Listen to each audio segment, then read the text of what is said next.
Getting an upgrade over at Bank of America, Guy.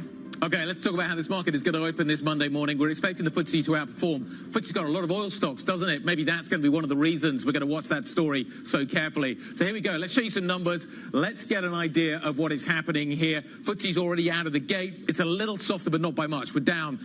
We're flirting with the flat line. We really don't have a clear sense of direction here. There you go. We pop positive on the FTSE 100. Will oil stocks outperform today on this sharply higher oil prices? Gas prices, by the way, are also sharply higher this morning. Think about that when you think about the inflation number we're going to see out of the UK a little bit later on this week. Energy prices are becoming a problem once again for the inflation story. The 600's out. We're down by 0.4%. The CAC is a little bit lower as well. We're down by 0.3% there. The IBEX, to Chris' point, down around 0.5% this morning. So European stocks already looking at the narrative around the world, thinking about the week in advance, trying to work out what we are going to be seeing as we work our way towards Friday. There are so many banana skins between now and then for portfolio managers.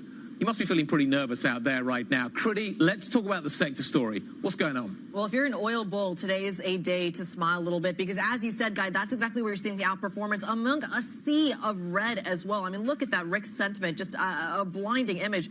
But when you look at kind of the individual movers there, the index contributors to the upside come from exactly the places you just mentioned, Guy. Shell, BP, Total, you name it. Even some of the banking story as well. If you were expecting some of the ideas of kind of higher interest rates as well, the banking sector is going to be very much in focus. BBVA, Lloyd's, for example. I'm seeing a little bit of HSBC on the downside, though. But the China story is peeping through. The energy story is peeping through. The tech story, not so much. That's actually driving some of the downside gains. ASML, among others, really on the back foot this morning. Yeah, technology, bottom of the basket this morning, down 0.9%. Joe Easton told us that we should be minding the airlines, given the oil price moves this morning. And indeed, you've got IAG, Deutsche, Lufthansa, EasyJet, all in the red. In fact, IAG suffering the most of those three names, down 1.4%. But it's energy, top of the basket, the only one eking out gains when it comes to the sectoral picture, up more than 1%. Gilts. So you just talk about gilts. We talk about 5% in gilts. We talk about that number.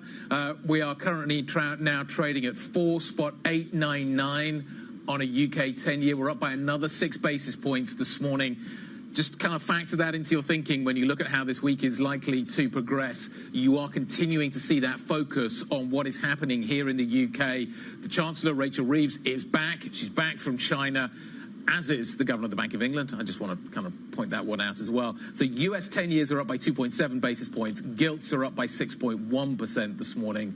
So we are seeing maybe a continuation, Lizzie, of that trade. Well, you know, there was this question of whether Reeves should have gone to Beijing at all, but should she have done more over the weekend to calm this market? She wanted to take the high road and talk about the long-term investment picture with China, but talking about her commitment to the fiscal rules doesn't seem to have been enough here to calm the gilt market over the weekend. And as you say, yields taking a leg higher again this morning. Yeah, 6 basis points on that 10-year yield. But you are seeing, of course, yields higher around the world as well. The move continues on the upside in the likes of Spain, Italy, and France. Not to mention a little bit of Germany as well. That is a global story. Let's bring in a true expert on how you navigate this environment. Helen Jewell, CIO for Fundamental Equities over at EMEA at BlackRock, joins us this morning. We're talking a lot about the bond market, talking a lot about refinancing as well. How do these surges that you're seeing, at least in the last couple of days, certainly in the last couple of weeks, on the long end of the curve, hurt or help the case for equities? Yeah, I mean, it's a great question, and it really has been a very nervous start to the year. It's amazing to think we're only 7-8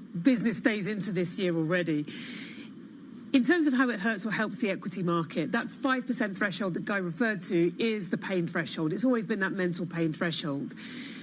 And what we are seeing is almost every day, we're seeing kind of moves in different stocks, depending on the news of the day. But the long term is that the market is really in a wait and see. And the thing that will drive the market is how much the interest rates start to impact any of those earnings numbers that we start to see coming through. And that is the thing that is just not clear yet for the market. And that's why I think the market is reacting so much to any piece of news at any given point in time. The multiple is constantly reacting, both to the risk-free rate itself and to the nervousness and the equity premium around that. But what is still feeling pretty robust is the earnings number. Earnings growth is still looking pretty good. And if that starts to feel that it's easing, that is when you're going to see the real pain come through in the equity market. We haven't got to that point just yet. But if we do start to see that coming through, that's when I would be very concerned from an equities perspective. Well, so much of the kind of equities perspective we've been talking about has to do around positioning around tariffs, positioning around, to your point, the monetary policy that's baked into it as well. But from a fundamental perspective, if you look in the States and arguably in the biggest players in Europe as well, they're still hiring, they're still expanding, they're still investing in their capex in a really big way. Why would you sell shares of those stocks on both sides of the Atlantic if they're still expanding? I understand the repricing narrative, but doesn't that just create a dislocation in the equity market? Yeah, no, exactly. And that's exactly what we're seeing coming through. Now, the thing that is kind of almost interesting around this is you've got two things going on. One is this idea that everybody does need to diversify their portfolios. They need to diversify a little bit away from the US, especially when you're on a 23 times multiple over there. But on the other hand, the high-quality companies, both in Europe and in the US, which are generally the ones that have been more expensive, are the ones that are the most protected, possibly, from any tariffs that start coming through. And therefore, diversifying away from them doesn't necessarily make sense. And that's why people are nervous to do so, even though from a portfolio construction, it doesn't make sense to be totally overweight these kind of names. So I think, again, what you're seeing is a real wait and see in the market. Wait and see. Okay, we know that in theory we should be moving away from these names, but we're not going to do so until we see a little bit more certainty about what the plans are going to be. And that maybe will come in the next couple of weeks, but maybe it will take longer than that to come through. And therefore we probably have to expect a little bit more of this volatility. And that's why simply earnings that we see this year are unlikely to be the 25% S&P that we saw last year. And I think that's probably very much a consensus view. Equities will remain positive and strong, but not the level of returns that we saw in the last 12, 24 months. When you think about diversified portfolios, they have underperformed. Yeah. Does that change this year? Am I safer in a diversified portfolio than I was last year and the year before? So that, I would say, is the biggest single question that is happening at the moment, particularly whether you say you do that very simply, diversifying away from the US, or whether you do diversification from a large cap to small cap. What we're definitely seeing from an investing perspective is people are nervous about being very underweight anything. If you were very underweight China, it hurt. If you were very underweight Germany, it hurt. So portfolios have definitely become more balanced. However, to go very overweight one particular area, we're not seeing many people doing that. Why? Again, because the quality play is the single biggest play that people feel pretty confident is going to be okay this year. So I'm not sure is the answer to that question. Fair enough. What is the beta, though, within that diversified portfolio to the S&P? If the S&P drops, does Europe... I keep asking this question. Does Europe go down 5% or 15%? That's the bit that I also can't figure out is how does the rest of the world react if we get a drawdown at 5-6% on a US 10-year in the S&P? What happens around that? Yeah, I mean, I think that if the S&P drops, the rest of the world drops by more. Okay. That doesn't necessarily mean, however, that's very, very different from saying you think the rest of the world might outperform the S&P. You could well see a situation that the S&P is up, let's say, 4-5%, and the rest of the world is up 6-7%. Sure. That's a very different outcome. But if the S&P is down because we are seeing treasuries up more than 5%, that pain threshold is hit, inflation stickiness, nervousness about the US, it's very difficult to see how the rest of the world doesn't react more around that, more negatively. But those two things are very different. Always so important to remember what drives returns, the multiple and the earnings. Yep. I do think that you will see the valuation gap start to narrow a little bit, i.e. you will see the US valuation or the multiple be slightly lower than it is now, and maybe Europe edging up or remaining constant. Yep. But those earnings in the US are so good and so strong. I mean, they're still at 14% predicted versus 7% in Europe. They might edge down a little bit, but I can't see them converging. I get, Helen, that there's this focus on earnings over the politics, but how long can you ignore the politics? There's this great chart we have of the CAC's underperformance, the biggest in over a decade, amid the political turmoil there. When you say waiting and seeing, in France particularly, how long can you ignore the politics? So you could ignore the politics for as long as interest rates don't get so high that you start to think that they're really going to have an impact on those earnings. The other thing that you also have to look at, we haven't talked about, is the dollar. And the dollar strength is really important, particularly for European names. You've got two parts going on there. The first is you have the European exporters, which benefit basically from a strong US dollar. But on the other hand, what a strong US dollar does is it stops those US investors bringing flows into Europe because they get nervous about their exit rate. And what you really need in order to see Europe take a big leg up is you need the rest of the world, particularly the US investors, to start coming back into Europe. And a strong US dollar might hamper that. So I'll never say ignore. I'm never going to say ignore politics. But the German political situation for Europe is probably the most important one right now. Stabilisation in Germany will be really positive, I think, for Europe as a whole. So that is the one that I think is the most important. Having said that, if you do see some blow up somewhere, that would not be good. But generally, I think, never say ignore politics, but it's not the thing that plays most on my mind right now. Inflation is what plays most on my mind right now. Yeah, but that currency story really feeding into the FTSE story at the moment. We were talking about Rachel Reeves in China over the weekend. You've been bullish on Britain for a while now. Do you still feel that way, given it seems like Labour's plan seems to be crumbling a little bit? Yeah. I think the valuations mean I still do remain bullish on the UK, particularly on those large cap names. 10 times is still very low, edging up a bit towards 11 versus more 13.5 and those very high US valuations. What we do need to see is some form of kind of calmness from the Bank of England. We don't necessarily need to see them go out with kind of big statements, but just kind of this, we have this in control, we know where we are on things, we're not going to do anything knee-jerk, no knee-jerk reactions, either in terms of making sure that rates kind of come down or indeed any statements the other way. Just a kind of sense of calmness, I think, will really, really help external investors and how they perceive the UK. So less bullish. I don't think anybody is super bullish on anything right now. There's definitely a nervousness, but certainly still an area because of the valuations where we think it's important that you don't ignore it. After last week, a sense of calmness sounds delightful. I think at the end of this week, it might sound even more delightful. Nice to see you. Always great to be here. Thank you very much indeed. Thanks, Stopping by. Helen Jewell, CIO for Fundamental Equity EMEA Research, joining us from BlackRock. The core six looks like this. This is how we are looking right now across Europe. As you can see, there's a significant amount of green there. There are no oil stocks on that board, but it's interesting that Nestle may be holding up a little bit better. It's interesting also, we have seen apparently this rocket launch being scrubbed. So we'll come back to that a little bit later and try and understand exactly what has happened there. We'll come back to the news. We'll figure out what the stock story is. Joe Easton has even more of it. So we are seeing some moves higher in the energy stocks today, Guy, particularly here in London. We're seeing Shell and BP outperforming at the moment, given the focus on the crude price and the sanction story at the moment in terms of between the US and Russia. So that feeding through also into Total Energies in Paris and Eni in Italy as well. And then going the other way, as expected, we're seeing some weakness in airlines, of course, a massive consumer of oil given the jet fuel outlook, and we'll look to see how well hedged these companies are against these price rises. But we can see a pretty decent move lower in Air France and also the other big names. Ryanair getting hit down 1.3%. All of the stocks moving lower on those oil price moves for the airlines. Then in terms of recruiters, we had another update from Page Group.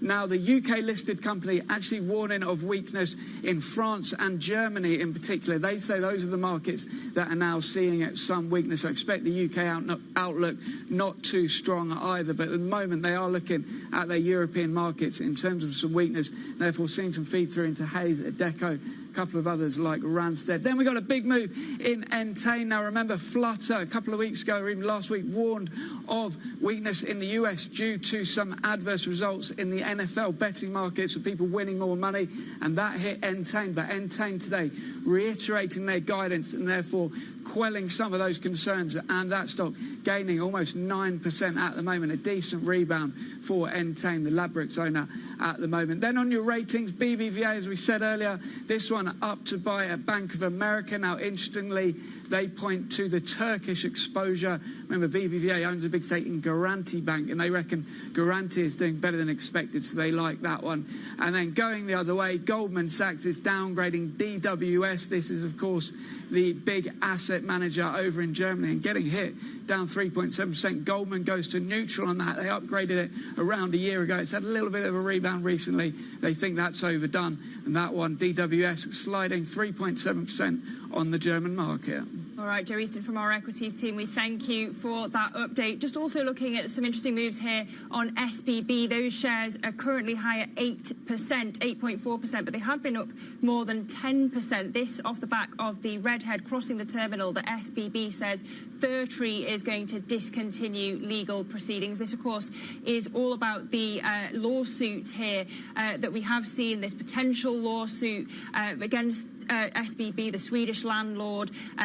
Fairtree dramatically scaling back its holdings of bonds at the centre of the case.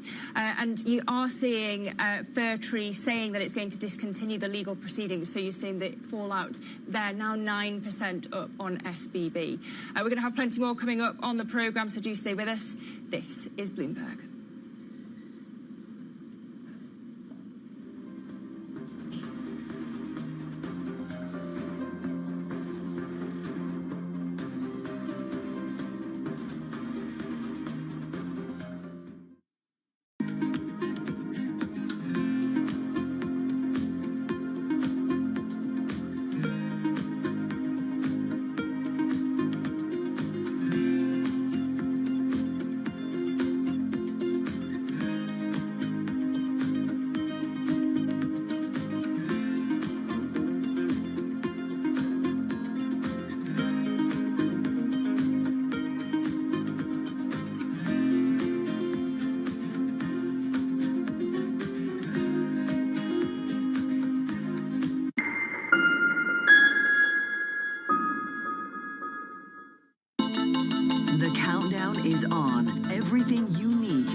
Day. Big tech earnings kick off later this afternoon. Gilead is coming out right now. We have take two numbers. Back to the markets, right? Our bread and butter. NVIDIA is one of the best stories in the tech space. That actually matters a whole lot more. It might shock some of your viewers. You're watching The Close. Get ahead of tomorrow's trading with The Close. Weekdays on Bloomberg. Context changes everything.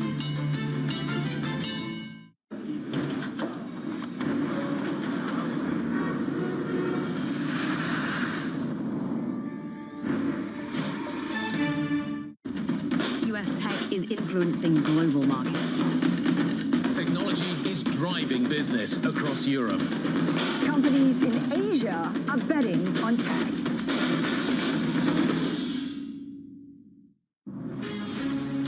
From the beating heart of global finance, economics and politics, and wherever newsmakers are moving markets, Bloomberg brings you conversations that allow for deep discussions and important insights. What do you think the future is for inflation? Is this new normal? Are markets too optimistic? How do you worry about the things that are outside your control? How does the current fighting completely stop? I'm Francine Lacroix, and this is The Pulse, every weekday only on Bloomberg.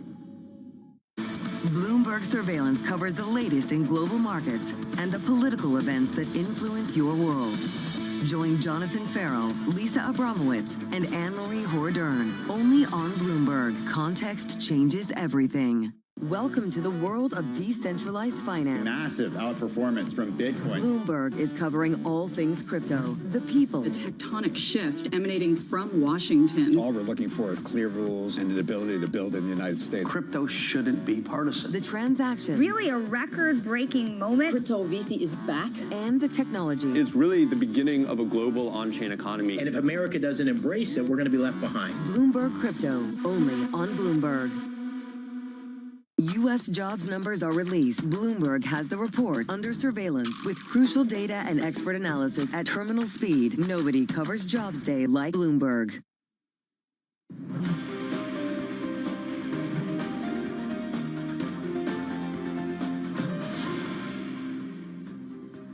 "18 minutes into the session, let's call it 19 minutes into the session. Energy is outperforming by some considerable margin. It's up by 0.8% as a sector. Most sectors are tracking lower this morning. The European equities are down. Industrials, technology, media, the lead losing sectors this morning. This is the beginning of a week that has an awful lot going on within it, and we're already having to factor in, obviously, what happened Friday. We're also, with the payroll number, and we're also having to factor in what is happening with the oil price, which is now at its highest in more than 4 months. So what happened Friday was the US announced, the Biden administration announced a fresh set of sanctions on the Russian energy industry.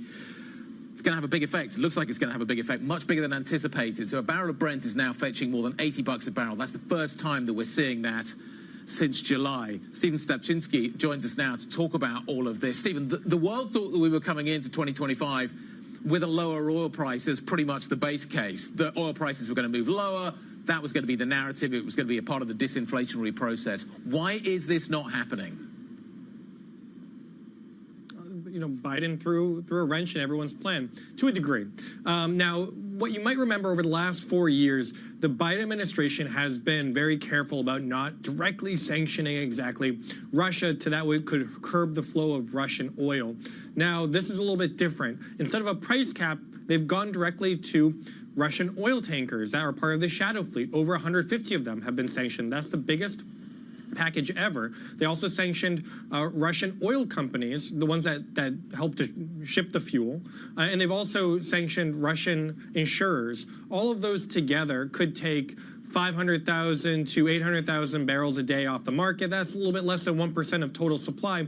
But still, when you're in the oil market, even 1% is enough to kind of lift prices a bit. Now, we don't exactly know how it's going to shake up, but there's another risk in the market as well, which is Trump. And there's expectation that Trump is going to put harder sanctions or enforce the existing sanctions on Iran, which is another major oil producer that had been using the shadow fleet.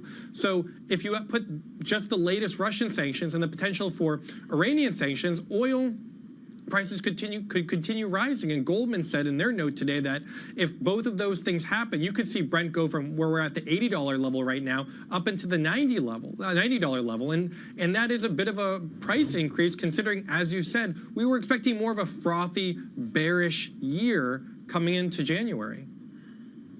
Yeah, really a nightmare for the Fed potentially, Stephen. How do you weigh that, though, when you've got other factors going on here, storage, the weather? How big is this influence of the new restrictions? I mean, I think we have to wait and see what the restrictions mean. I think everyone is looking at the different worst-case scenarios, but it really is a matter of, will Russia be able to find a way around them? And also, will Trump keep them? It will be politically difficult for him to remove them, but it is a possibility that he could. Now, there are other factors, as you said.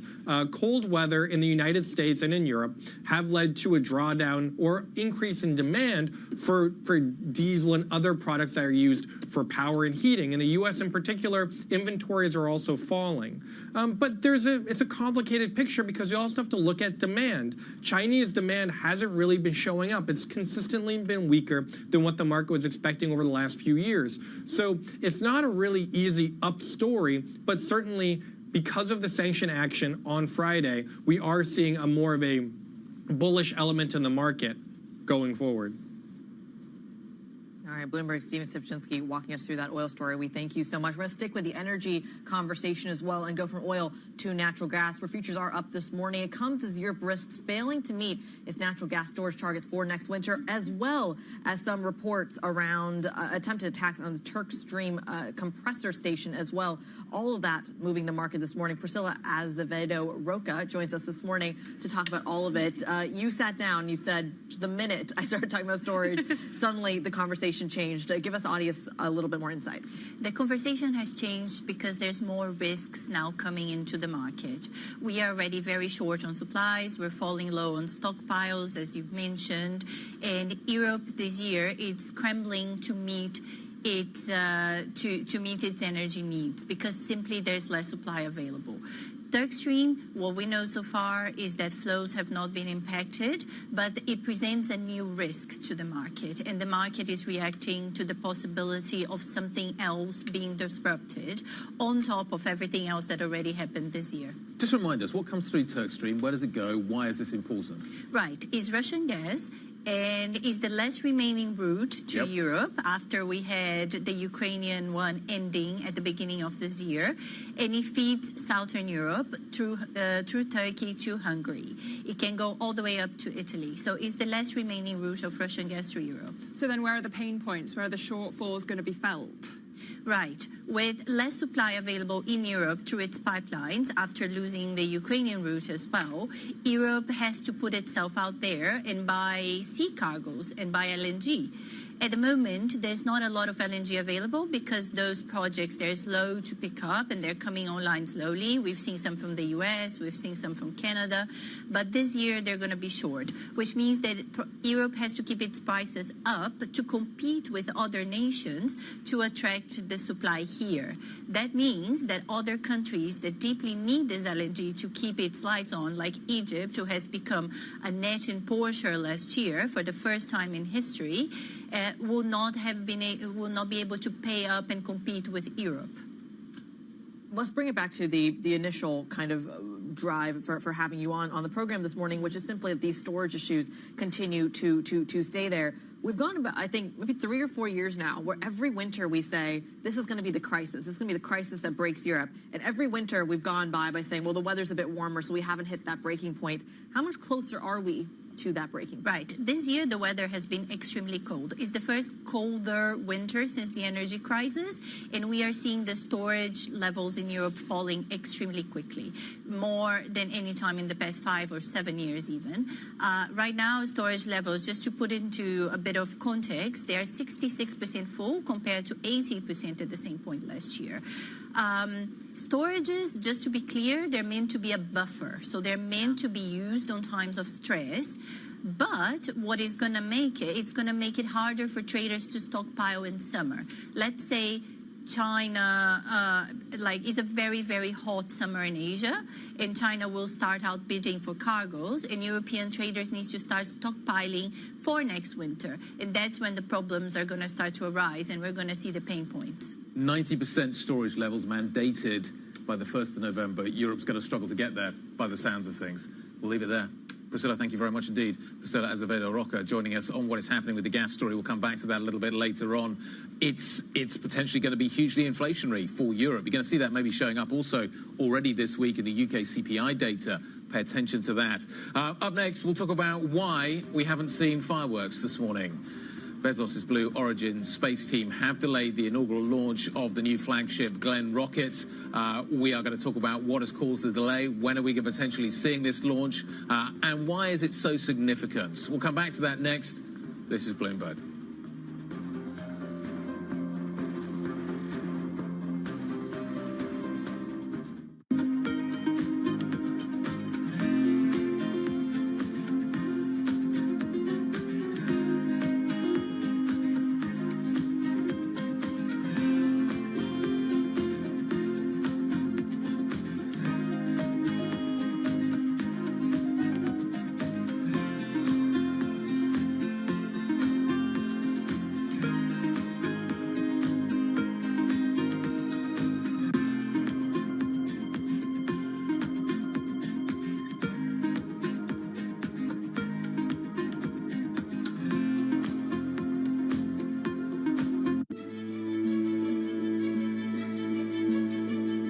I've seen firsthand how some fashion businesses make women feel. And I think there's one thing, being really vocal and being an Instagram activist and talking about something, there's a difference than putting your money where your mouth is and really trying to do something about the problem. And that's what I did with that business. It was about how do I take everything that I know and I've learned and actually do the opposite. And I think that as a young black female entrepreneur, the only thing that I could do was what I know from my experience. And the honest truth is, I didn't set out to create a company that was like deeply rooted in the principles of inclusivity and diversity. I set out to make a company that was right for me and my friends, and I knew that if I had a problem, chances are somebody else does. And I think that's where so many businesses are, created, when you're solving a problem that's real for you and therefore real for the consumer.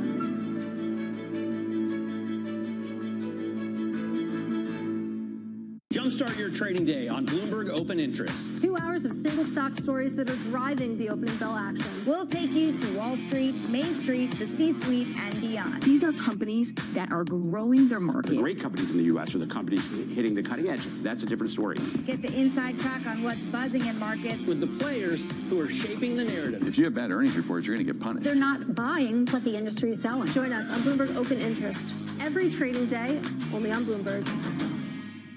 From our studios in New York and San Francisco, our expert hosts have the data and analysis from the companies you know and the startups to watch, plus the interviews you don't want to miss. Watch Caroline Hyde and Ed Ludlow on Bloomberg Technology, the only daily business show dedicated to tech, right in the middle of the trading action. Live every weekday, only on Bloomberg Television. Context changes everything. Middle East and Africa, vibrant resources and high-yield investment opportunities abound. Join me on Horizons Middle East and Africa for the stories, newsmakers, and insight from this exciting region. Now weekdays, only on Bloomberg.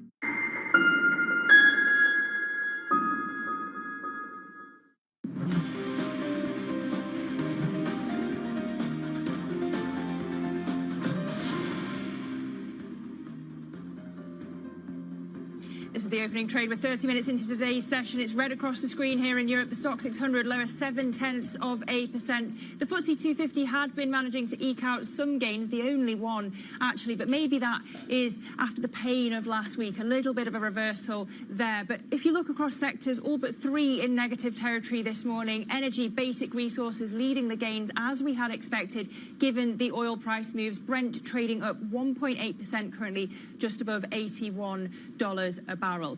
But let's get to one of our top conversations now. The global co-head of UBS Wealth Management saying that Beijing's more proactive fiscal stance is going to be as relevant this year to markets as what's happening over in the US. In an exclusive interview, Iqbal Khan also told us how he sees a slower pace of Fed cuts affecting investment decisions.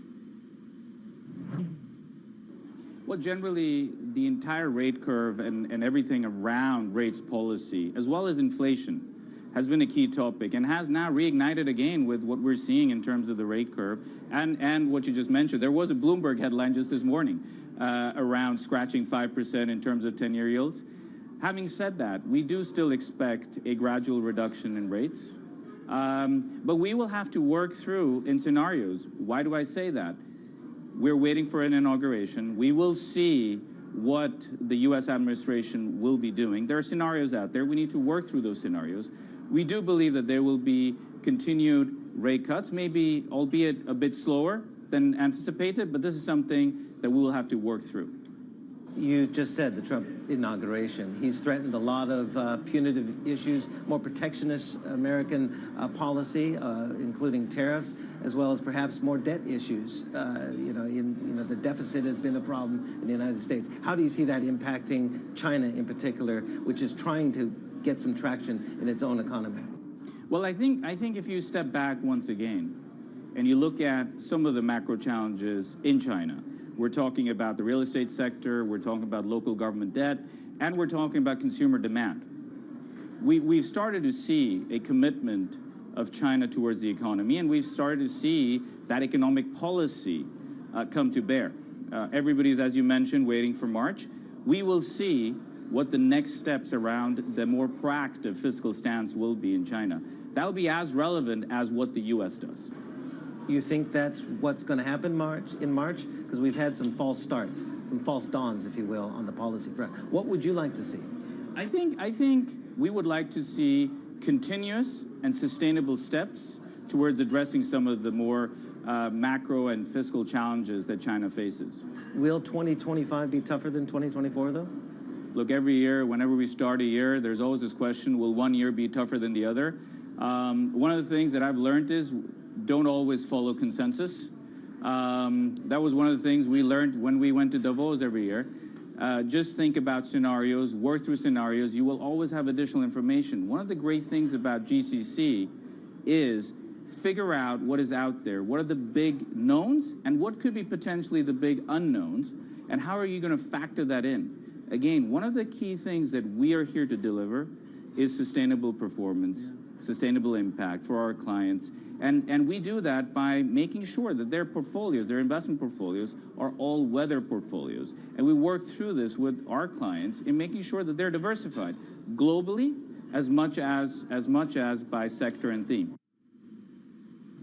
Iqbal Khan, the UBS Asia-Pacific President and co-head of UBS Global Wealth Management, speaking exclusively to Bloomberg Television. All-weather portfolios.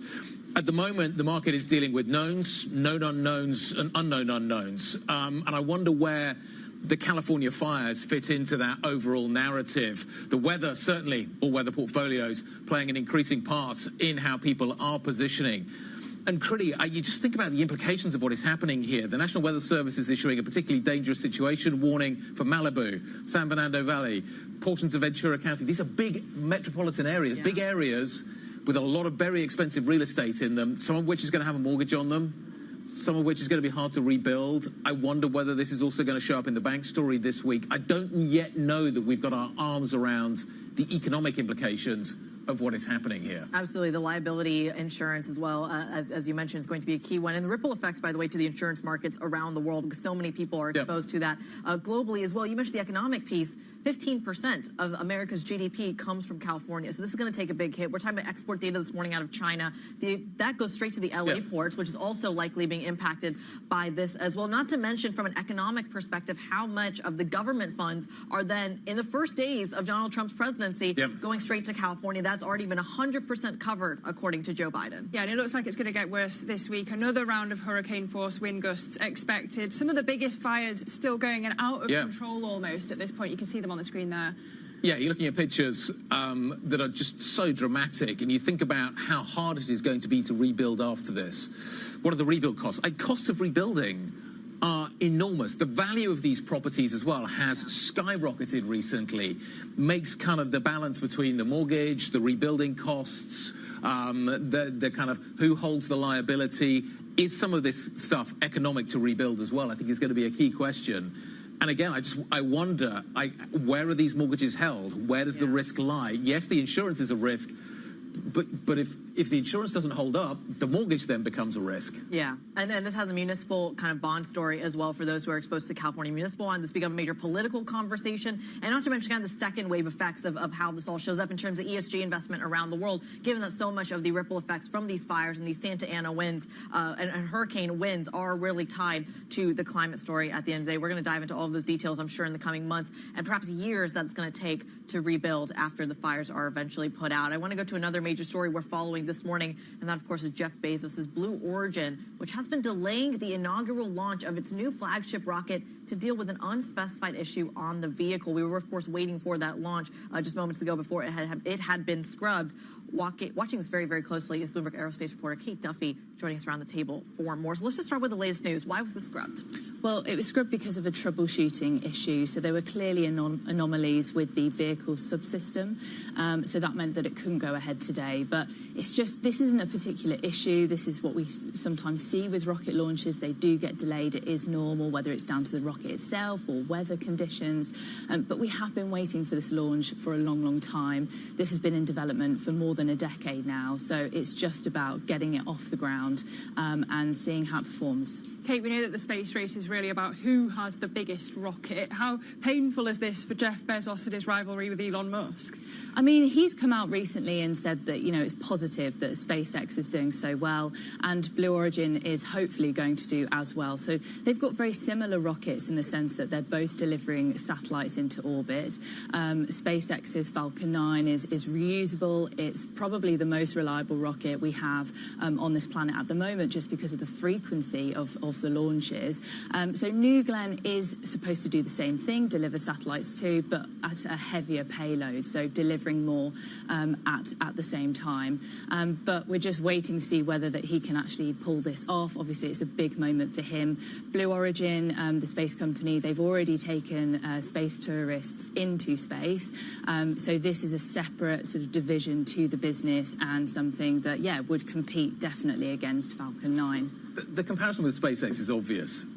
And they have similar rockets and they're trying to do similar things. But how different is the ethos at these two companies? Well, SpaceX is extremely competitive. They're doing sort of smaller, obviously they're big launches, but smaller steps in the launch. So, for example, Starship launch, the test flight is coming up, and that will be very similar to the last launch that they had a few weeks ago, but it will deliver these fake satellites into orbit.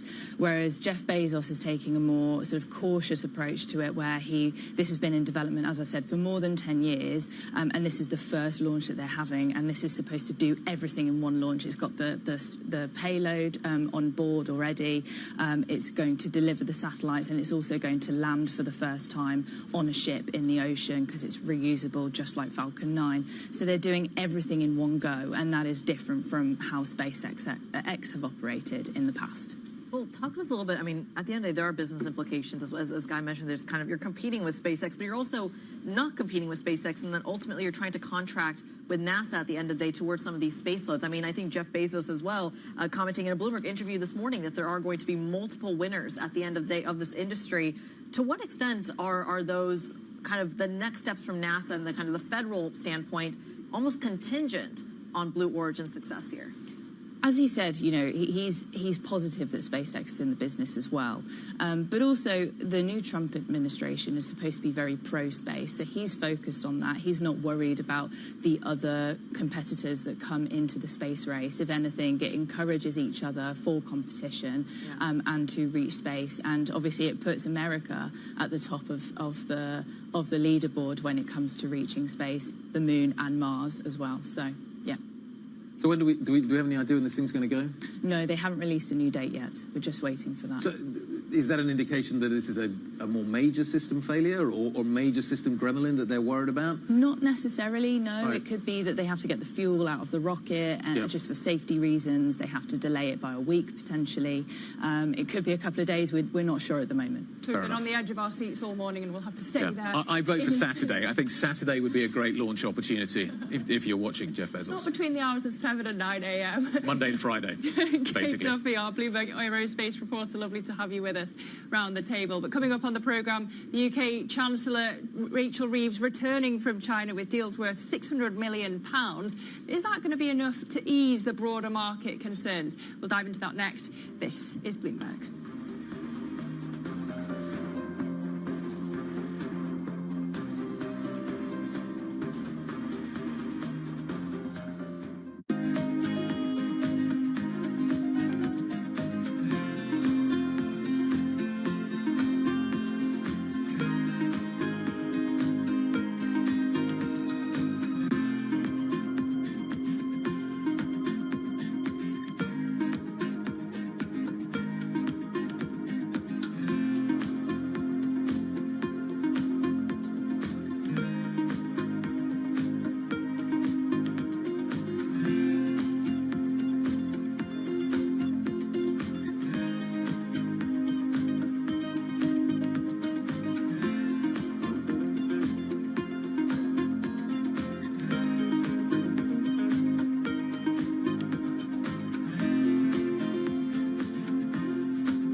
prompted you to want to get out of just doing surgery to be an administrator and a hospital leader? Watching others who did it well.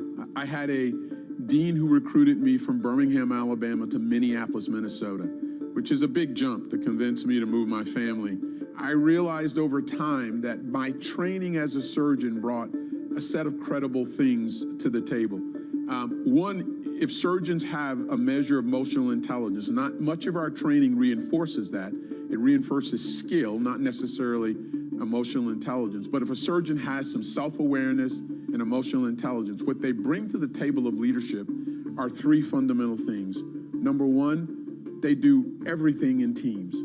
Their operations, their patients they see is all team focused.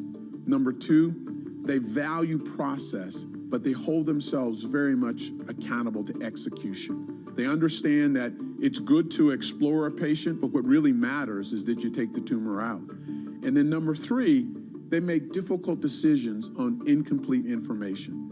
Those things I realized that I could bring to the table as a leader if I had a sort of a passion for working with people and had some sense of self-awareness.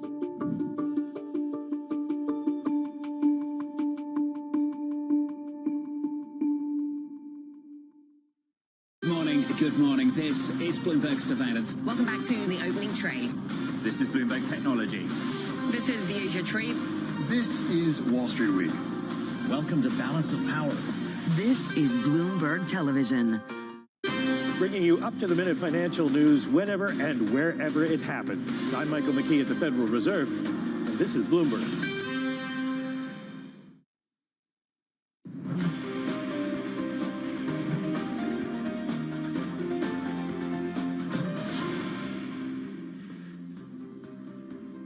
Welcome back to the opening trade. We're 44 minutes into today's session. It's red across the screen for European equities. But if we focus in on the UK this morning, the FTSE 100 is down 0.3%, FTSE 250 down 0.1%. That links into the pound story. So the pound's taken a leg lower this morning, down 0.5% at $1.21.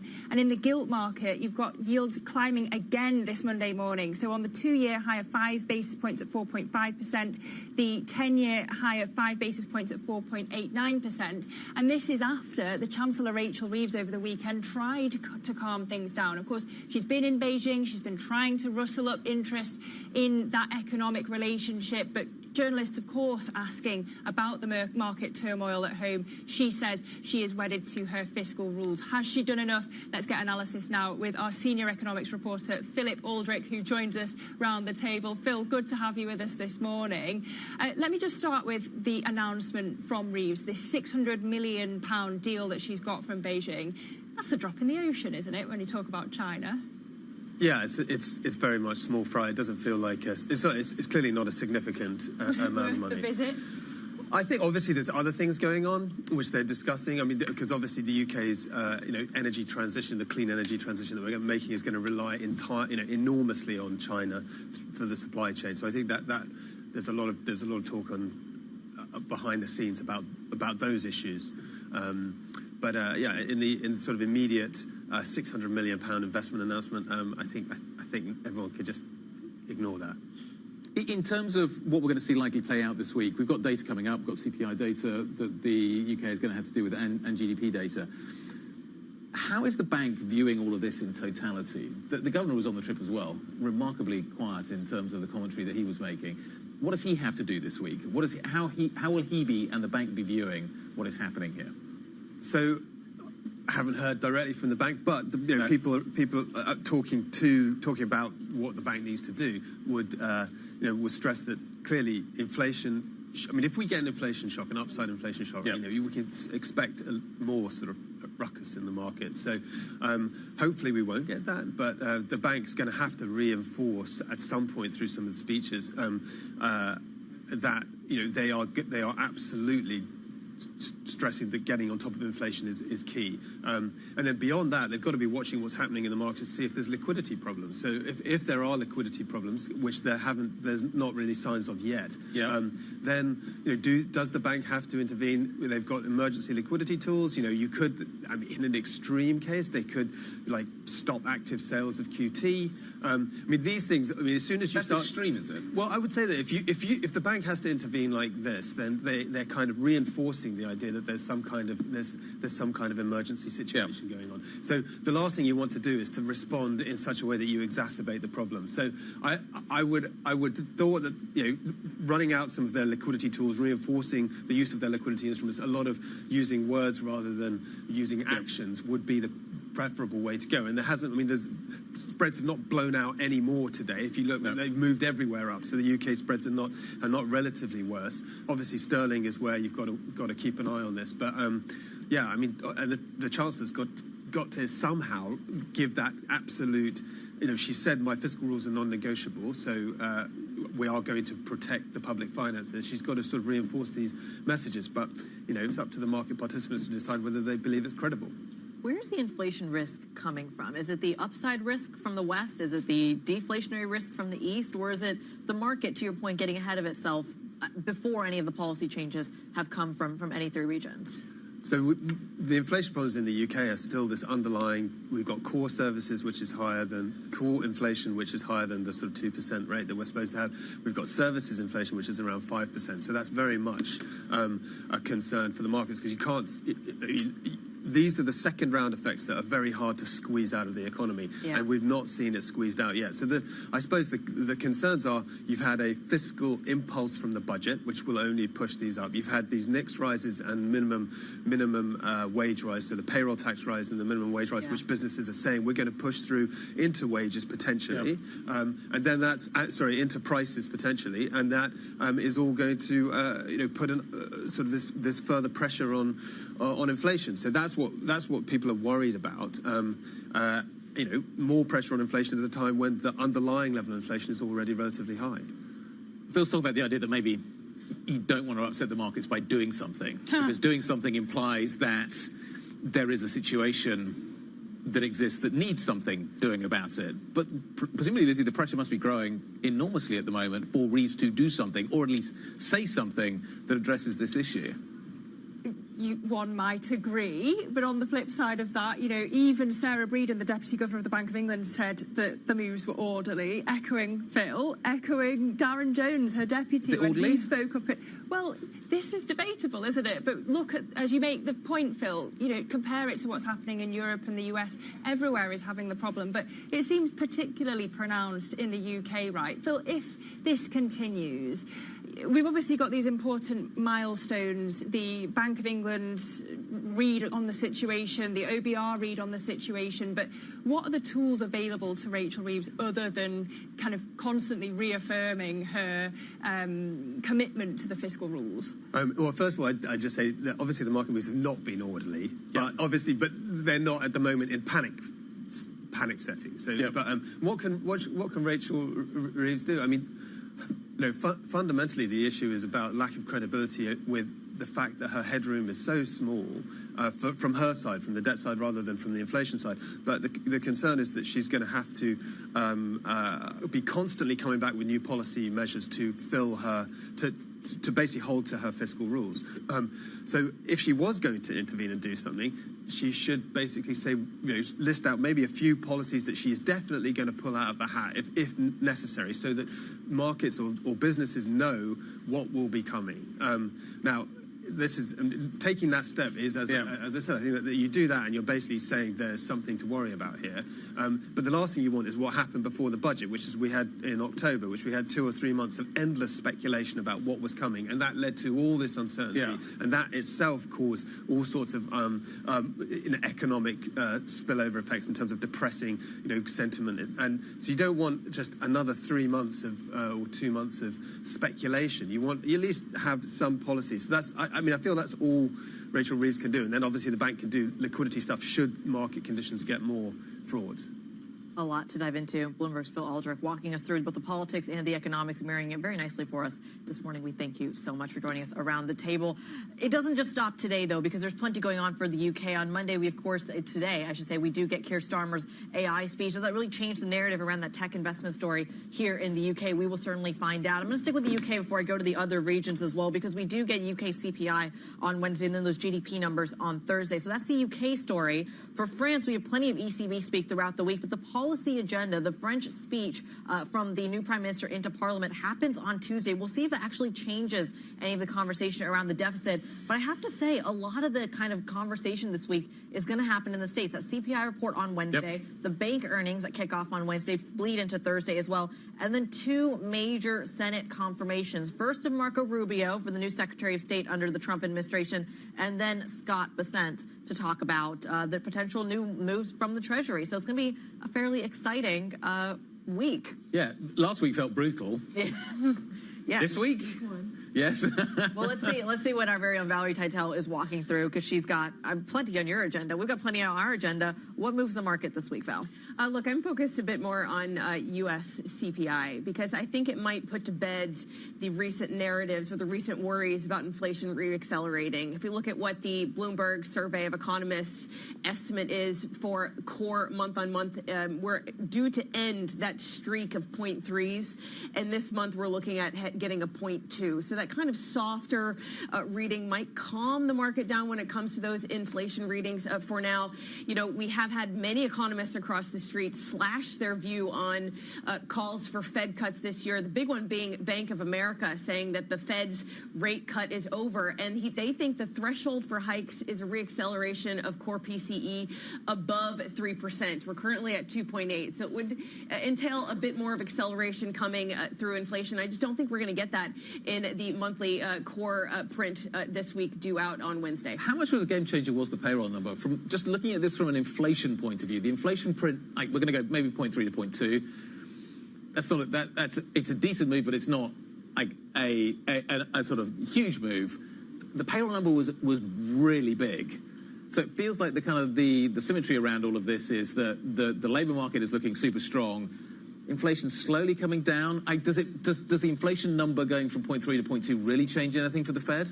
Well, look, we're very sensitive to any more hints of inflation reaccelerating. We know that growth is holding up really well, but does that feed into a bigger term trend, a bigger shift trend in inflation? That's the big unknown, and that's the more likely thing that the Fed would have its eye on to react. But we got other things going on the week. Scott Bessent's Treasury confirmation hearing on Thursday will be a big deal. Let's hope he doesn't talk about how he wants to term out the debt and issue more long-term bonds. If he pushes more treasuries rather than bills, then that's going to be fascinating. Exactly. But you remember, Scott Bessent was brought into politics. He says the reason why he wants to go into politics is because he thinks the U.S.'s debt trajectory is on a unsustainable path. So he'll probably talk about, you know, the things that he wants to do as Treasury Secretary to calm the debt worries for the U.S. But it's going to be very interesting to see. Maybe he'll talk to us about what he thinks the recent rise in Treasury yields has been driven by, whether it's supply-demand dynamics, or maybe he thinks, you know, that the inflation situation is gaining more traction as well. It'll be very interesting to hear his thoughts. What a week we have in prospect. There is so much to fold into this week. There's one thing we haven't talked about yet, which is the JP Morgan Healthcare Conference, which is taking place on the West Coast. We'll get probably more news, therefore, for sort of first thing tomorrow. This is a huge event. We've got some great coverage lined up as well coming out of this. But this is a sector that is going to be impacted by Trump. It's going to be impacted by drug discovery. We've seen what's obviously happened with Novo Nordisk recently and the big share price moves you've seen there. This is going to be a huge event coming up. Katie Greifeld's going to be live for us from that event. It's taking place in San Francisco next couple of days. I think Sam Fazeli's going to join us first thing tomorrow morning to talk about that as well. She's got some great guests. Yeah, a pretty stellar lineup. The Eli Lilly CEO, for example, the main competitor of Novo Nordisk for some of those kind of weight loss drugs as well. You've got Teva Pharmaceuticals, the CEO there, plenty of the banks as well. She's going to be there, GSK CEO. Yeah, GSK. To her. Illumina CEO, just coming off that major court case with the EU as well. But I think you made the key point there, which is that pharma regulation out of the FDA under Donald Trump is going to be a key one, especially when he could be slapping kind of tariffs on some of the pieces that affect this sector. I wonder who will be Health Secretary. We'll maybe look forward to that confirmation hearing with a great deal of interest as well. The opening trade is done. Wow, what a morning. It sets us up for an incredible week. We've got some great coverage coming up. The Pulse is next. Francine will carry the ball forward for you. This is Bloomberg.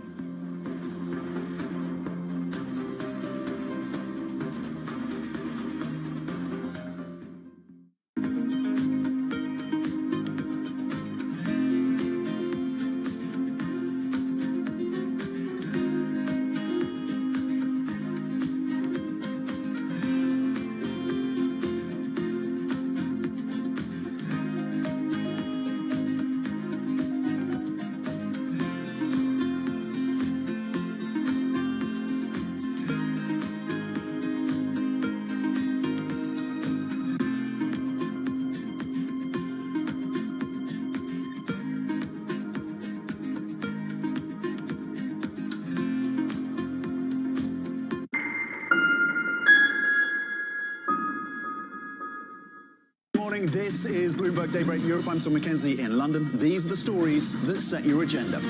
Taking you from the U.S. market's close to the overnight session in Asia, we'll walk you through what you need to know to kickstart Europe's trading day. Live from our European headquarters, we bring you the day's top market-moving stories, unmatched expert analysis, and on-the-ground reporting from across the continent. Tune in to Daybreak Europe, only on Bloomberg Television. Context changes everything. Get your fixed income fix. Watch Bloomberg Real Yield around the world right here on Bloomberg. Context changes everything. From the world of politics to the world of business, Joe Matthew and Kaylee Lines deliver news, insight, and analysis live every trading day.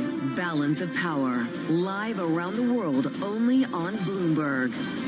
The countdown is on. Everything you need to get the edge at the end of the market day.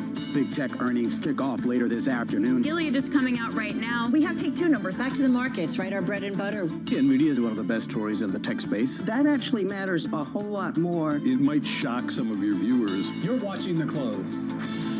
Get ahead of tomorrow's trading with The Close. Weekdays on Bloomberg. Context changes everything. Key investors, top executives, global innovators.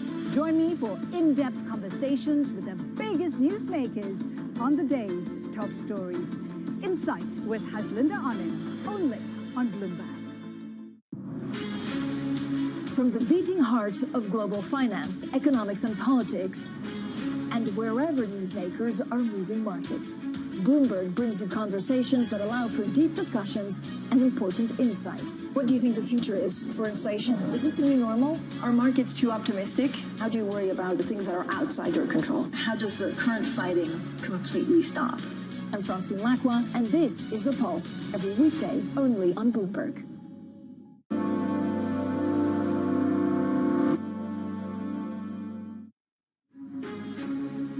A fresh wave of U.S. sanctions against Russia sends oil surging, pressuring India and China, two of the world's largest oil-consuming nations.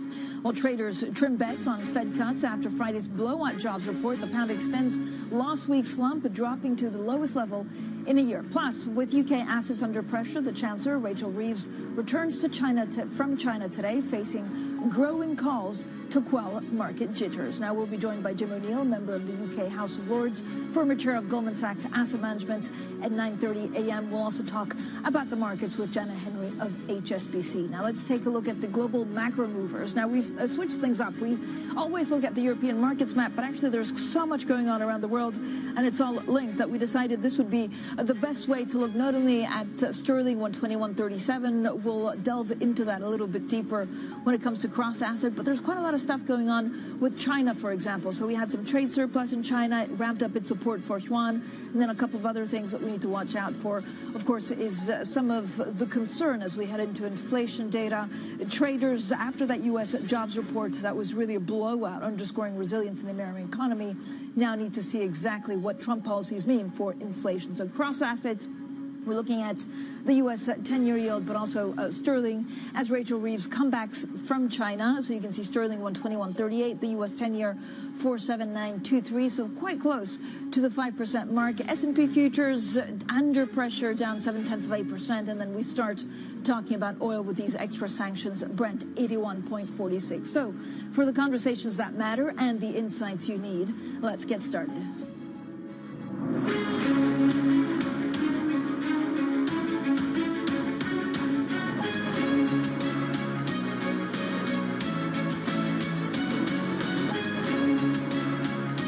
Newsmakers and market movers. This is The Pulse with Francine Lacqua.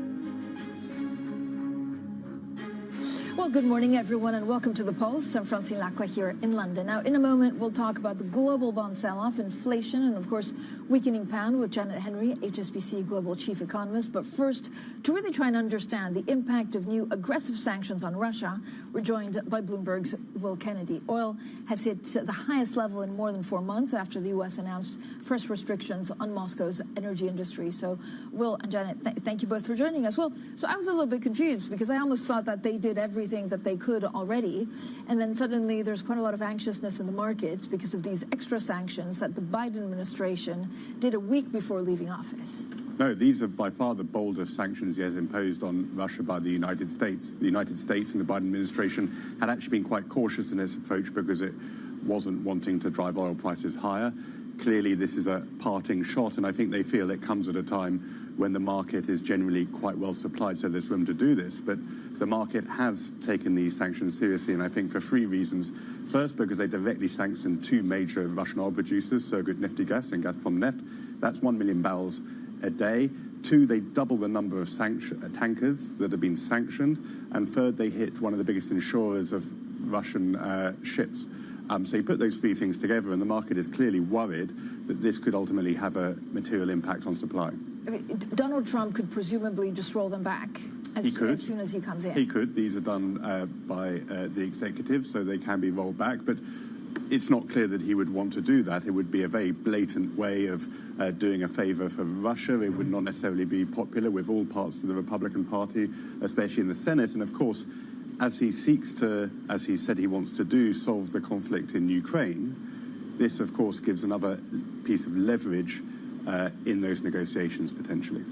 Will, so that everybody fully understands, I mean, these are more aggressive, but also because they're more targeted. So you're basically targeting a tanker. It means that it's more difficult for refiners to change tanker from one to the other so that then it can get shipped off to China to be refined. It makes trading Russian oil that much more complicated and difficult. And I think for India especially, which is A, a very important buyer of Russian crude, but B, always very keen to adhere to U.S.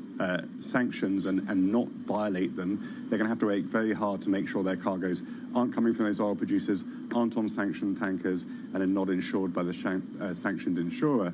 And ultimately, that means it's going to be more expensive, more time-consuming, and perhaps involve more ship-to-ship transfers, for example.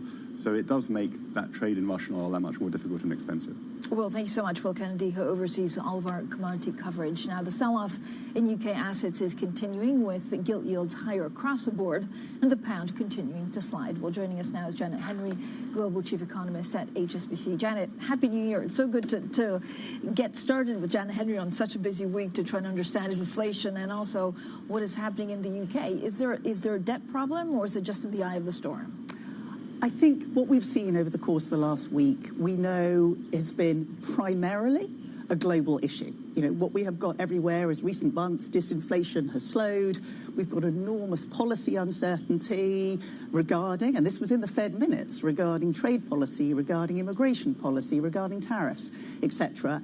And there has been the particular UK angle in terms of concerns about the fiscal side, but that's not just a UK issue. But there seems to be a lot less confidence about UK inflation coming down than there is elsewhere. But first of all, I mean, there's a huge concern about inflation coming down anywhere, and starting with the Fed after the blowout numbers from jobs, and then we'll have inflation figures this week. So are you worried, or are we accepting that actually it's just higher for longer in terms of interest rates? I think generally speaking, even if interest rates come down a bit more, it's higher for longer, isn't it? But I think what's interesting is the recent momentum on inflation. This is an important week for inflation. And last week we had Eurozone inflation. It will probably be confirmed at 2.7. The US, it's probably going to rise to 2.9. The UK, it'll probably be confirmed at staying at 2.6. UK inflation is actually recent momentum no worse than it is in the US or the Eurozone. But markets look forward.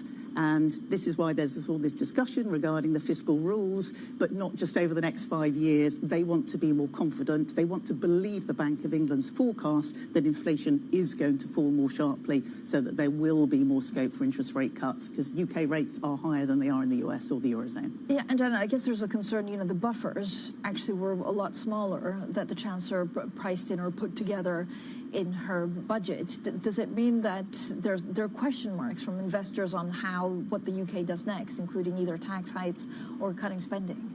I think that there is some uncertainty because clearly UK growth has been disappointing. The economy didn't grow in the third quarter. In October, it contracted. We'll know this week whether in November it increased a little bit again. So you haven't got that growth lift. And as you rightly point out, the fiscal rules, very little fiscal headroom. So while there could be a tweak to 2029 or 2030, the market wants to see evidence of it now.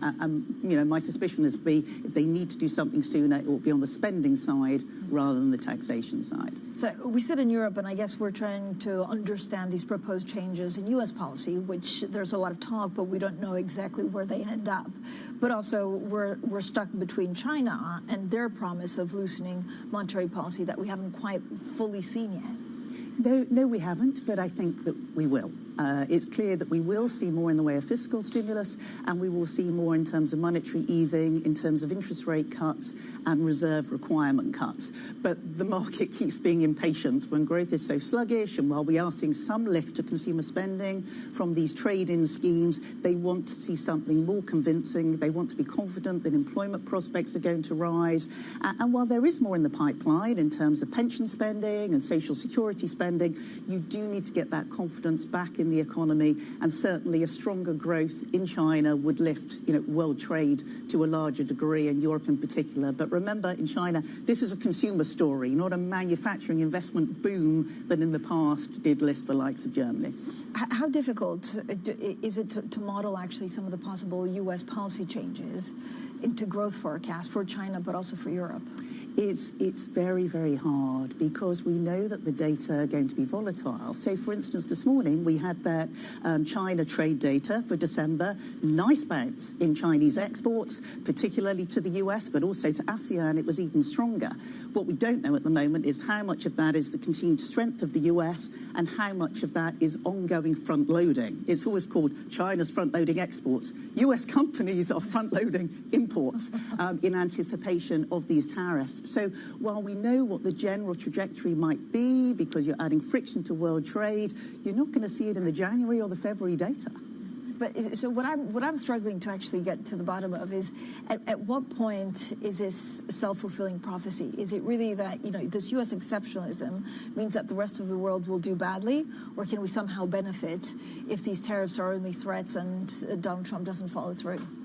Well, while you've got a lot of this uncertainty regarding trade policy and tariffs policy, it adds to uncertainty. Right. And the main area where you see uncertainty is on investment spending. So I think we can be confident that investment spending for now will be lower than it would have been in the absence of this uncertainty. But also, companies have been anticipating it. We've seen shifts in trade routes already over the course of the last few years. Those will be ongoing. Companies don't stand still. They may on the investment side, they may still be cautious, but they look for new routes, they look for new markets. It's just that cyclically exposed economies, reliant on exports, with which Europe is in, they're going to have to do more to support consumer spending and domestic investment as well. What's your expectations for the U.S. economy? Is it all firing on all cylinders, or does higher inflation make it rethink some of, for example, Fed policy? It's certainly still very strong. I mean, the payrolls release on Friday got the market headlines because jobs growth was way above expectations. It was not actually that much above the recent momentum. But this is, again, where there is an area of uncertainty. if employment growth in the US or population growth is 2%, because there are no controls on immigration, then actually you need to generate over 200,000 jobs per month. But if the brakes go on in terms of inward immigration, the break-even employment growth that keeps unemployment unchanged is only 100,000. So add that to your list of uncertainties. All right, Janet, thanks so much. Janet Henry, their global chief economist at HSBC, stays with us, and we'll talk a lot more about the UK and also Europe next. Now, Apple sold 5% fewer iPhones and lost ground to Chinese rivals in the final quarter of last year. Now, the figures reflect the absence of Apple Intelligence in its largest market outside the US. You can see Apple not moving a whole lot, but pre-market down 1.1%. We'll have plenty more to come on economics, policy, and trade. This is Bloomberg.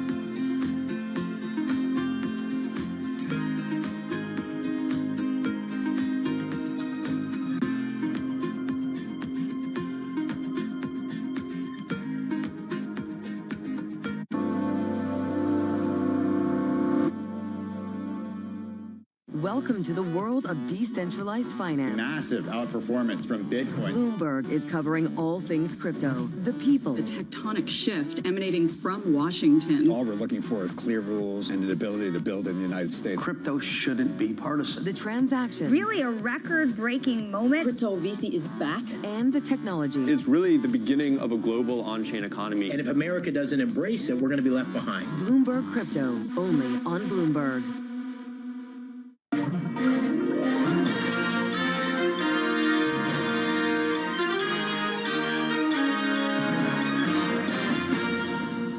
Middle East and Africa. Vibrant resources and high-yield investment opportunities abound. Join me on Horizons Middle East and Africa for the stories, newsmakers, and insight from this exciting region. Now weekdays, only on Bloomberg. Jumpstart your trading day on Bloomberg Open Interest. 2 hours of single stock stories that are driving the opening bell action. We'll take you to Wall Street, Main Street, the C-suite, and beyond. These are companies that are growing their market. The great companies in the U.S. are the companies hitting the cutting edge. That's a different story. Get the inside track on what's buzzing in markets. With the players who are shaping the narrative. If you have bad earnings reports, you're going to get punished. They're not buying what the industry is selling. Join us on Bloomberg Open Interest. Every trading day, only on Bloomberg.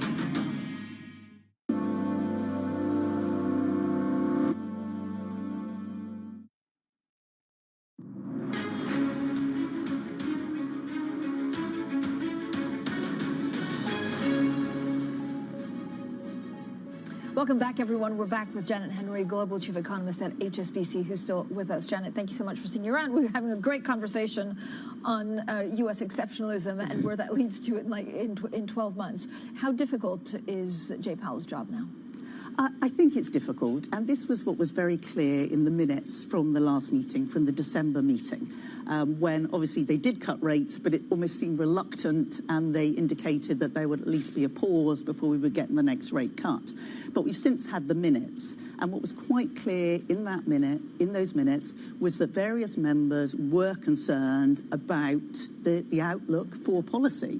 And, you know, to some extent, it's a good way that they've moved away from a degree of forward guidance. How can you give confident forward guidance about what you're going to do on policy when you don't know what is going to happen to government policy in the coming months? So it will hinge on the data. And while markets are focusing very much on the inflationary implications, if we get controls on immigration, if we get tariffs, remember, high inflation can impact on growth. So they will then have to grapple between their two goals, which is potentially if growth is hit and if unemployment does rise, but inflation remains quite sticky, which one are they further away from? How much can they ease policy? And markets can be very volatile. Not so long ago, the markets thought we'd get 150 basis points of rate cuts. Now, lucky if we get 25, 50. We still do look for a little bit more than that, but it will depend on the data. But we are looking for, while still sticky inflation, a gradual downward move rather than a strong reacceleration that forces them to tighten policy in the course of 2025. And Janet, what happens with dollar? Because if you look at policies, it probably points to higher dollar rally, but they may not want that.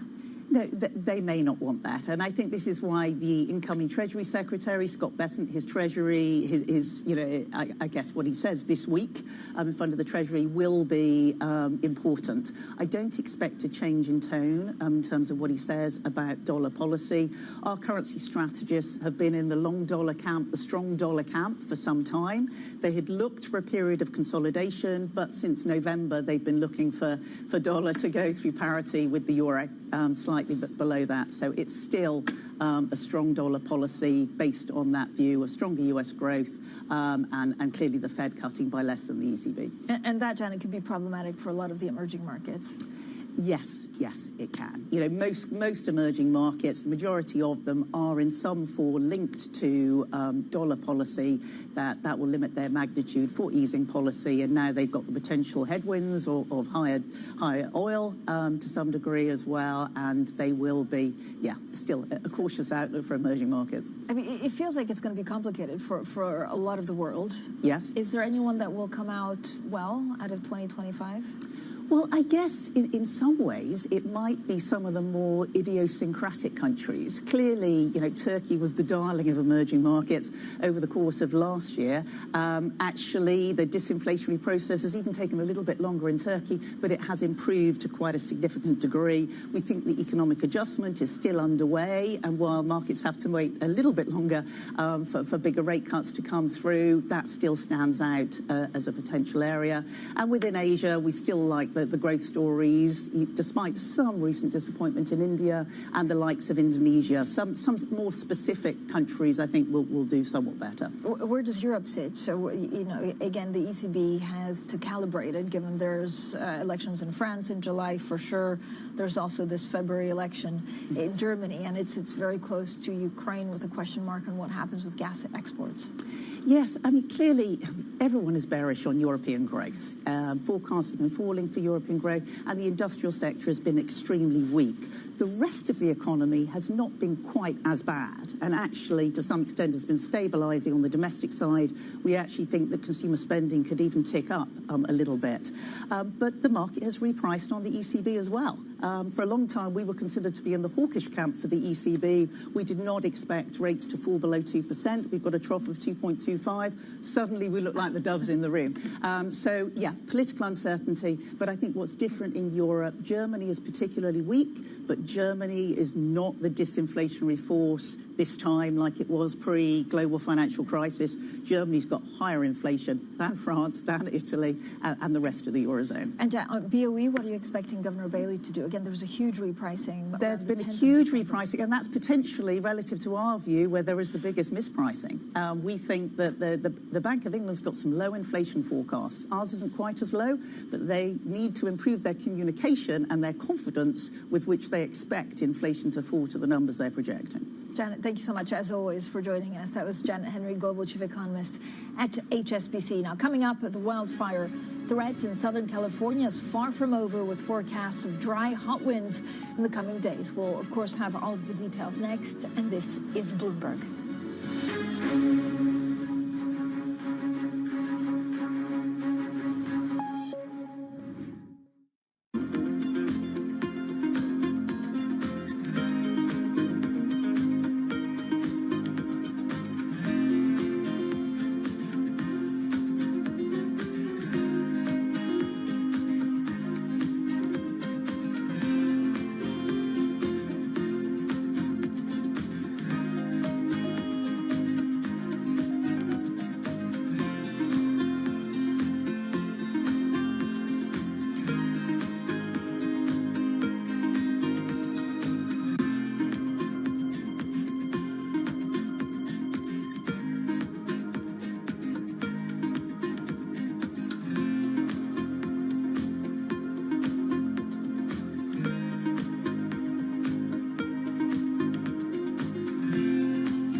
up-to-the-minute geopolitical news whenever and wherever it happens. I'm David Gura in Rio de Janeiro, Brazil, and this is Bloomberg.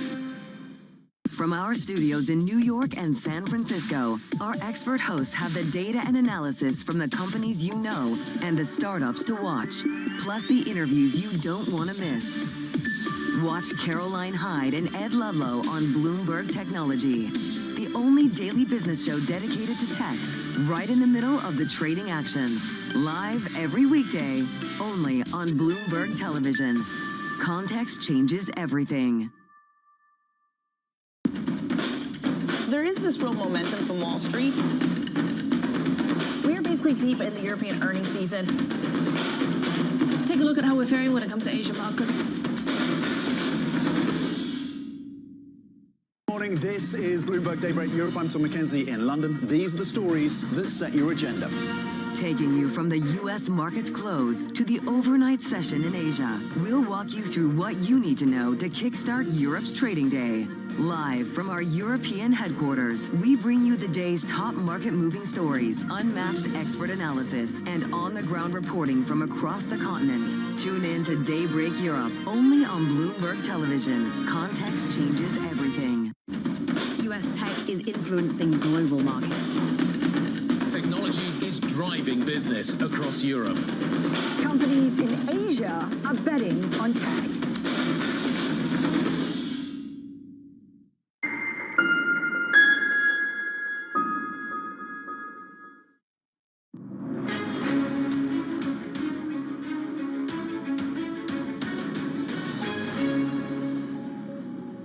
Well, residents and firefighters in Southern California are bracing for more strong winds early this week. The powerful gusts are expected to challenge crews struggling to contain two destructive blazes, which have left at least 24 people dead. Now, for more on this, let's turn to Bloomberg's Iman Farhat. Iman, so what's the latest when it comes to the evacuations? So there are about 100,000 people who are still under mandatory evacuation measures. Now, this is days after the blazes started coming out, so it's quite extreme. And at the same time, as you said, there are going to be more winds this week, and about 8 million people, or up to 8 million people, are being warned that there could be wildfires in their areas. So it could change quite quickly, and millions could be affected this week. What's the biggest worry right now? I think you're right. On these higher winds, that does mean that could mean very quickly that winds would pick up, that the blazes would spread much further. But at the same time, it also means that crews can't operate. And if these winds pick up, that really could make the efforts, stop, but also maybe make us go backwards if we lose all of that progress that we made in the last week and this weekend. What else are we watching for? I know there are firefighters coming from all over the world trying to help. I don't know if the access to the water is the most difficult part. Yeah, I mean, the water pressure, that's one thing that we've heard from the authorities. LA is not set up to deal with fires this big. There aren't enough firefighters probably in the whole state to deal with these fires. There are people from Mexico, Canada, other nations helping out. But it just seems that, if these winds pick up, a lot of that progress could be lost, and then these other crews could really become essential, as well as the water supply. Yeah, is there too soon to talk about reconstruction costs? We haven't really heard about that. Yeah, I mean, the cost of the economy, the cost and all that, the estimates keep ballooning. I saw one this morning where it was going up to like 250 billion. A few days ago we were talking about 50 billion. So it's obviously we're not sure right yet. I've been hearing from firefighters that, when you look at the devastation, it does seem really worrying, and we can't really assess it, but you know that it's going to be one of the worst in U.S. history. Thank you for joining us, Iman Farhat. There, of course, we'll stay on top of these fires and bring you the very latest from LA. Now to some other stories making news, and U.S. authorities have agreed to extend the deadline for Nippon Steel to end its bid to take over U.S. Steel. The Japanese company will now have until the 18th of June, following President Biden's order to halt the $14 billion takeover bid earlier this month. Now, both companies have appealed to a federal court, arguing that the Biden administration blocked the deal for purely political reasons. And the U.S. Supreme Court has signaled it's likely to uphold a law that could ban TikTok if its Chinese parent company does not sell by January 19th. Now, a majority of justices suggested they see U.S. national security concerns as overriding the free speech interests of companies and content creators. ByteDance argues that TikTok is an American company incorporated and headquartered in California. This is a picture for U.S. futures. We're seeing NASDAQ futures, for example, extending their losses down 1.5%. Again, a lot of the focus will be on inflation figures a little bit later on this week, after we had this blockbuster Friday payroll data that complicates things for inflation and the Fed. Coming up, we talk about the U.K. as the Chancellor returns from China.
case you missed it, on Bloomberg, the China show. What's been the sentiment? What's been the reaction to this U.S. election outcome on the ground? They were pretty much ready for Donald Trump. There was a high expectation that he could return to the White House. We have dealt with him before, and after quite a few years, China simply is better prepared, and China, psychologically speaking, is much more prepared in dealing with him again. Probably are fully prepared for Trump to impose higher tariffs on China. What's the tone as they were talking to really a global investment? Right. The openness of China, including the capital markets, Hong Kong being an international financial center, will be extremely important in channeling global investors. Don't miss the China show live every weekday.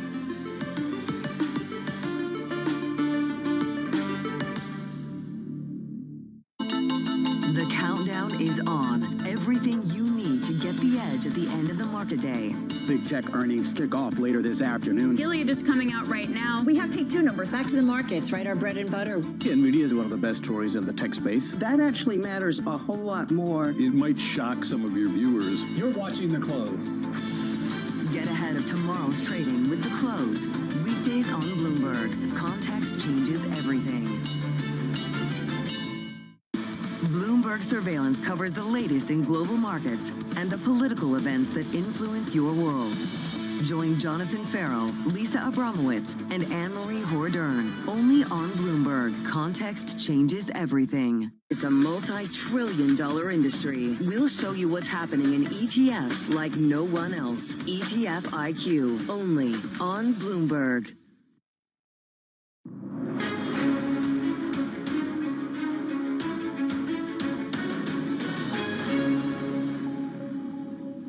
Good morning, everyone, and welcome to The Pulse. I'm Francine Lacqua here in London, and these are your top stories. A fresh wave of U.S. sanction against Russia sends oil surging, pressuring India and China, two of the world's largest oil-consuming nations. Traders trim bets on Fed cuts after Friday's blowout jobs report, while the pound extends last week's slump, dropping to its lowest level in a year. Plus, with UK assets under pressure, the Chancellor, Rachel Reeves, returns from China today, facing growing calls to quell market jitters. Now, the outgoing Canadian Prime Minister, Justin Trudeau, says his country is not looking for a trade fight with the new Trump administration, but will retaliate if the U.S. puts tariffs on Canadian goods. Now, for more on this, let's bring in our EMEA News Director, Rosalind Matheson. Ros, so when you look at, good morning, first of all, a lot happening over the weekend, and actually it seems that you have to respond if you're a leader, and that's certainly what Canada's Prime Minister did. Well, that's right. So he's laying the table saying, of course, if you come for us, we'll come for you, even though Justin Trudeau will only be Prime Minister for a little part into Donald Trump's time as president, but saying again, if you're going to put widespread tariffs on Canada, we will retaliate. And we're looking at how. I mean, 2018, when we saw this also, was quite different, though. It was like the US putting targeted sanctions on steel, aluminum, Canada coming back against things like household appliances and bourbon whiskey and boats. We're talking about a very different scenario with blanket tariffs the US might be putting on Canada. How do you respond to that? And of course, reminding the US and Donald Trump that Canada is the biggest buyer of US-made goods. So this is not something that wouldn't boomerang back potentially onto the US economy. And a lot of conversation we can see about how Canada might respond. Could they go as far as to curb energy exports to the US, electricity exports, over the border area into the US? That doesn't seem to be on the table, but we are looking at a very complex moment, particularly again with the Canadian Prime Minister going out the door shortly afterward. Yeah, it's also, there were some strange, thoughts from Donald Trump saying it'd be beautiful if Canada was part of the U.S. I wasn't really sure what to make of that. Now, the Mexican president, she also responded, speaking to a crowd after comments he made last week. Well, that's right. And she was saying that, again, that Mexico won't be subordinated by the US, but also said the relationship can be good and will remain strong. How you guarantee both those things is quite tricky. And looking back again to previous times, yes, we did get a renegotiation of the North American trade agreement. Her predecessor was part of that, but that was then, this is now. Very different, talking about targeted parts of each other's economy and blanket sanctions and tariffs, rather. And what does that mean for the relationship? So how, again, Mexico manages that? Do you work together with Canada? And in what way do you join forces with Canada against the US on this? Do you bring in other players? Do you essentially double down and really, develop your economic relationship with China as a buffer? There are all sorts of potential, unintended consequences from this, but it's very hard to tell until Donald Trump gets in the door and says clearly what exactly is he going to do. Yeah, inauguration exactly a week from now, so it's next Monday, January 20th. Now, we also heard from Jamie Dimon talking about tariffs and Donald Trump. This is what he had to say. To me, tariffs are a way, are a tool, properly used, that can help get some of those issues resolved. Unfair competition, national security issues. If like any tool, if it's misused, it can do damage too. Not sure what to make of those comments, actually. It was interesting to hear the remark properly used. I mean, he's saying in that interview, you can understand why Donald Trump was re-elected. He talked about the fact he feels previous governments have neglected national security, the resilience of supply chains, supporting the economy, supporting business. And tariffs are a part of that economic toolbox, as he said, if used when you're actually alleging, misbehavior by another country. Used as a political tool, which is what Donald Trump seems to want to do, quite different. The properly used really stood out to me. And he's saying, they can also cause problems. So in a way, a bit of a warning maybe to Donald Trump, just if you're deploying these as a tool, make sure you're thinking about what might be the effect of it. Ross, thank you so much. As always, Ross Matheson, there, our head of our EMEA news desk. Now, on to the UK and the Chancellor returning from her weekend trip to China as the sell-off in UK assets continues. The pound is at its lowest against the dollar since November 2023. Traders betting on it falling even further. Now, despite UK government borrowing costs soaring last week, Rachel Reeves is sticking to her guns. The fiscal rules that I set out in my budget in October are non-negotiable, and growth is the #1 mission of this government, to make our country better off. Now we're joined by Jim O'Neill, member of the House of Lords, former chairman of Goldman Sachs Asset Management as well. Jim, thank you for joining us. You look like a podcaster. When you look at the market moves that we saw last week, how much further do you think yields will rise and the pound will fall? So first of all, Fran, I encourage Bloomberg, given how objective you guys are, is to get out a chart for your customers of the trade-weighted value of the pound. I am quite shocked as to how widely a lot of British mainstream media is talking about some supposed big drop in the pound. What they seem to be confusing is something really basic, which is we have a very strong dollar, and the dollar is rising against many, many currencies. I think there might have been about 2 hours last Wednesday where the pound fell a bit faster than any other currency. But we do not have a weak pound. In fact, if you look at the trade-weighted value of the pound, I think it's actually risen over the past 15 months and has been pretty stable since the Labour government came into power. What we have got is a very significant rise in bond yields going on, and it is a bit more in the UK than in other countries. And so that is obviously an issue for the interplay with UK fiscal policy. But the kind of drama that the British media is turning this out to be is kind of a bit mind-boggling to me, because it's not really anything to do with the UK. And having just looked at some data preparing for this, it might get worse, because I hadn't realised I caught up with the US payrolls, but I've if not anything greater concern, that the long-term University of Michigan inflation expectations release came later, I think, Friday, for 5 years, rose to 3.3%, which is a huge jump by the standards of that index. So I think we've basically got markets starting to worry about inflation again. And I noticed similarly, that there's a big rise in crude oil going on in the past week as well. So it's not obvious to me that anybody in the UK can do anything about any of that, frankly. So I'm not quite sure why there is this almost hysterical mood out there.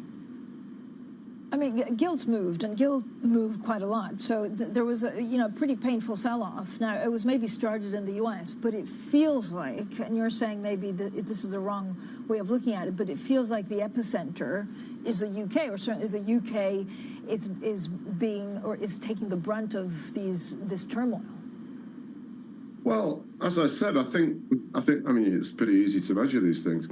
UK 10-year yields have risen a bit more than other places in the past few months, but it's not as though it's a UK-centric thing. There has been almost exactly the same rise in US bond yields over the period since the Chancellor's budget, and yields are going up everywhere. But let me bring in two other things that are very specific to the UK. First of all, I do think, despite what I've said, the markets are not trusting at the moment the new government's commitment to their own fiscal rules, partly because it's still new, and also because they did a couple of odd things in their budgets. And so it's sort of partially understandable. And I myself, as somebody that is a big fan of their new fiscal rules, I think they need to deliver more about it when they come up with their spending review, and in particular the rollout of the 10-year borrowing and investment policy in the spring. I think that is, for me, that is the real test of this. The thing going on in parallel is obviously because of the tax hikes they did, and every business person you speak to talks about it. Business confidence is being given a big whack. So there is a focus on UK growth, which I think is valid. But this idea about some kind of crisis in UK markets, I think to me, it's a symptom of the never-ending 24/7 chattering classes of people that have just got to talk about something because the 24 hours where they have to show something. Jim, if you were Chancellor, would you ignore it, or does she need to do something to get ahead of these market moves? Well, I'll turn it back on you, Fran. What exactly is it she can do? Let me give you a particularly daft thing that goes in my head. Can you imagine if, for some reason, the Chancellor says, OK, yeah, I'm going to have a little mini January budget, even though it's only 2 weeks into the new year, and I'm going to tighten fiscal policy again. And then 2 weeks later, after we get some surprisingly good US inflation news, bond yields drop by 40 basis points. And then we have lots of people writing stories about how the Chancellor's got a whole load of fiscal room to do some stimulus. And so, you could be in this never-ending silly merry-go-round because of a move in global bond yields. More sensibly, there isn't any pressure on her to do anything about the markets or her own rules till at least March, when the OBR will come out with their updated forecast. So I don't quite.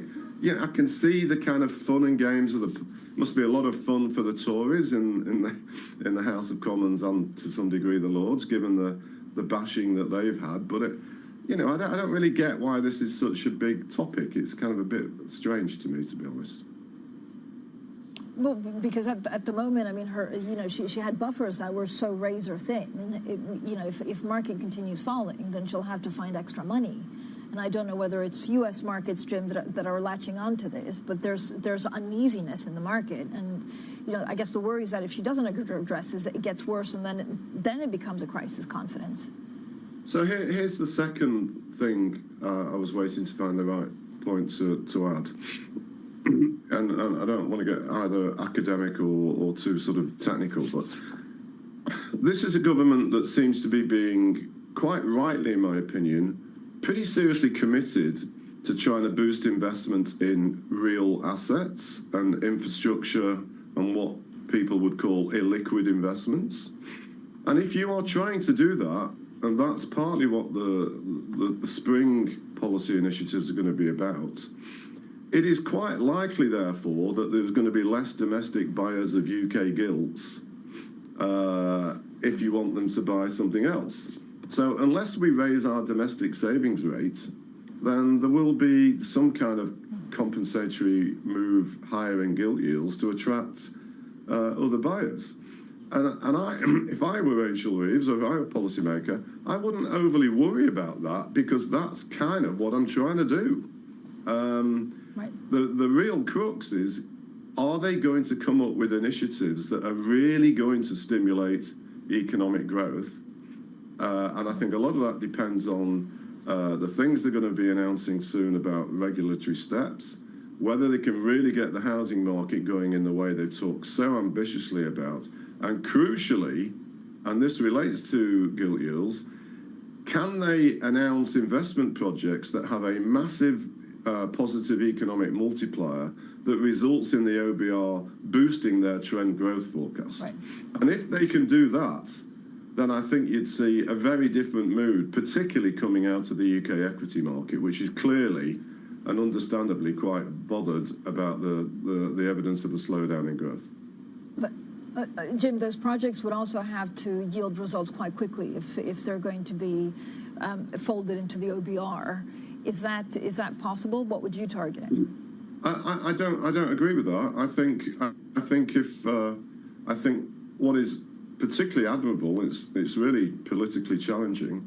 I think if the government can focus on things that are going to truly change the trend growth performance of the UK and boost productivity, whether that be something I'm very interested in, for example, Northern Powerhouse Rail, or something that is highly topical, instead of boosting more day-to-day health spending, boosting preventative infectious disease and related health investments, I am pretty sure that that would cause the OBR to boost their long-term growth forecast from what is currently around 1.6 to something closer to 2. And given the importance, and justifiably so, of the OBR's independence and their skills, I think that would influence quite a lot of sell-side analysts in this country, or people looking at it. And in turn, that could therefore raise the equity risk premium and change the whole tone of that part of UK financial markets. So part of the problem of British governments the past few years is this obsession with trying to find some policy initiative to influence growth in the next week. And the problem we've got is really weak productivity and very weak investment spending.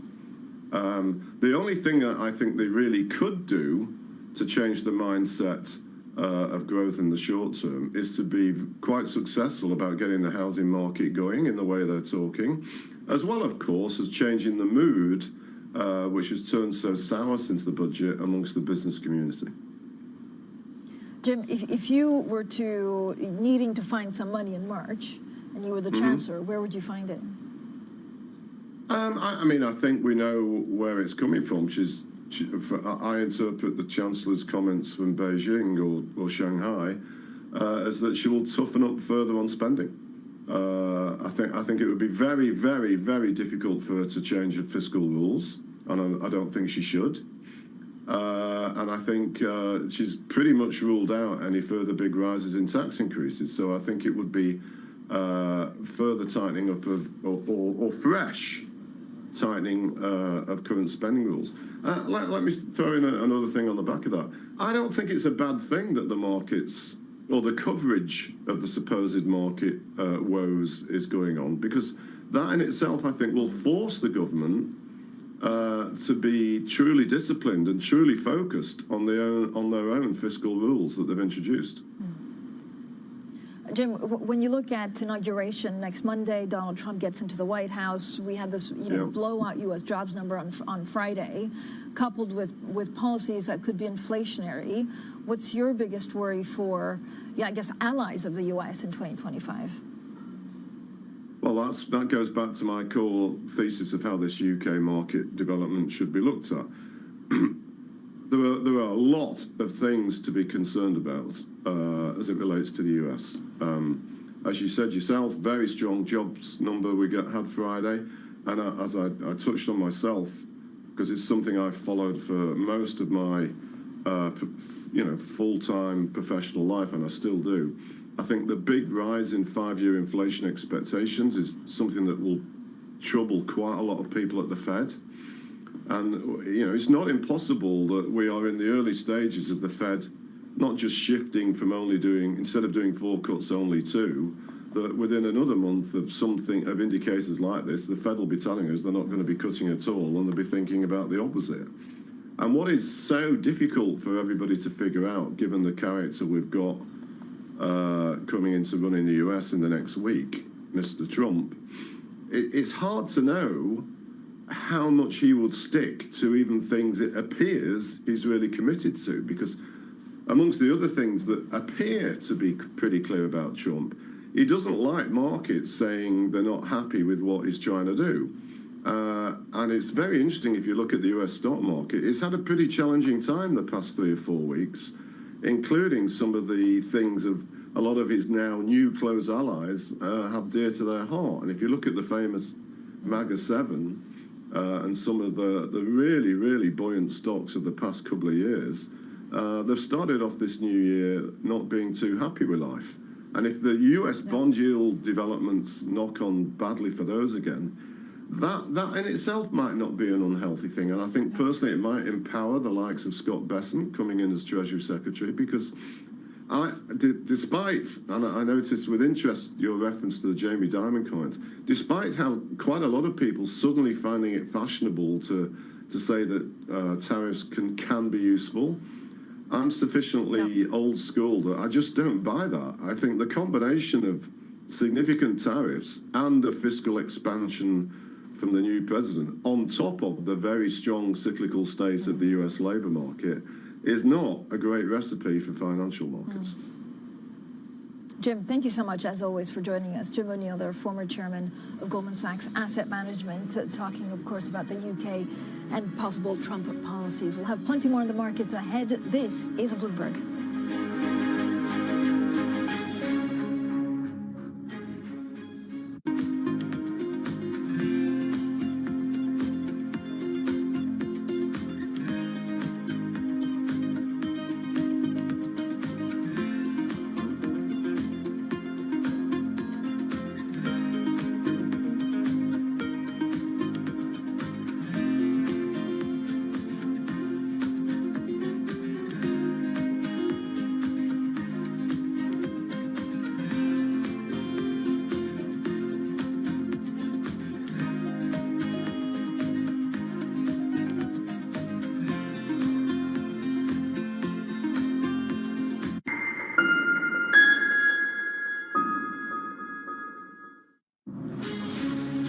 From the beating heart of global finance, economics and politics, and wherever newsmakers are moving markets, Bloomberg brings you conversations that allow for deep discussions and important insights. What do you think the future is for inflation? Is this a new normal? Are markets too optimistic? How do you worry about the things that are outside your control? How does the current fighting completely stop? I'm Francine Lacroix, and this is The Pulse, every weekday only on Bloomberg. Bloomberg loves earnings. I know it's like your Super Bowl, right? I can't wait. It's like opening presents in the morning. All right, it will be exciting. Nobody covers earnings like Bloomberg. Middle East and Africa. Vibrant resources and high-yield investment opportunities abound. Join me on Horizons Middle East and Africa for the stories, newsmakers, and insight from this exciting region. Now weekdays, only on Bloomberg. Welcome to the world of decentralized finance. Massive outperformance from Bitcoin. Bloomberg is covering all things crypto, the people. The tectonic shift emanating from Washington. All we're looking for is clear rules and the ability to build in the United States. Crypto shouldn't be partisan. The transactions. Really a record-breaking moment. Crypto VC is back. And the technology. It's really the beginning of a global on-chain economy. And if America doesn't embrace it, we're going to be left behind. Bloomberg Crypto, only on Bloomberg.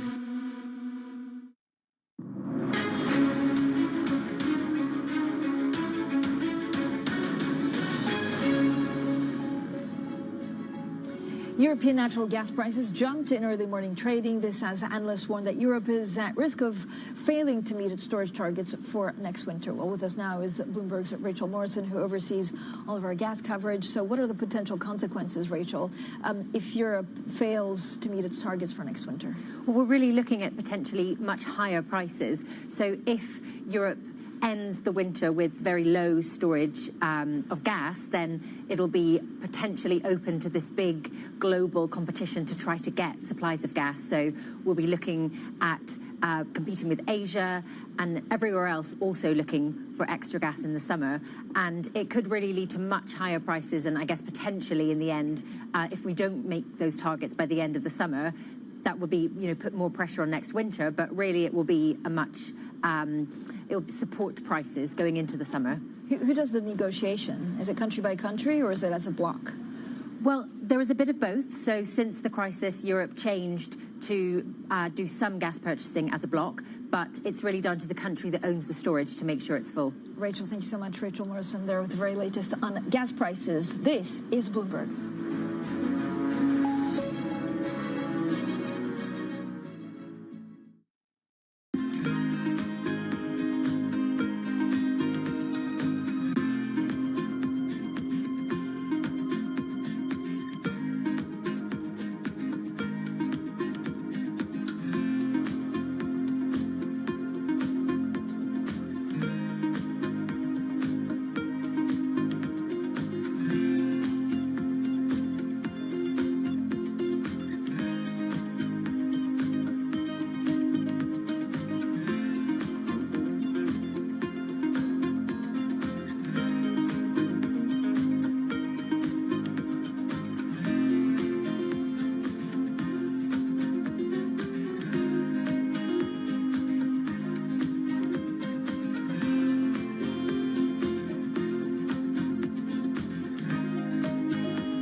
Jumpstart your trading day on Bloomberg Open Interest. 2 hours of single stock stories that are driving the opening bell action. We'll take you to Wall Street, Main Street, the C-suite, and beyond. These are companies that are growing their market. The great companies in the U.S. are the companies hitting the cutting edge. That's a different story. Get the inside track on what's buzzing in markets. With the players who are shaping the narrative. If you have bad earnings reports, you're going to get punished. They're not buying what the industry is selling. Join us on Bloomberg Open Interest every trading day, only on Bloomberg.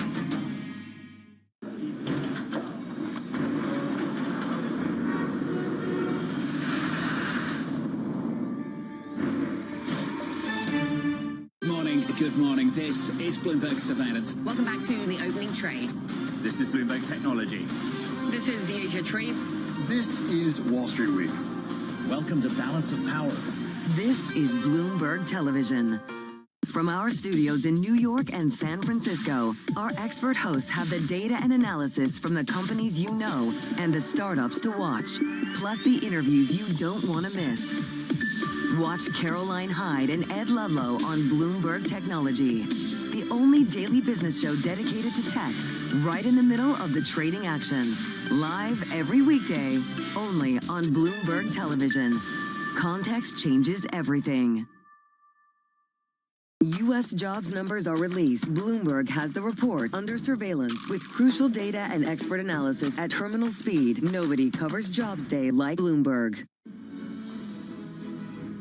Euro-dollar actually extending the drop, falling some 0.6% to hit today's lows of 1.0178. U.S. futures, if you look at the impact that blowout number from the U.S. has had, quite a lot of pressure now on what happens with the inflation figure in the U.S. a little bit later on and what that means for Fed policy. So that's dragging a lot of the stocks to the downside. NASDAQ down 1.4%, S&P futures down 1%. So we not only have quite a lot of data from the U.S. this week, we also have Scott Bessent talking, of course, and testifying. So it'll be interesting to see a little bit more what he thinks about dollar policy. Up next, Bloomberg Brief, Danny Berger and Manus Krajny in New York, and this is Bloomberg.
morning. This is Bloomberg Daybreak Europe. I'm Tom McKenzie in London. These are the stories that set your agenda. Taking you from the U.S. market's close to the overnight session in Asia, we'll walk you through what you need to know to kickstart Europe's trading day. Live from our European headquarters, we bring you the day's top market-moving stories, unmatched expert analysis, and on-the-ground reporting from across the continent. Tune in to Daybreak Europe, only on Bloomberg Television. Context changes everything. From the world of politics to the world of business, Joe Matthew and Kaylee Lines deliver news, insight, and analysis live every trading day. Balance of Power, live around the world, only on Bloomberg. Bringing you up-to-the-minute financial news whenever and wherever it happens. I'm Michael McKee at the Federal Reserve, and this is Bloomberg.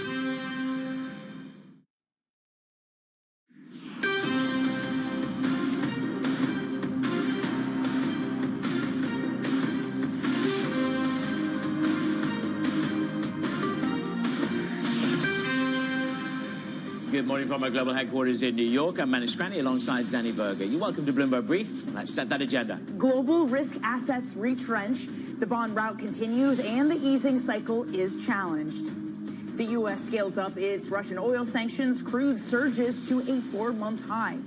And a holiday quarter to forget, iPhone sales drop globally as Apple loses more ground in China. Good morning, Manis. Danny, good morning. The bond bears have a new arrow in their quiver, which is that oil market at a 4-month high on the new sanctions. We'll talk about more about that later in the show. But this bond market, the bears are definitely in charge. We're up for 7 days in a row on 10-year government bond yields. It's a right like we haven't seen since May 2023. We're up 22 basis points in 7 sessions. And, of course, we've just retraced ever so slightly from that 5% level on the very, very long end. 5 to 10-year inflation expectations are the highest since 2008. That will irk the Fed to a hard pause. Roll it over, have a look at risk. Risk is uncomfortable in equities across the spectrum.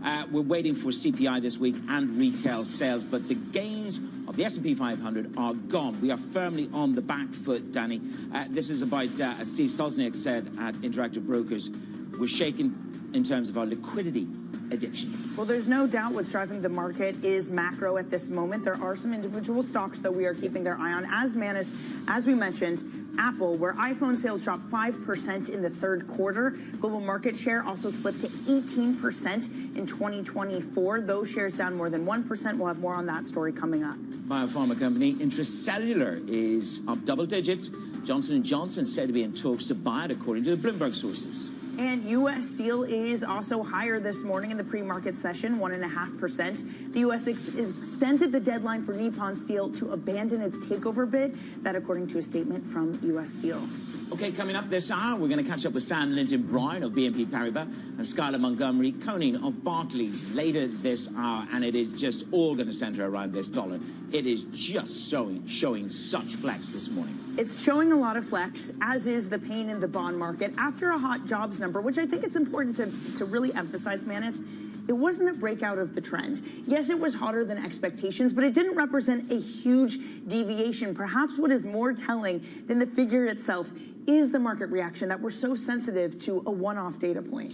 Yeah, and I mean, if you look at the inbox this morning, you've got Goldman Sachs, you've got Kit Dukes. I mean, balancing out. Goldman's looking for 5% higher on the dollar. You look at what Kit is saying. Kit goes back to his narrative. U.S. exceptionalism, a lot of it is already priced in there. A lot of policy divergence is in the price. However, it won't stop the market from, you got it, overshooting. Well, is this a market that's overshooting? You have to say already the sell side has recalibrated what they see as job cuts. Everyone from Goldman to Bank of America. I think Bank of America is notable, Manis, because Aditya Bave of Bank of America writing this on Friday in reaction to the jobs report after a very strong December jobs report.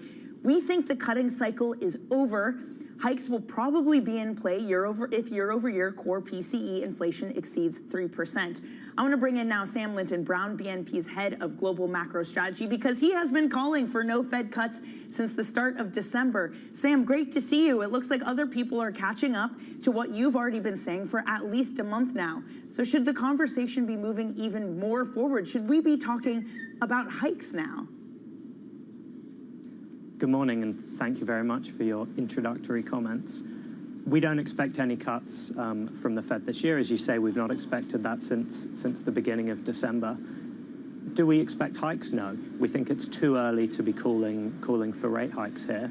But I think the right question to be asking is, what are the conditions necessary for us to be more seriously considering that? I think there's several. The first is on the jobs market. We had that blowout payrolls report last Friday. I think if we were to continue to see payroll growth above what the Fed would consider the break-even level, so above 150K job gains per month, and at the same time the unemployment rate was going down, that would be sort of a tick for the condition on the labor market. And then the second factor that I'd flag is on inflation. Our view is the market underprices the inflationary impacts of tariffs. We think inflation in the US will surprise meaningfully on the upside this year. We think inflation expectations, inflation break-evens are too low. And if we begin to see the market more seriously price in tariffs, price higher inflation, at the same time as a labor market which questions whether or not Fed policy is actually in restrictive territory, then I think the market can seriously price in hikes. Sam, good morning to you. That's a fairly hawkish narrative for the rates market. Inflation expectations in the 5 to 10 year zone, they are the highest since 2008. How uncomfortable is that for the Fed, and how uncomfortable is that for you in terms of this danger zone that we are in this bond market? It's uncomfortable for the Fed. I think in the Fed rhetoric that we're likely to get this week and across the next few weeks, the signaling's really going to be that rate cuts are pausing for now. I think the 5 to 10 year Michigan printing 3.3, that is a concern for the Fed. That will in turn prompt their rhetoric to be shifting more and more hawkish. Interestingly, though, if we look at the market, you mentioned 5-year inflation expectations in the market, 5-year break-evens, the tradable thing, that's just above 2.5%. That's not very high. Typically, there's a 30 basis point difference between CPI, which the break-even is based on, and PCE. That means over the next 5 years, the market prices the Fed only being slightly above its 2% inflation target in core PCE. We think that's too complacent. We actually think that 5-year break-evens can get up to a level at least of 2.75%. So Sam, if I'm understanding correctly, what you're describing at the moment is a market that's repriced for a strong economy and a higher neutral rate, not inflation that you see coming. Beyond just tariffs, could what we see this morning in the energy market, for example, with Biden on Friday placing new sanctions on Russian vessels taking Russian oil, energy, the whole complex moving higher, could that be another potential threat that wakes this market up to the possibility of sustained higher inflation? It could. And I think the correlation between the Michigan Inflation Expectation Survey that you were referencing earlier with energy prices, with gasoline prices in the US, is really quite strong. So any upside in energy prices is likely to feed through to concern at the Fed that they need to be signaling a more hawkish message. For the energy market specifically, we think on the gas side, the market has now repriced to an appropriate level. So prices started the year very high. We went above 50 euros in the benchmark in Europe. We've now come down to 45. We think that makes sense. On oil, we're seeing the strength this morning, as you point out, on the back of some of the latest news flow in relation to sanctions. We think the market already prices in quite a pessimistic supply backdrop in the oil market, though, and quite an optimistic demand backdrop in sort of the short term. So while the latest news flow does support prices, for the energy complex as a whole, we're not too concerned that we're going to go meaningfully higher from here. Sam, one market where the bears have not finished their action across these bond markets, but in the gilt market specifically, 488 is where we are. The question is the panic over in the gilt market? Because you would say that as FCON tightens in the UK as a result of these dislocations, it builds the narrative for cuts.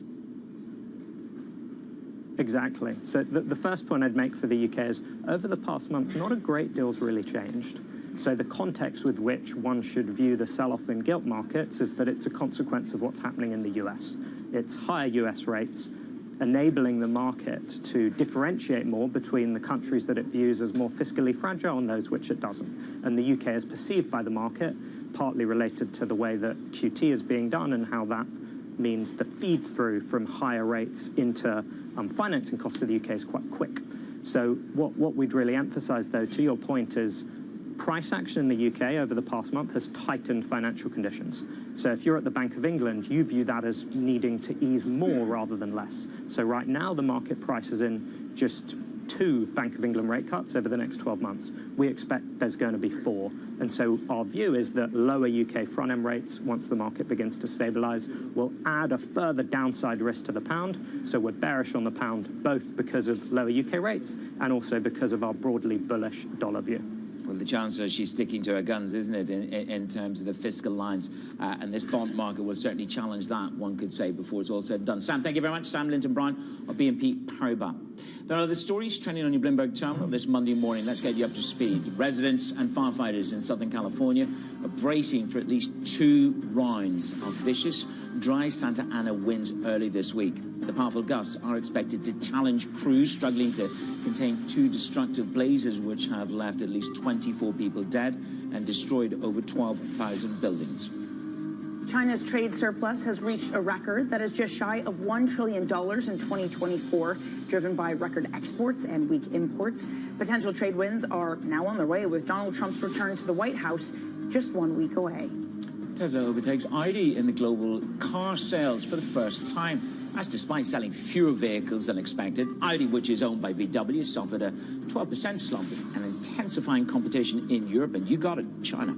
Coming up, as we were just discussing with Sam, oil hits a multi-month high following new sanctions on Russia. We have the details for you on your brief next.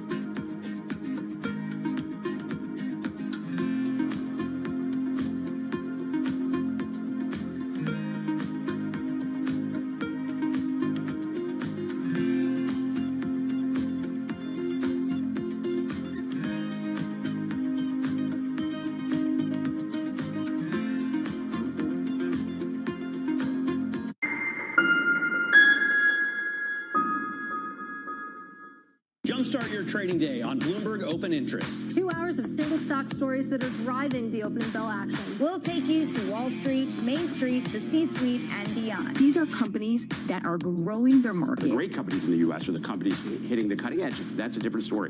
Get the inside track on what's buzzing in markets. With the players who are shaping the narrative. If you have bad earnings reports, you're going to get punished. They're not buying what the industry is selling. Join us on Bloomberg Open Interest. Every trading day, only on Bloomberg. Good morning. This is Bloomberg Surveillance. Welcome back to the opening trade. This is Bloomberg Technology. This is the Asia Trade. This is Wall Street Week. Welcome to Balance of Power.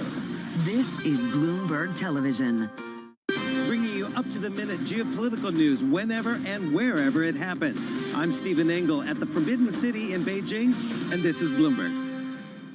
Welcome to the world of decentralized finance. Massive outperformance from Bitcoin. Bloomberg is covering all things crypto, the people. The tectonic shift emanating from Washington. All we're looking for is clear rules and the ability to build in the United States. Crypto shouldn't be partisan. The transactions. Really a record-breaking moment. Crypto VC is back. And the technology. It's really the beginning of a global on-chain economy. And if America doesn't embrace it, we're going to be left behind. Bloomberg Crypto, only on Bloomberg.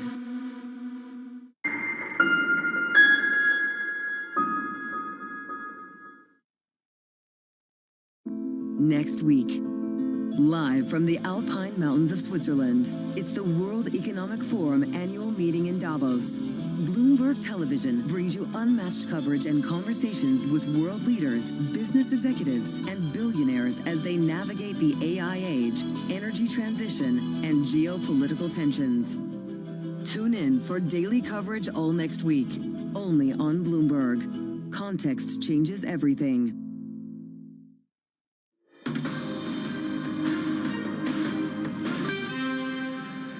It's Bloomberg Brief. I'm Menace Cremy alongside Danny Berger here in New York. The oil market continues to rise. Crude rallying to the highest level in 5 months now since we've been on another new high. The U.S. imposing fresh wave of sanctions against Russia's energy industry.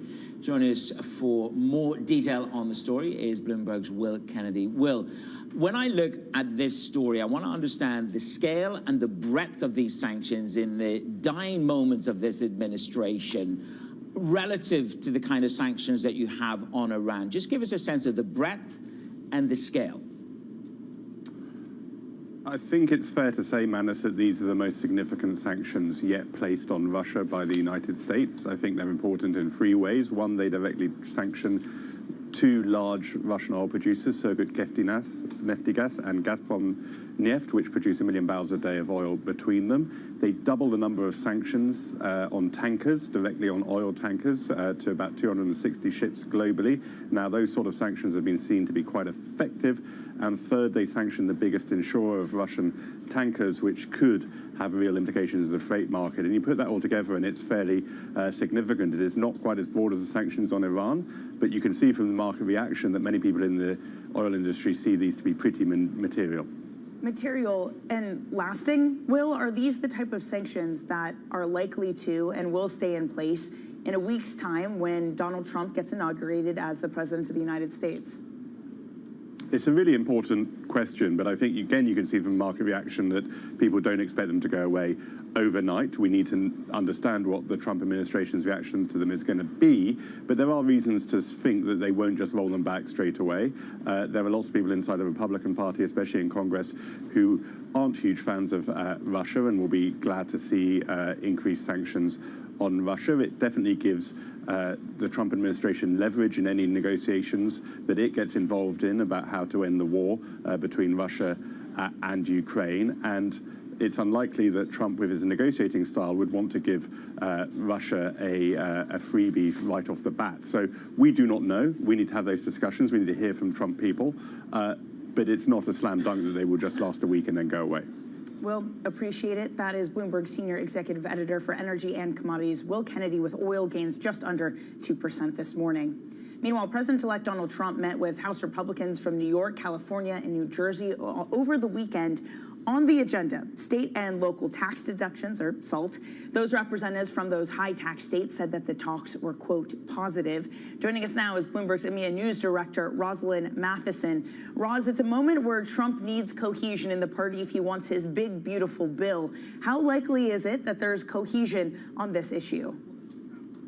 Well, that is the big question. As you were saying, there have been conversations around what's known as the SALT cap over the weekend, but no specifics around parameters or numbers so far. What seems to be is Donald Trump is saying, bring me some numbers, bring me a proposal, and I'll take a proper look at it. But the question is, how do you get Republicans to agree on that? This is the ability to defray some of your state and local taxes, so obviously benefits higher income earners as a result, and those tend to be concentrated in places like New York and California. And so you have some Republicans saying, hang on, are we giving a tax benefit just to wealthy Democrats in these places? And what about the rest of the country and income earners there? So there isn't unity in the party on this, on the number. Do you increase the cap to 20,000 to 100,000, as some are seeking? What is the number that's palatable? So it's a question of getting an agreement within the party on it for a start, and then a concentrated proposal to Donald Trump. But at least he said he's willing to listen to it.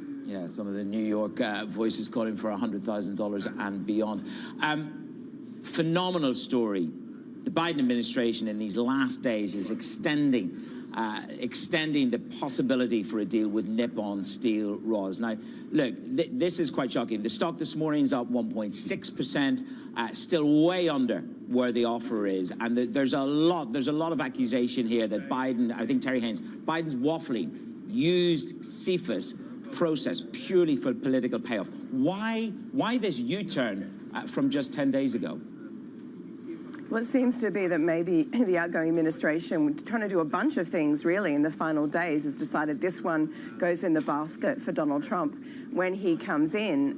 But interestingly, Donald Trump has been aligned with the outgoing administration on this deal in terms of opposing it. And he said that more than once. The question is, does this give a window for the Japanese to try and persuade him to change his mind? Because we know his mind can be changed. If he thinks there is a reason, a good deal for him in it, he might agree to it. So far, he's been very clear about his opposition to it, but we know that the Japanese Prime Minister Ishiba plans a visit to the US very early on, get himself in front of Donald Trump, pitch something that might be palatable to Donald Trump. It's a small window, obviously, to do so, given what we know about how Donald Trump currently views this deal. But it does seem, of all the many things that Joe Biden is trying to get done before he's out the door, this is one he's pushed over to the new administration. One thing they're also trying to get done is a hostage deal in Gaza, Roz. Jake Sullivan, the security advisor, national security advisor, saying that it looks like something might be close. J.D. Vance also saying the same thing. It's both outgoing and incoming administrations are making noise about the possibility of a deal. Does it look realistic?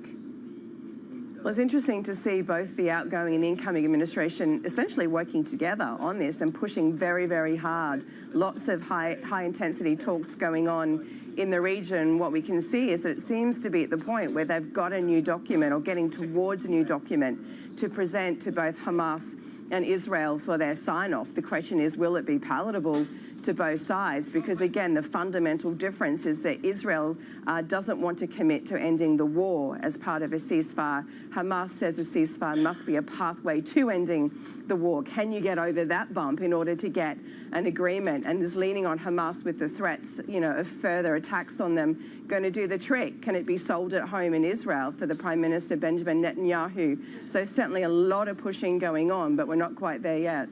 Okay, Ros, thank you very much. Our EMEA News Director, Ros Matheson, on the latest political stories. Coming up, a look at what else is making headlines around the world, including a slump in iPhone sales. Context matters on Bloomberg.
I've seen firsthand how some fashion businesses make women feel. And I think there's one thing, being really vocal and being an Instagram activist and talking about something, there's a difference than putting your money where your mouth is and really trying to do something about the problem. And that's what I did with that business. It was about how do I take everything that I know and I've learned and actually do the opposite. And I think that as a young black female entrepreneur, the only thing that I could do was what I know from my experience. And the honest truth is, I didn't set out to create a company that was deeply rooted in the principles of inclusivity and diversity. I set out to make a company that was right for me and my friends, and I knew that if I had a problem, chances are somebody else does. And I think that's where so many businesses are, created, when you're solving a problem that's real for you and therefore real for the consumer.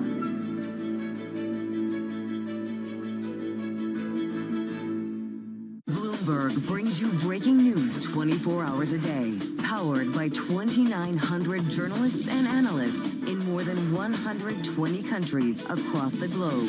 Bloomberg Television. Context changes everything. From our studios in New York and San Francisco, our expert hosts have the data and analysis from the companies you know and the startups to watch, plus the interviews you don't want to miss.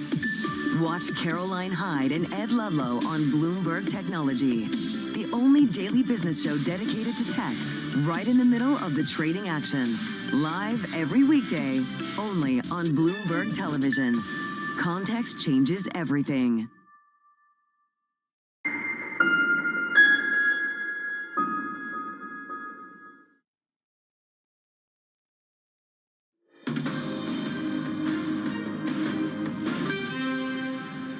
Bloomberg Brief. I'm Menace Granny alongside Danny Berger here in New York. The front pages look a little bit like this from around the world.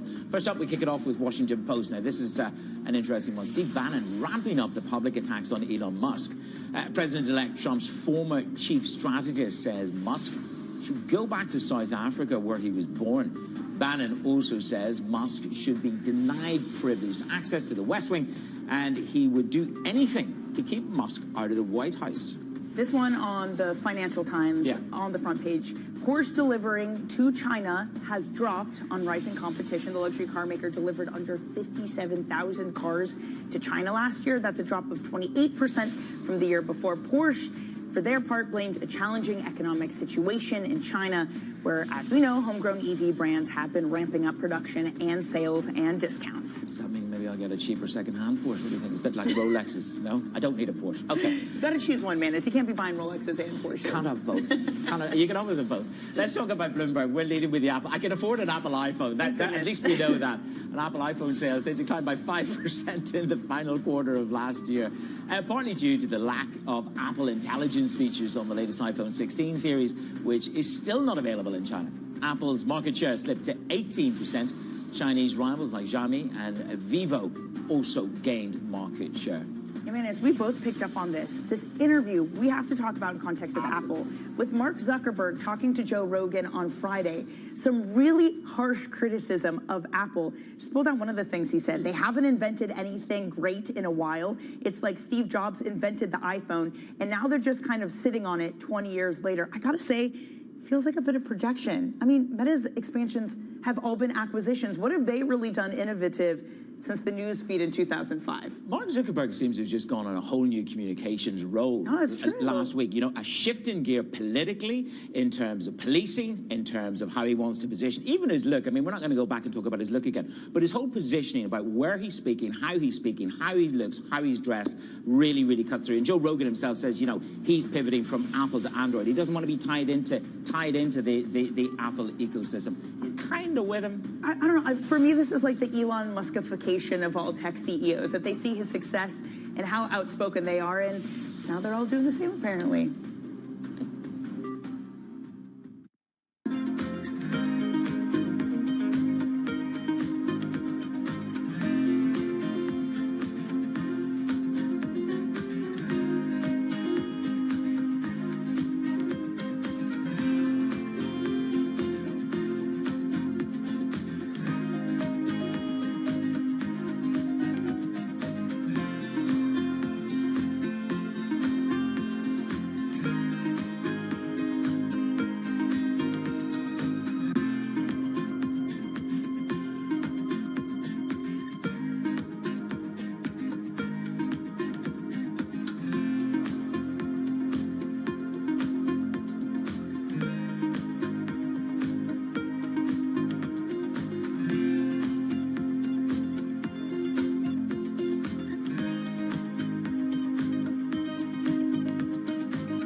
In 2000, post-Napster, generally everybody wrote off the recorded music industry, including the investment community.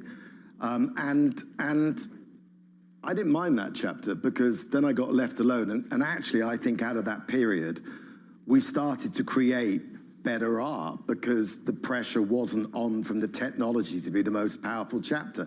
And then iTunes came in, and iTunes, to Apple's credit, did have a boutique taste mentality about the store, which meant that I think they understood. I can tell you from that period that the artists that came through were of a very high quality because it was encouraged to be boutique. Now, ironically, This chapter has made us more money times 5 than the iTunes chapter and the post-Napster chapter. But an algorithm tells you what you want, not what you might like. And there's a difference between what you want, but with streaming, the downside is you have incredible penetration, and we have hundreds of millions of people around the world. And so that has been very lucrative as a business.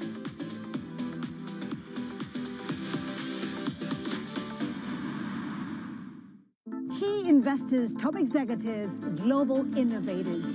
Join me for in-depth conversations with the biggest newsmakers on the day's top stories.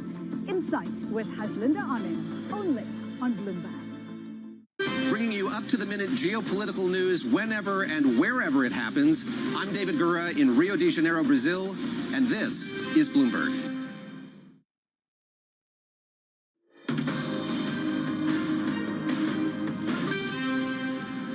From our global headquarters in New York, welcome to Bloomberg Brief. Danny Berger, Manus Cranny here. Let's set your agenda. Global risk assets retrench as the stock and bond rout continues, and the easing cycle is challenged. The U.S. scales up its Russian oil sanctions. Crude surges to a 5-month high. On a holiday quarter to forget, iPhone sales drop globally as Apple loses ground in China. Danny, good morning. Good morning, Manus. Has a correction taken hold?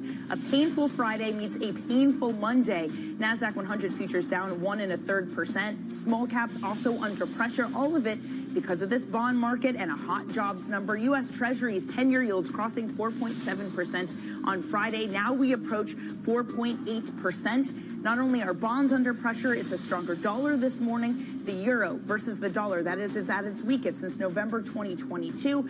Add into all of that of your inflation fears, a strong jobs market. Now oil's inflationary pressure, Manus, that is up 1.7%, just under $78 a barrel, with new sanctions from the Biden administration on Russia coming on Friday. And there is a level of angst, and this is the conversation that we had with BNP Paribas just a little bit earlier, is the break even, the inflation. Well, the inflation expectations are the highest since 2008. We got that from Michigan on Friday. But it's where do the break evens go to? And that's the level of discomfort within the Fed. And that adds petrol to the flamethrower that is the muscular dollar. I thought Sam Linton-Brown was really great on this. This idea that what we're seeing in a repricing right now is just a strong economy. It is just a higher neutral rate. What he sees coming next is inflation fears being priced in, that hasn't yet happened, and it will happen because, as he says, it is a market that's discounting the impact of tariffs. Well, if the Fed's uncomfortable with the break-evens or indeed the inflation expectations, take a look at the dollar. We're at a 2-year high. The Biden administration's leaving, the Trump administration is arriving,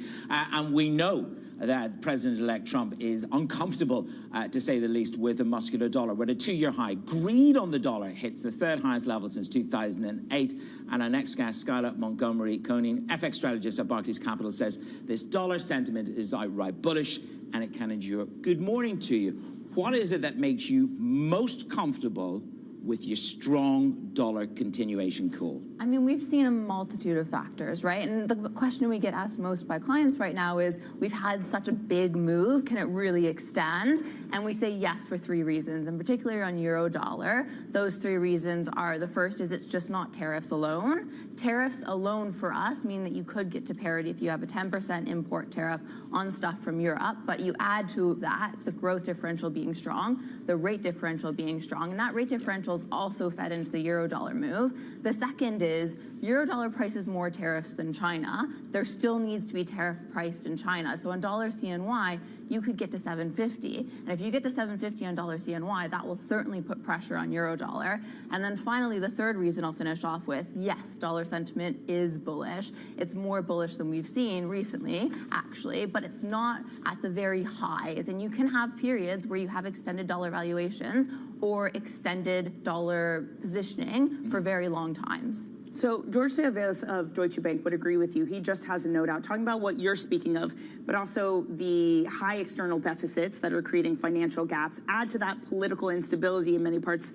of the world. You get a stronger dollar, and he thinks that we could exceed post-Volcker highs or maybe lows if you're talking about the euro versus dollar. Could it get that extreme? Is that within your forecast too? I mean, it's not what we're forecasting, but certainly that is something that could happen. I also want to highlight, I think the market is taking tariffs as structurally an issue, but not literally, as in we're not pricing in a 10% tariff on the entire world. We're not pricing in 60% tariffs on China.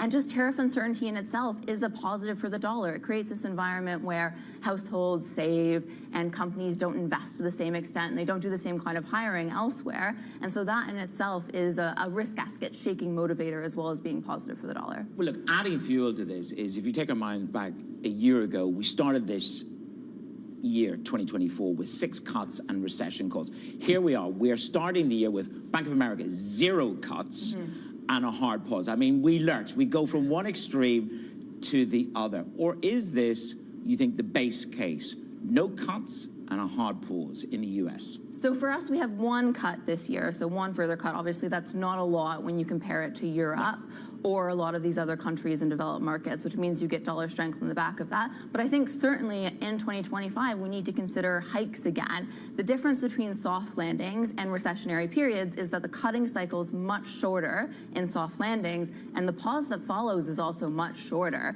And so naturally, as the market looks for the end of the cutting cycle, I think you need to start thinking about what's after that. And historically, 1995, 1998 are your soft landing cycles. And what brought the Fed back to the table wasn't necessarily inflation coming up. There were worries over energy inflation, but core inflation actually declined during the last cut to the next hike. It was worries over demand resilience leading to inflationary pressures. Now, obviously today, the Fed's mandate is a bit more symmetrical. There's more weight put on employment than historically, but that's certainly something to consider. I was going to say, because you mentioned Bank of America saying no cuts. They say hikes would come back on the table if you get core PCE above 3%. What is the mix for you that you want to see to say, okay, the conversation now needs to shift to hikes? What sort of data would we start to see to make it clear that that's the part of the historic corollary of that we're in of the cycle? Yeah, certainly some of the demand data that we've gotten more recently is worrying. I think for the Fed, because you've got that dual mandate, it's really the employment. Because the employment picture is what brought the 50 basis point cut that now seems so far away onto the table. And if you have employment rise significantly or accelerate, I think that's something to worry about, because the inflationary backdrop we're already worried about, right? We're plateauing with inflation at very high levels or above target at least, and you have the threat of fiscal expansion, immigration being tighter, as well as tariffs. And so all of that points to higher inflation as well as oil prices. So it's the employment bit that I think still needs to come through. Look, there are repercussions of this strong dollar. Goldman's got a big note out there, 5% stronger is their call for the dollar. They've upgraded this twice in quick succession in a couple of months. I want to go to sterling because it's got vigilantism in the bond market and it's got pressure in the currency. How much more pressure is there to come in sterling, or do you think we're at or near a floor? Because the options market is building for a lurch to the downside. Yeah, we're actually a little out of consensus here. So we like selling Euro GBP. And so we think that the balance that you've had more recently is an opportunity. The biggest thing for the UK is that that carry advantage is maintained. So it's very hard to maintain shorts in the UK. I also think more structurally, we have this view that the supply side is so damaged that you can just do a little bit and it adds. And so the fiscal expansion that we have got, which is what the budget was, even if it wasn't taken by the market very well, that's positive. If you get closer ties between Europe and the UK, that could also be more positive in terms of the Brexit premium. And then, you know, I'll just say also in terms of tariff threats, the UK doesn't seem like it will be as much of a target. Trump seems to be targeting countries or economies that have large trade surpluses with the US, and the UK doesn't fall under that umbrella. Well, it's the irony. Having a large trade surplus almost isn't good for your currency anymore because of the tariff threat that you're likely to have. At what point, and I know we're kind of already seeing echoes of it, of a strong dollar being problematic for different central banks, but at what point do we start talking about contagion? Do we start talking about really big risks globally, maybe feeding even back into the US with too much dollar strength? What is that level? I mean, I don't think we're quite there. I think it's certainly something we need to consider because it's a destabilizing force and you're starting to see it in risk assets. It matters also why the dollar is rising. Is it rising because of strong growth, which is certainly fed into this, but is it because it's inflation worries and it's a risk-off move? And then that becomes more concerning for your EMs, for your cyclical currencies, and we've definitely seen that more recently. Skylar, really great to have you on an important conversation. Skylar Montgomery-Koning of Barclays. Okay, let's get to you some other top stories that are trending on the terminal this morning. Residents and firefighters in Southern California are racing for at least 2 rounds of vicious, dry Santa Ana winds early this week. The powerful gusts are expected to challenge crews, struggling already to contain 2 destructive blazes, which have left at least 24 people dead and destroyed over 12,000 buildings. China's trade surplus reached a record just shy of $1 trillion in 2024, driven by record exports and weak imports. Potential trade headwinds are now on their way, with Donald Trump's return to the White House in just 1 week's time. And Tesla has overtaken Audi in global car sales for the first time. That's even though they sold fewer vehicles than expected. Audi, of course, owned by VW, suffered a 12% slump with intensifying competition in Europe and China. Okay, well, we are definitely in this risk-off sentiment this morning, Danny. S&P 500 down 0.8%. We're grappling with that higher bond yields again. We're up for 7 days in a row in U.S. Treasuries. So you are looking at a repricing across the curve. The dollar is up as oil hits a 5-month high. By the way, you mentioned Goldman's call of a stronger dollar. They say parity coming in 6 months. We're not happy with this, right? No, how about 6 weeks? I mean, we're at like 101 now. What a call. 6 months away, says Goldman, of euro-dollar parity. Exactly. Okay, let's tell you, we just mentioned oil hitting a 5-month high. There you go. WTI and Brent on a roll this morning. We're going to dig into this story, the sanctions, the latest sanctions from the outgoing Biden administration, size, impact, and scope on Bloomberg.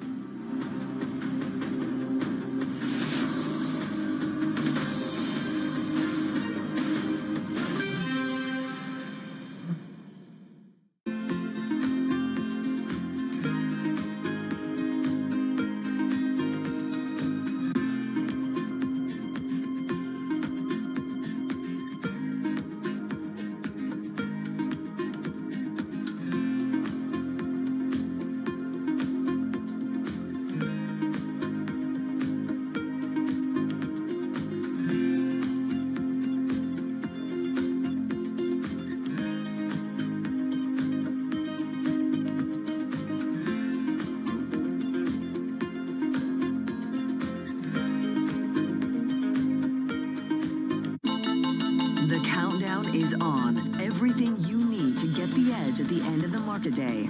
Big tech earnings kick off later this afternoon. Gilead is coming out right now. We have take two numbers. Back to the markets, right? Our bread and butter. NVIDIA is one of the best stories in the tech space. That actually matters a whole lot more. It might shock some of your viewers. You're watching The Close. Get ahead of tomorrow's trading with The Close. Weekdays on Bloomberg. Context changes everything.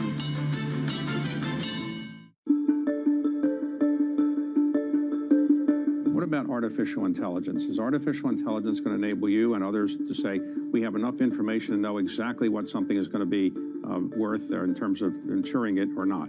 Artificial intelligence is finding its way into our business in a variety of different factors. I think the first piece is getting much better insight into data, which allows us to make better decisions on underwriting.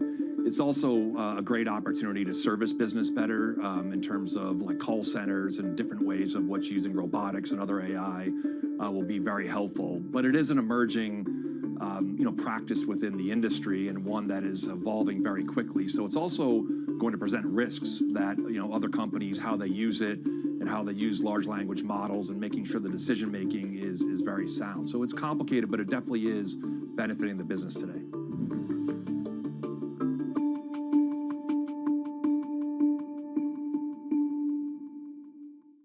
This is Bloomberg Daybreak Europe. I'm Tom McKenzie in London. These are the stories that set your agenda. Taking you from the U.S. market's close to the overnight session in Asia, we'll walk you through what you need to know to kickstart Europe's trading day.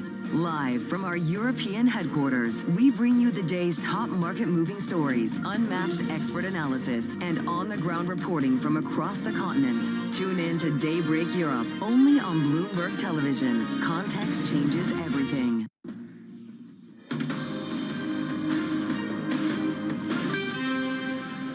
It's your Bloomberg Brief with Danny Berger and Manus Cranny in New York.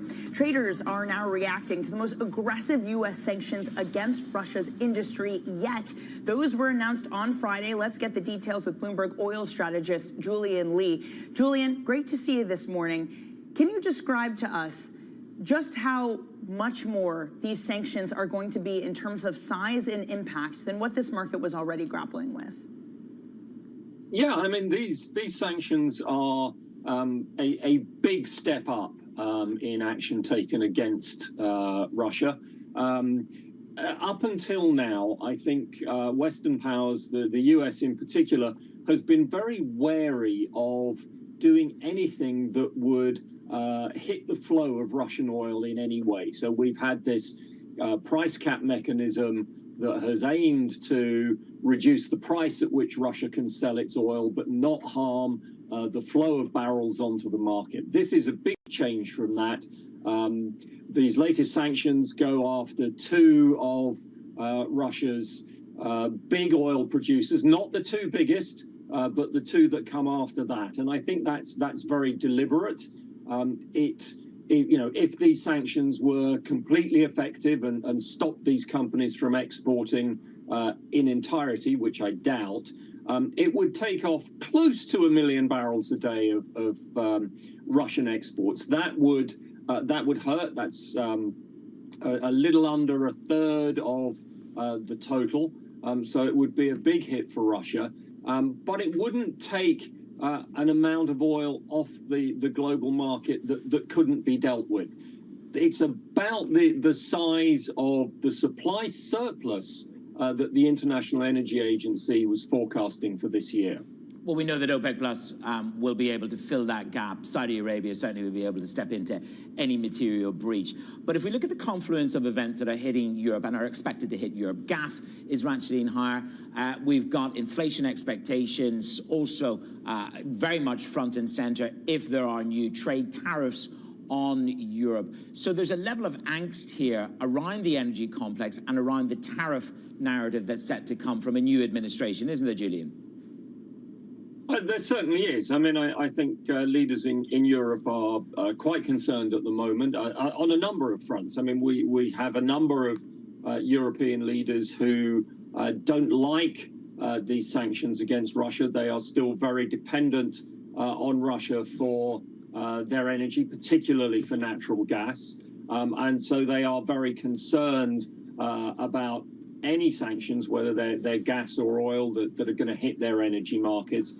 They are deeply worried, I think, about the possibility of tariffs when we have a new administration in Washington, and they are, looking at how they cope with those. So it is certainly a time of concern in Europe.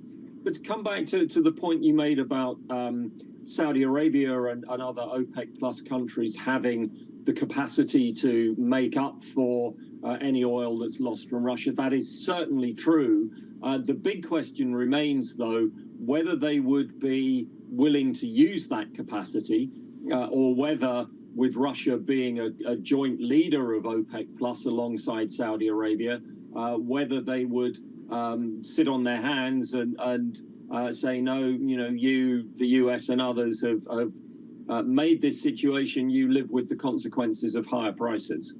Yeah. And that reaction is not yet clear. No, nor where's the tolerance level within OPEC Plus on higher prices to actually step in and add barrels back. Julian, thank you very much. Julian Lee, our Bloomberg oil strategist. Let's turn our attention over to tech. Apple, sliding pre-market, holiday quarter sales, disappointing investors. It sold 5% fewer iPhones globally, and it lost ground to its Chinese rivals. Let's get to Tom McKenzie tracking the tech story.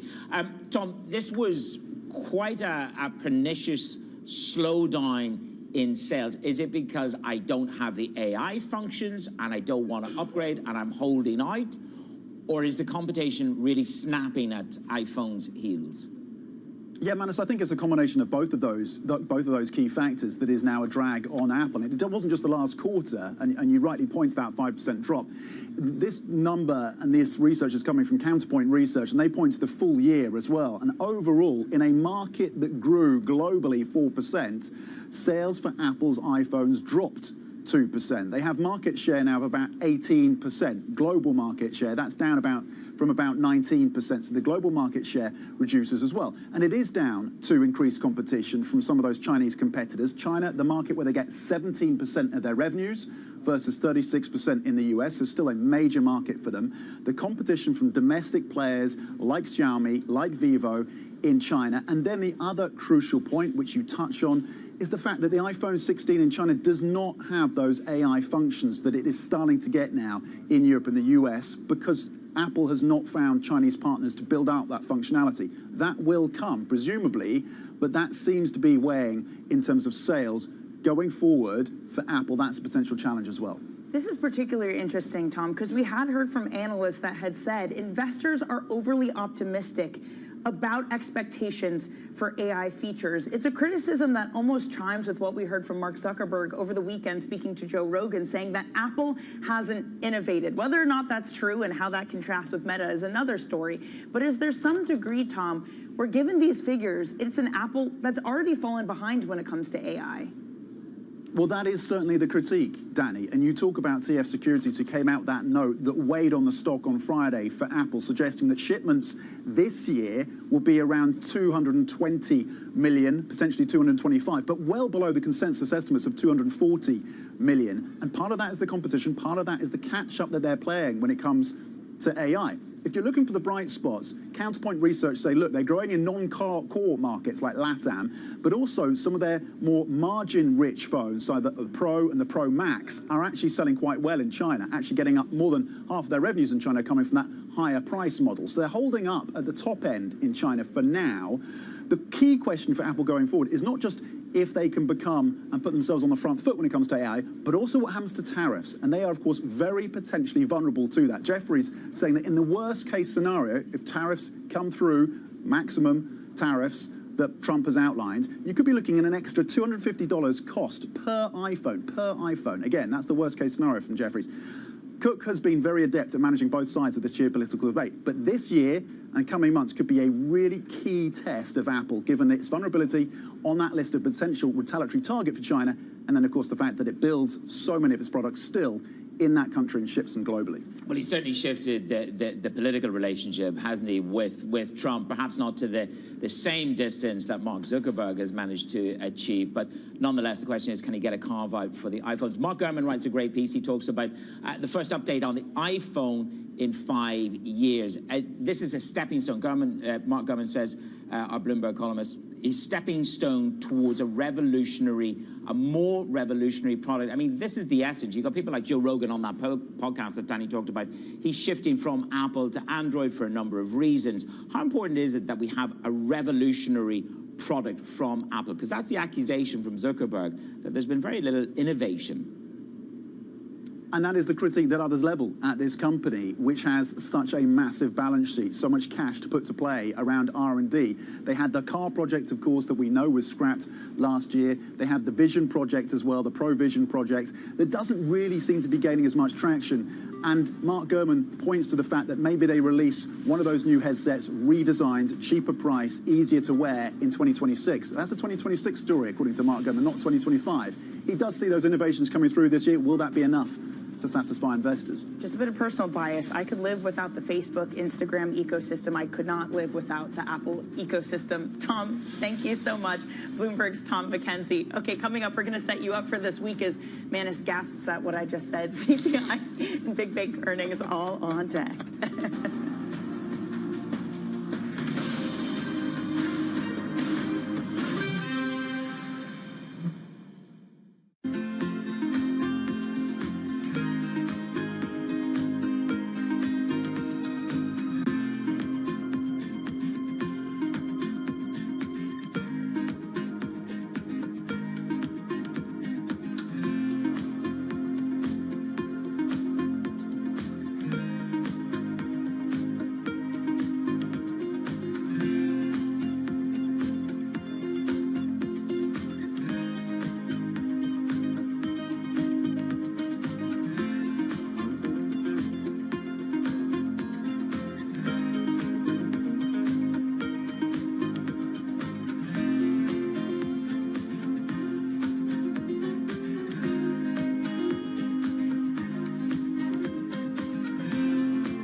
From the beating heart of global finance, economics, and politics, and wherever newsmakers are moving markets.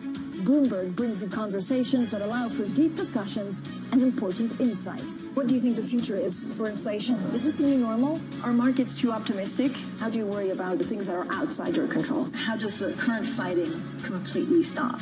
I'm Francine Lacroix, and this is The Pulse, every weekday only on Bloomberg.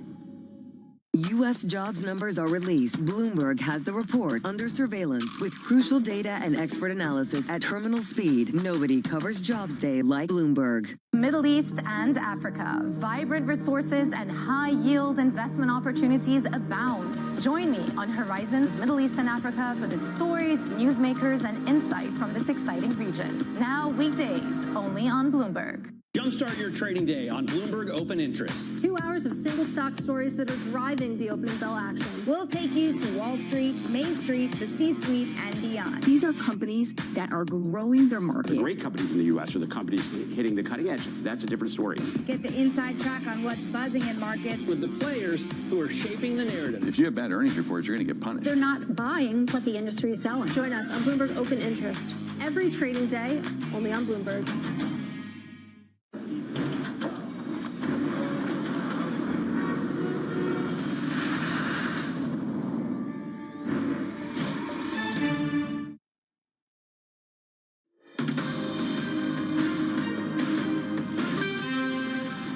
It's your Bloomberg Brief. Danny Berger and Manish Cranny in New York. Let's get you set up for your trading week this week because it's a busy one. Senate confirmation hearings for President-elect Trump's cabinet picks will kick off on Tuesday. Then we'll get the big data point. U.S. CPI numbers come out on Wednesday.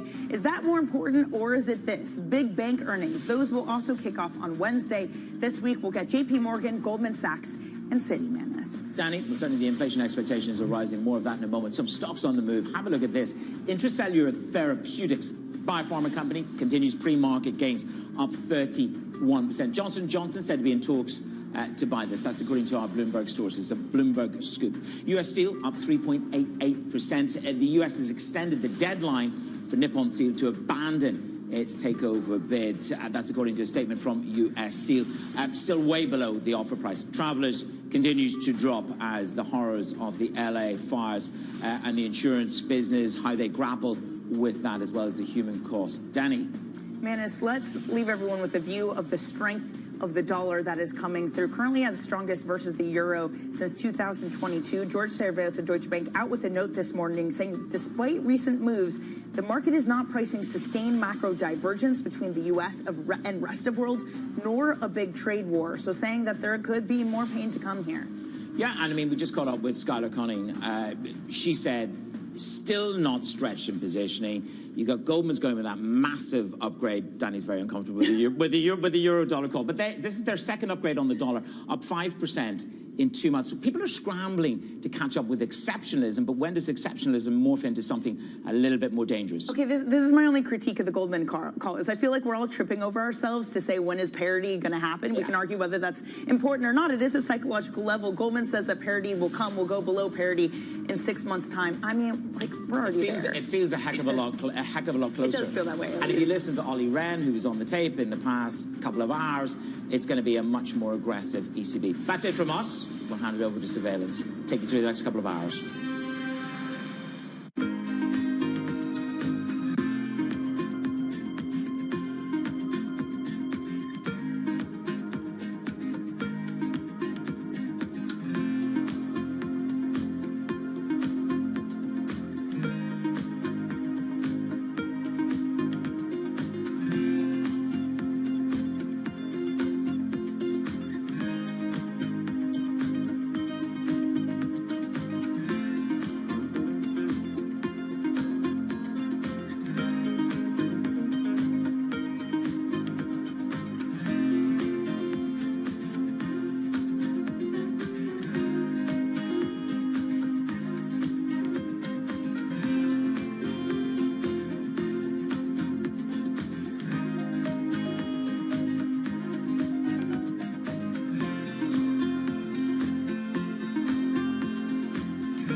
What prompted you to want to get out of just doing surgery to be an administrator and a hospital leader? watching others who did it well. I had a dean who recruited me from Birmingham, Alabama to Minneapolis, Minnesota, which is a big jump to convince me to move my family. I realized over time that my training as a surgeon brought a set of credible things to the table. One, if surgeons have a measure of emotional intelligence, not much of our training reinforces that. It reinforces skill, not necessarily emotional intelligence. But if a surgeon has some self-awareness and emotional intelligence, what they bring to the table of leadership are three fundamental things. Number one, they do everything in teams. Their operations, their patients they see is all team focused. Number two, they value process, but they hold themselves very much accountable to execution. They understand that it's good to explore a patient, but what really matters is that you take the tumor out. And then number three, they make difficult decisions on incomplete information. Those things I realized that I could bring to the table as a leader if I had a sort of a passion for working with people and had some sense of self-awareness.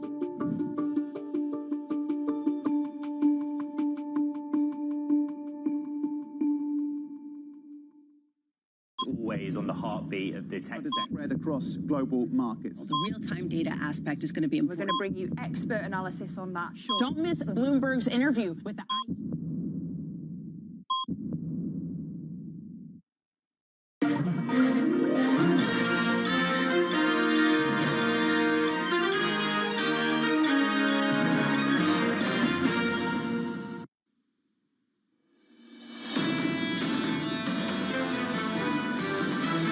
We've seen equity be able to perform despite the fact that you've seen a pickup in long end yields because the growth picture has been strong. The U.S.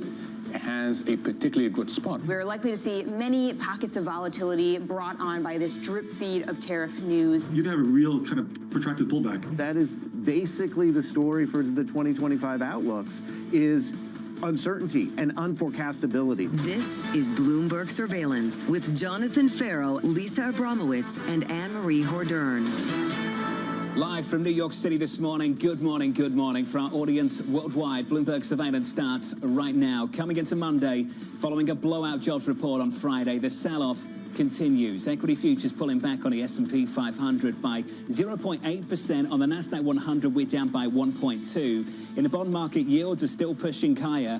Yields up for a 7th consecutive session on a 10-year, up by 2 basis points. Your yield right now, 478.40. And to make this mix just a little bit worse, crude, 5-month highs. Brent crude back through 80, make it 81.15, going into a massive week ahead. On the data side, PPI, CPI, retail sales, then earnings, big bank results kicking off on Wednesday. You put all this together, a real question about whether the data that we get this week will confirm what we saw in payrolls report that really spoke to the American exceptionalism, or whether it will defy it. If you get this sense that the U.S. is continuing to diverge and you get this dollar strength ongoing, you get yields higher, you get the idea of a potential Fed rate cut pushed off the table for 2025, does that only make the pain worse in global markets? It's good news, bad news. And I think we spent Friday morning talking about that. You were the first one to ask the question. I think poured some freezing cold water over it as well, and you were right too. Stuart Kaiser agrees with you over at Citi.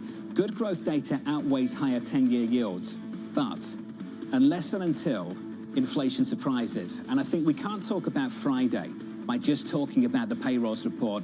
You've got to throw in New Mitch as well and inflation expectations, because that poisoned the well too. The idea that 5 to 10-year inflation expectations came in at the highest levels going back to 2008, rising to 3.3%.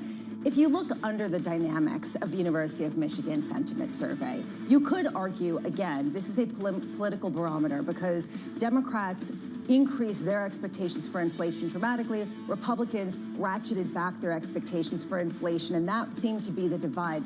That said, this has driven inflation in the past, and this is something the Fed looks at. So even if it's political, can you take it off the table? The political breakdown is on the edge of comical. I agree with you, Mitch, on Friday. This move in crude won't help. Brent crude this morning up by 1.7%. Anne-Marie, WTI up by close to 2%, $78 a barrel. And you're seeing a lot of analysts come out raising their expectations. Morgan Stanley modestly talking about the expectation of Brent going higher. And this is because we've seen the boldest and most significant sanctions placed on Russia and on their crude at a time when an outgoing administration, even though this war has been raging on for years now, decide to take the most significant steps at a time when on the horizons there still are concerns of other pockets of crude supply, most notably when the Trump administration comes in and they go back to maximum pressure campaign on Iran. And that is why you are seeing not just what is happening right now with Russia, but also future. What does this mean for supply in the oil global market? This you can file under the parade of things that maybe President Biden wanted to do before the election, but now that it's over, go full throttle, let's go, and do all the things that really he feels like are now politically insensitive. Question about whether this adds insult to injury longer term, because essentially if people are worried about the deficit, if they're worried about the idea of inflation, this doesn't help. It's certainly hurting the equity market. We're down by 0.8% on the S&P 500 to kick off the new trading week this Monday morning. Coming up this hour, we'll catch up with Beata Maffei of Citi, looking for equities to bounce back. Maya McGuinness of the Committee for a Responsible Federal Budget on the cost of rising bond yields. And we'll speak to Mark McCormick of TD with the United States and the US dollar on a 6-week winning streak. We begin this hour with stocks falling as traders dial back Fed rate cut bets following a blowout jobs report. Beata Maffei of Citi expecting equities to rise in the year ahead, writing, quote, full-year returns should be more evenly spread between regions, though broadening dynamics may need to wait until we move further past Inauguration Day. For now, we maintain our overweight stance on the United States. Beata joins us now for more. Beata, welcome to the program. How much of a challenge is this bond market to your call? Morning. Thanks for having me. What a busy Monday morning it is. So, equity market, so what you've quoted is quite a constructive view on equities, but it's going to be a volatile year and there's going to be a lot of uncertainty there, right? So yes, our core overweight still into the inauguration and at the start of the year is the US. But what we've been flagging since the fourth quarter of last year is that the US market is really priced for perfection, and that's where pressures from the bond market could come stronger than elsewhere, like any other factor as well.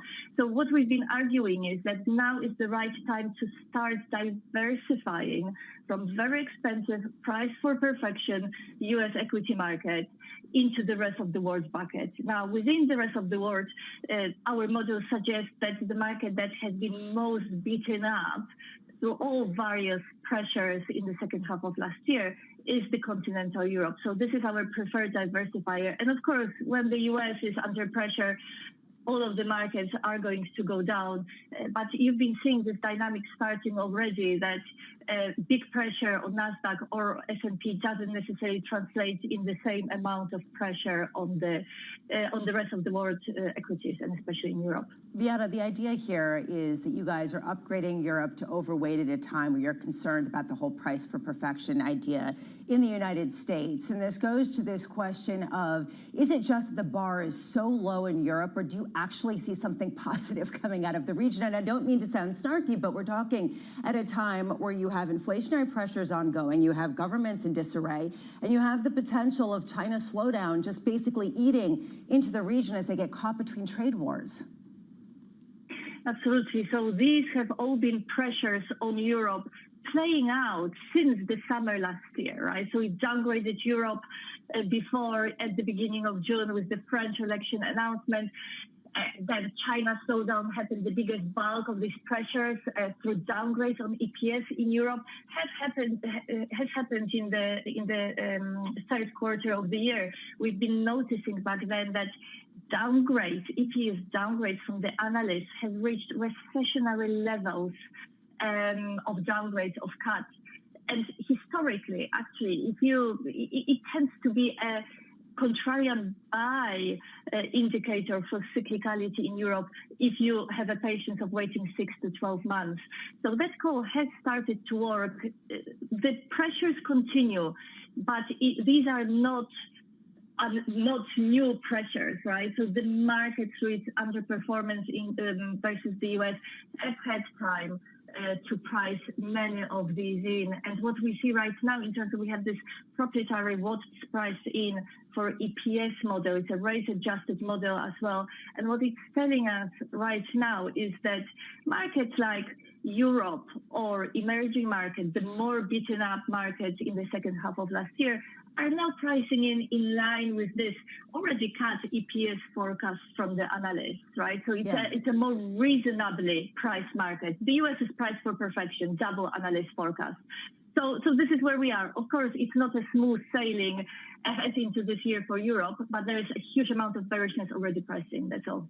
This goes to the point of the weakest euro right now versus the dollar since November of 2022, dollar strength, basically money flooding into the U.S., which is going to your point of price for perfection. And I just wonder whether the currency plays into this, whether a strong currency actually will impede earnings and exports, and whether a weaker currency actually provides a tailwind to European companies.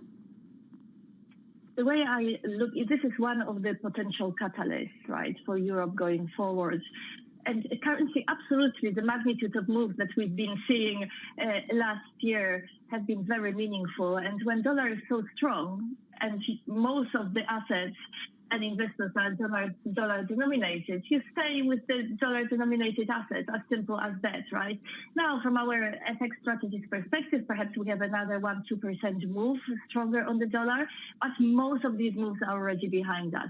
Ideally, for bull on Europe, you'd like a weaker dollar. However, within the European market, we argue that the market has been very one-way positioned, just thinking about the negative. So exposure to the US, but because it's a tariff risk, very indiscriminatory treatment that we've been noticing around the presidential election. The market forgetting about the positive, so the big dollar exposed stocks have underperformed, but actually they benefit from the strong dollar. A lot of negatives to think about, and that's the problem. Beata Manthi there of Citi. Beata, appreciate your time. Thank you. Euro dollar breaking down through 102 in this morning's session, 101.97. The lower of the session, 101.78. Just on the European stock performance, just a little bit of outperformance on the Euro Stoxx 50 more recently. That's worth watching. But to your point, Lisa, Torsten Slok of Apollo, I found like over the weekend he wrote this just for you. The narrative in markets is that the outlook for the US is great and the outlook for Europe, UK and China is not good. For markets, the problem with this narrative is that 41% of revenues in the S&P come from abroad. I loved this line, and I love this idea, not because I think that it's wonderful for equity markets, but because essentially, how divorced can you say you are from the global market? How much can you talk about American exceptionalism and basically this wall of protection around U.S. companies if they derive 41% of their profits from the rest of this world, which goes to the European strength? How much of the European strength comes from companies who derive a significant portion of their sales from, guess where? The United States. And they actually can do a significant more exporting business because the euro is so weak. So it just goes to this question and it challenges just how much you do have this divergence. A break of 102 on euro dollar, a massive week ahead. We've got PPI tomorrow, then we've got CPI, then we've got retail sales. On Wednesday, a long list of banks start reporting earnings. JP Morgan, Citi, Goldman, and Wells Fargo. Before we get to all of that, let's give you an update on stories elsewhere. With your Bloomberg Brief is Danny Berger. Hey, Danny. Hey, John. The wildfires in Southern California have killed at least 24 people and destroyed more than 12,000 buildings. Over the weekend, firefighters got a brief break from the dry Santa Ana winds that have spread the flames across nearly 38,000 acres. However, another round of wind gusts is expected to pick up later today. The National Weather Service issued a rare, particularly dangerous situation red flag warning for parts of Ventura and Los Angeles counties from early Tuesday morning until noon on Wednesday. Incoming U.S. Vice President J.D. Vance says a deal to release hostages held by Hamas could be struck before President-elect Trump returns to the White House. Vance told Fox News it could happen in the last day or two of the Biden administration. Israel said that it sent negotiators to Qatar for fresh talks. The U.S. Supreme Court, meanwhile, signaled that it is likely to hold up a law that would ban TikTok if its Chinese parent company, ByteDance, doesn't sell by January 19th. A majority of justices suggested that they see national security concerns as overriding the free speech interests of companies and content creators. ByteDance argues that TikTok is an American company, incorporated and headquartered in California. And that's your brief. John. Danny, thank you. More from Danny in about 30 minutes. Is this about free speech or national security? Because they are two very different stories. Well, when you look at what happened at the Supreme Court, it sounds like they are very concerned with the tone and tenor about national security. Chief Justice John Roberts asked the lawyer, are we supposed to ignore the fact that the ultimate parent is in fact subject to doing intelligence work for the Chinese government? Over the weekend, that cry that you heard in the streets, was a whole host of teenagers realizing that TikTok was going away and trying to figure out what they were going to be doing. Well, Ed Mills said to me last week, it can get banned on the 19th and then back on the 20th, and Trump can give it a 90-day extension, one-time extension, and they try to figure something out. But Sure. it's very difficult, the parameters of how this deal could get done. In the meantime, if your social capital relies on TikTok, you are looking for diversifiers. That is what I've seen from a homeland bias. The clock is ticking. And Mark Zuckerberg's waiting in the wings. Oh, 100%. More on Zuckerberg a little bit later in the program. Up next, drawing a red line on Trump's tax cuts. We will work through this negotiation with the president, with our leadership, and come up with a number that works. If there is a tax bill that does not lift the cap on salt, I would not support that. That conversation up next, live from New York City this morning. Good morning.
Politics to the world of business. Joe Matthew and Kaylee Lines deliver news, insight, and analysis live every trading day. Balance of Power, live around the world only on Bloomberg. Welcome to the world of decentralized finance. Massive outperformance from Bitcoin. Bloomberg is covering all things crypto, the people. The tectonic shift emanating from Washington. All we're looking for is clear rules and the ability to build in the United States. Crypto shouldn't be partisan. The transactions. Really a record-breaking moment. Crypto VC is back. And the technology. It's really the beginning of a global on-chain economy. And if America doesn't embrace it, we're going to be left behind. Bloomberg Crypto, only on Bloomberg. There is this real momentum from Wall Street. We are basically deep in the European earnings season. Take a look at how we're faring when it comes to Asian markets.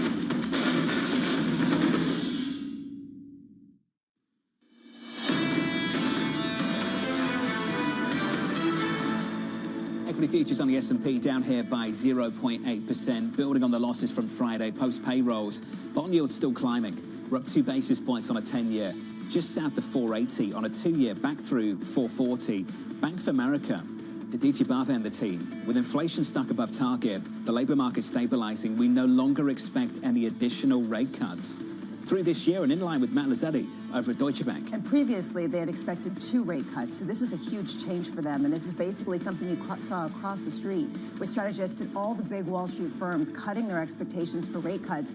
And this really speaks to how the entire yield curve is shifting upward as people talk about higher for longer. And, oh yeah, maybe where we are right now isn't that restrictive. Neil Dutta of Renmac pointing out one area of the economy where things are restrictive. Housing is simply not working. Mortgage demand is crumbling. And we're seeing that climbing above 7%. You could see mortgage applications falling off a cliff. We have seen this, though, consistently for the past couple of years. It hasn't led to necessarily huge price disinflation or deflation, and this hasn't been the breaking stick for the Federal Reserve. So the ongoing more of the same, does it start to actually eat around the edges? Keep this move on your radar as well, this move in crude. WTI is up by more than 2%. Crude at the moment, 78.20 on WTI. On Brent crude this morning through 81.25. If you're the incoming president, you probably have some pretty strong thoughts about the outgoing president and some of the moves he's making over the past week. Right, there's been a flurry of activity in the final weeks of the Biden administration, even though they could have taken a lot of these packages under consideration the prior year or two. When it comes to this one, someone sent me a message, a source sent me a message saying, one thing I want to make sure you realize with these sanctions, that Trump cannot just quickly lift them if he wanted to and is doing a deal with Russia. He actually needs to go to Congress to get congressional approval. So this is another reason why these sanctions have a little bit more bite to them than I think most people potentially, when they just see them on the surface, were understanding. Inauguration 1 week away. Under surveillance this morning during a red line on Trump's tax cuts. There's reason for all of us to negotiate in good faith. That's why we went down to meet with President Trump. He understands this. And he said to us, look, I'm with you. Come back with a number and let's work through it. And that's our objective. We will work through this negotiation with the president, with our leadership, and come up with a number that works as part of the overall tax bill. The only red line I have is that if there is a tax bill that does not lift the cap on salt, I would not support that. So here's the latest this morning. House Republicans meeting with President-elect Donald Trump over the weekend to discuss the SALT deduction cap, calling the talks positive, but saying they got no firm commitments from Trump. The move shaping up to be a key sticking point for passing an upcoming tax package. Joining us now to discuss is Maya McGuinness of the Committee for a Responsible Federal Budget. Maya, welcome to the program. I just want to start in the market and then get to some of the politics. How much more expensive is this bond market making the ambitions of Washington, D.C.? Yeah, the bond market is a wake-up call for when you have trillions and trillions of dollars of debt. Higher interest rates have a profound effect on your overall budget. And so the fact that we'll be paying $1 trillion in interest payments this year, second largest item in the federal budget, squeezes out the space for talk of anything else, spending increases, tax cuts, and it puts real pressure on the lawmakers to start thinking about fiscal issues, which is something they have been ignoring for the past years. And it is a reminder that there are real effects of borrowing too much, and we're starting to feel those effects, and this huge debt load is incredibly sensitive to those swings in rates. Well, incoming Vice President-elect J.D. Vance certainly taking notice of the bond market. In his interview over the weekend with Fox News, he mentioned bond yields rising twice, and that net interest payments, Maya, you're talking about last year being more than $1 trillion. What are they on track to be this year for 2025? This year will be over $1 trillion as well. Yeah, it's pretty. That's pretty incredible in terms. It doesn't really give the incoming administration or Congress a ton of wiggle room. If that is how much we are spending, and the bond market is pushing back on some of this spending, what do you make of all the talk of reconciliation, tax cuts, more money for the border? Do you have an understanding from Congress on what the top line figure would be? No, that's the big fight in Congress right now. So on one side, and this is the side that I have a preference for, there are members who are saying, my red line is, I don't want to add to the debt. Our debt is too high. The only way that you change that you break that fever, is you start using reconciliation and budgets and other tools to bring the debt down. So there are some members, and they're not enough, unfortunately, who are saying, I don't want to vote for something that would make the debt worse. But the discussions internally are talking about huge numbers, because the tax cuts, extending them without offsets, would be so expensive that there are discussions of a reconciliation number as high as $4, $5, $6 trillion in new borrowing, which would be astronomically dangerous to the fiscal situation that, as just mentioned, the bond market is already showing real nerves about. How long do you think they will extend TCJA? Because they want to keep the top line number down, but they definitely want to make sure that they can get these tax extensions through. Well, you've honed in on one of the possible and, in fact, likely gimmicks that there is. So tax policy should be permanent. The purpose of tax policy is to allow individuals, families, and businesses to plan with certainty. But one of the tricks to keep the cost of the bill down when you're using reconciliation is to make those tax cuts temporary. That's why we're dealing with this now, because they weren't permanent. So the first effort will be to have offsets, to have spending cuts that will offset the cost of extending the tax cuts. But I worry, and I think it's likely that in the end, a number of those extensions will be temporary, talking about just 2 or 4 years, which will hide the cost, mask the cost. We'll be back at the table having the same discussion in a couple of years if they do that. And none of the entities will be able to plan with a certainty that would make their investment decisions much more beneficial to the companies. How optimistic, Maya, are you about the Department of Government Efficiency?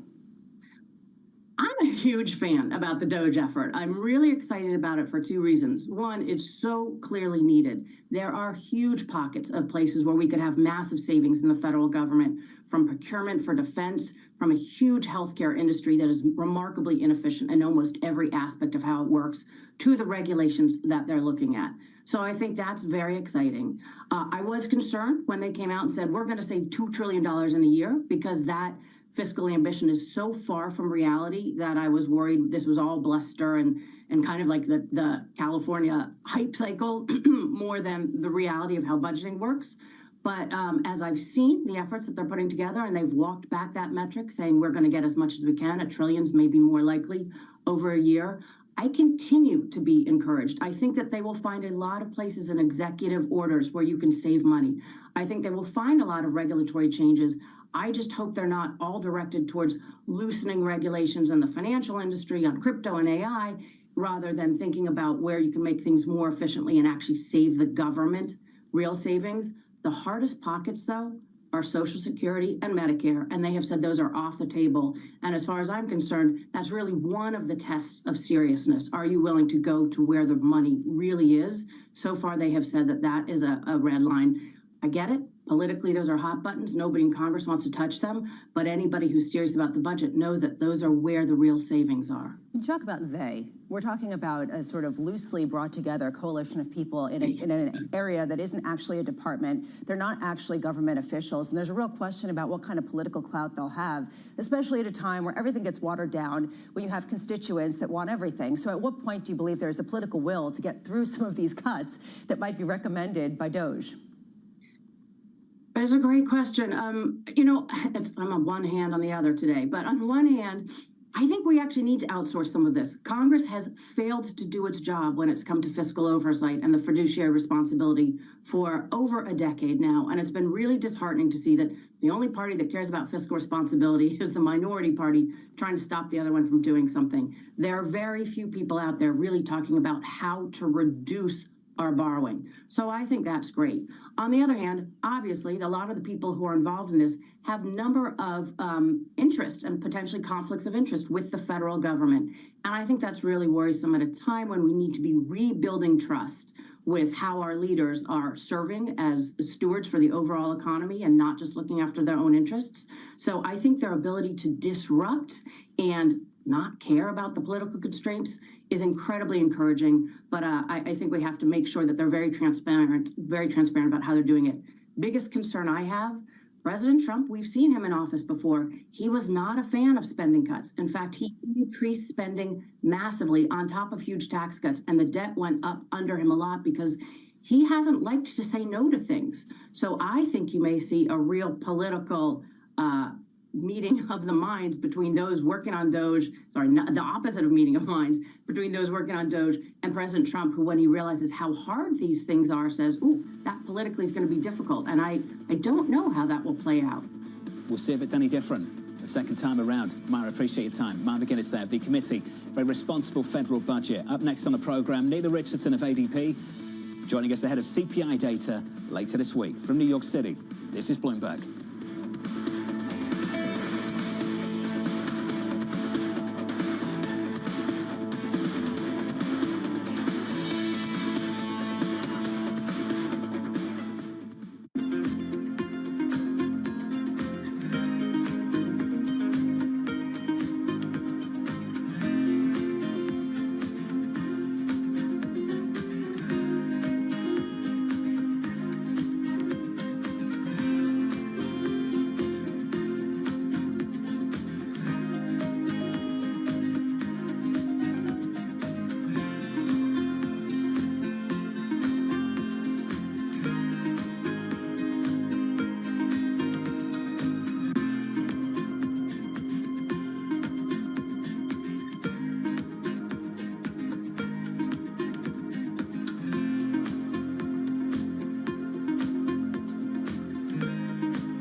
Behind the bright lights and adrenaline of pro sport is an equally exciting world of negotiations and deal making.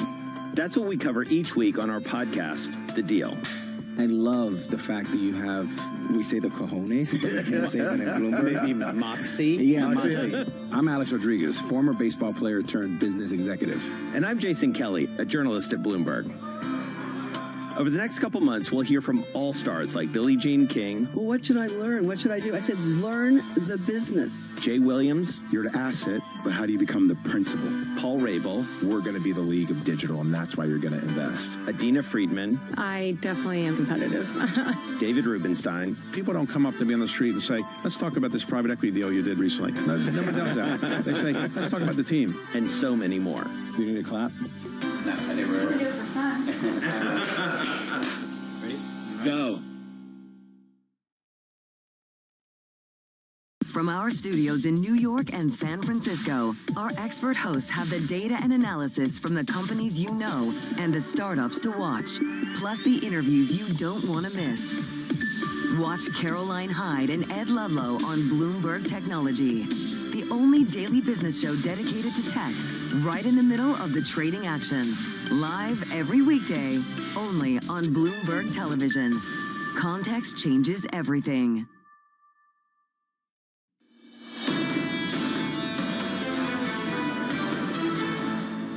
Posting a second straight week of losses on the S&P 500. Coming into Monday and the losses continue. We're pulling back by 0.8% on the S&P, on the Nasdaq down by 1.2%.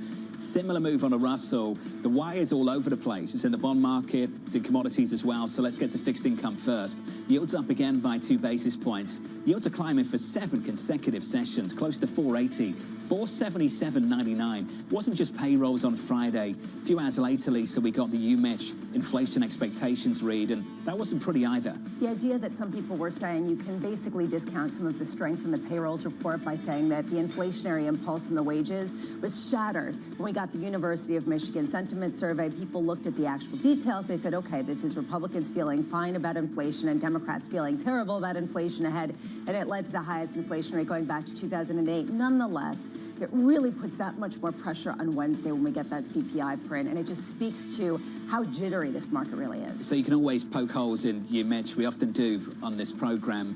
The survey director said this: nearly 1/3 of consumers spontaneously mentioned tariffs, up from 24% in December and less than 2% before the election. There is an important piece of information there, I think. People are concerned about what's to come and the sort of threat of policy to come. And frankly, I wonder if it's just consumers or whether it's also companies. And one thing that Mohamed El-Arian was talking about on Friday that I thought was fascinating is companies aren't going to deal with tariffs the same way this time as they have in the last. They don't put prices anymore on the packaging. They can adjust pricing in real time in a new kind of way. And consumers are used to not being able to check prices because they've been moving so quickly. They're going to move even faster, potentially, in the months to come. I want to turn to crude just briefly to give you some numbers. Crude's rallying once more, higher by more than 2% on WTI, 78.11 on Brent crude, back through 80, 5-month highs, up by 1.8%, 81.16. We'll come back to that move in just a moment. Under surveillance this morning, 2 rounds of dry Santa Ana winds are heading for Southern California as fire crews struggle to contain the massive blazes in the region. The National Weather Service issuing a particularly dangerous situation warning for Malibu, the San Fernando Valley and Ventura County, with 70-mile-per-hour winds forecasted from early Tuesday through Wednesday morning. It's horrendous. To give some perspective, the 40,000 acres that have burned accounts for something that is bigger than the city limits of San Francisco, Pittsburgh, Boston, and Miami. It is a shocking amount of land. There now is the question of, is this something that is a result of global warming? Is it something that as a result of human failure and planning? Or is it 2 stories that can be coexistent, where there are climate changes happening and it is getting more expensive and more difficult to adequately respond to it at a time where authorities really need to do so? The destruction is pretty shocking. The Palisades fire is the 3rd most destructive in state history. The Eaton fire, the 4th most destructive in state history. These are all the wrong kind of records. Absolutely. And you have AccuWeather coming out over the weekend talking about the total damage and economic losses. tragic, $135 to $150 billion. And this is before the fresh news we have of these tragic winds that are going to be picking up, and potentially the fact that these fires are not abating just yet.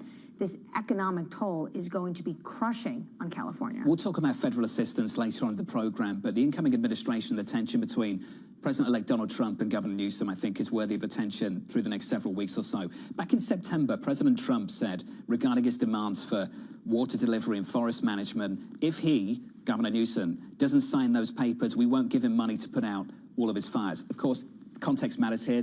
This was back in September. People around the incoming president have said he will continue to help in the same way that President Joe Biden has, but I wonder how much will change in the next several months around this issue. He's going to want to make a trip out there, and he's going to want to point to what he perceives as the failure of governance from Governor Gavin Newsom. J.D. Vance, though, was over the weekend asked about this, and he said that the incoming administration intends to have FEMA and other federal responses continue to help, but also saying better clued in on what's going on the ground. So I think they're going to want to take a more hands-on approach on California. More on this story a little bit later. I promised you an update on crude again. Crude surging to a 5-month high. All of this following fresh U.S. sanctions against Russia's energy industry. The measures targeting large exporters, insurance companies, and more than 150 tankers. The move potentially forcing refiners in India and China to seek alternative supplies. A big question about the timing on all of this.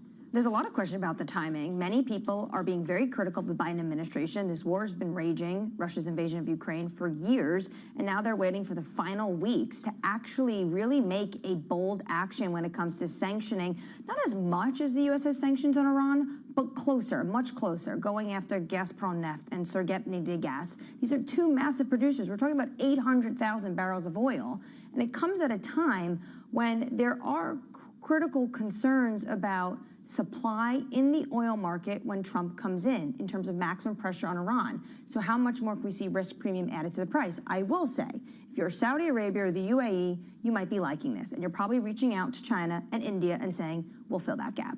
All I could say is, what's next? He's got a couple more days. I saw the tour. I mean, it basically is the last week, you know, tear and reap his consequences that he's been looking to do that have no political, really, back through to him. Watch this space. More still to come. There's 1 week to go. A week until inauguration. Elsewhere in China, trade surplus there, reaching a record $992 billion in 2024. That's 21% higher than the previous year. Exporters rushing to make up for sluggish demand at home and get ahead of President-elect Donald Trump's return to the White House. An interesting detail in this export data, Vietnam overtaking Japan as China's third largest export destination for the first time. I'll bring you some of the numbers now. Exports to Vietnam in 24, rising almost 18% to a record $162 billion. And where are those exports going? They're not going all to Vietnam. They're going to the United States. And this goes to the whole point that we keep hearing about, that a lot of the trade restrictions have just created markets in places like Thailand and Malaysia and in Vietnam that act as sort of third parties that can take in those exports from China and then repurpose them and put a Vietnam or a Malaysia on them and send them back to the U.S. It's the backdoor way of this idea of friendshoring, which is why you see really both parties also talk about the concerns with Mexico and China building these factories on the border of the United States. Back to the other story on oil, to your point, Lisa, sanctions don't always work. Sanctions just create new markets. Someone at some point will fill those demand. The question I have for China overall, though, is this really about Trump and his tariffs, or how much is this about the fact that China has a really sluggish economy? They don't have the domestic demand. So if they can use anything, any nervousness in the market and the economy about the incoming Trump administration, they're going to do it to try to dump their exports somewhere else. Two important dimensions to the same story.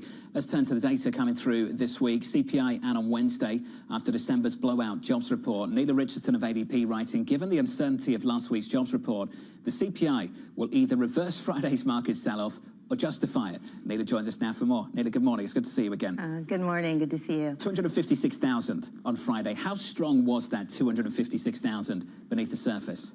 You know, it was, according to the report, it was driven by private sector jobs. 223,000 of that 256 came from the private sector. The last time in September that job gains were this high, it was driven by government and healthcare.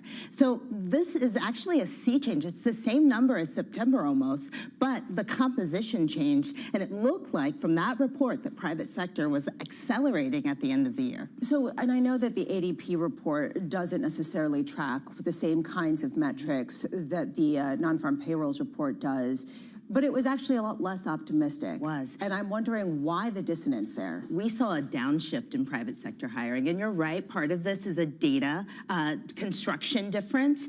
BLS is counting the number of people who received a paycheck. ADP is counting the number of active employees on payroll. And we are seeing that disconnect in the broad numbers, but let's focus on the areas of similarity. Manufacturing shed jobs in the ADP report, weak in the BLS. Healthcare was dominant in both reports. But overall, yeah, we're seeing a slowdown in job growth, not an acceleration. Which is the reason why I saw a number of reports, in particular from Pantheon Macro, talking about the likelihood this was going to get revised lower, because they actually questioned some of the responses to the surveys. Would you agree with that? I think history has borne out over the course of the year that we've seen big revisions in the BLS first print. And that's because the survey response rate has come down. So by the second, third print, you're getting a much more robust number than we see in the initial number. But the issue for the markets is you trade on that first number, not the third.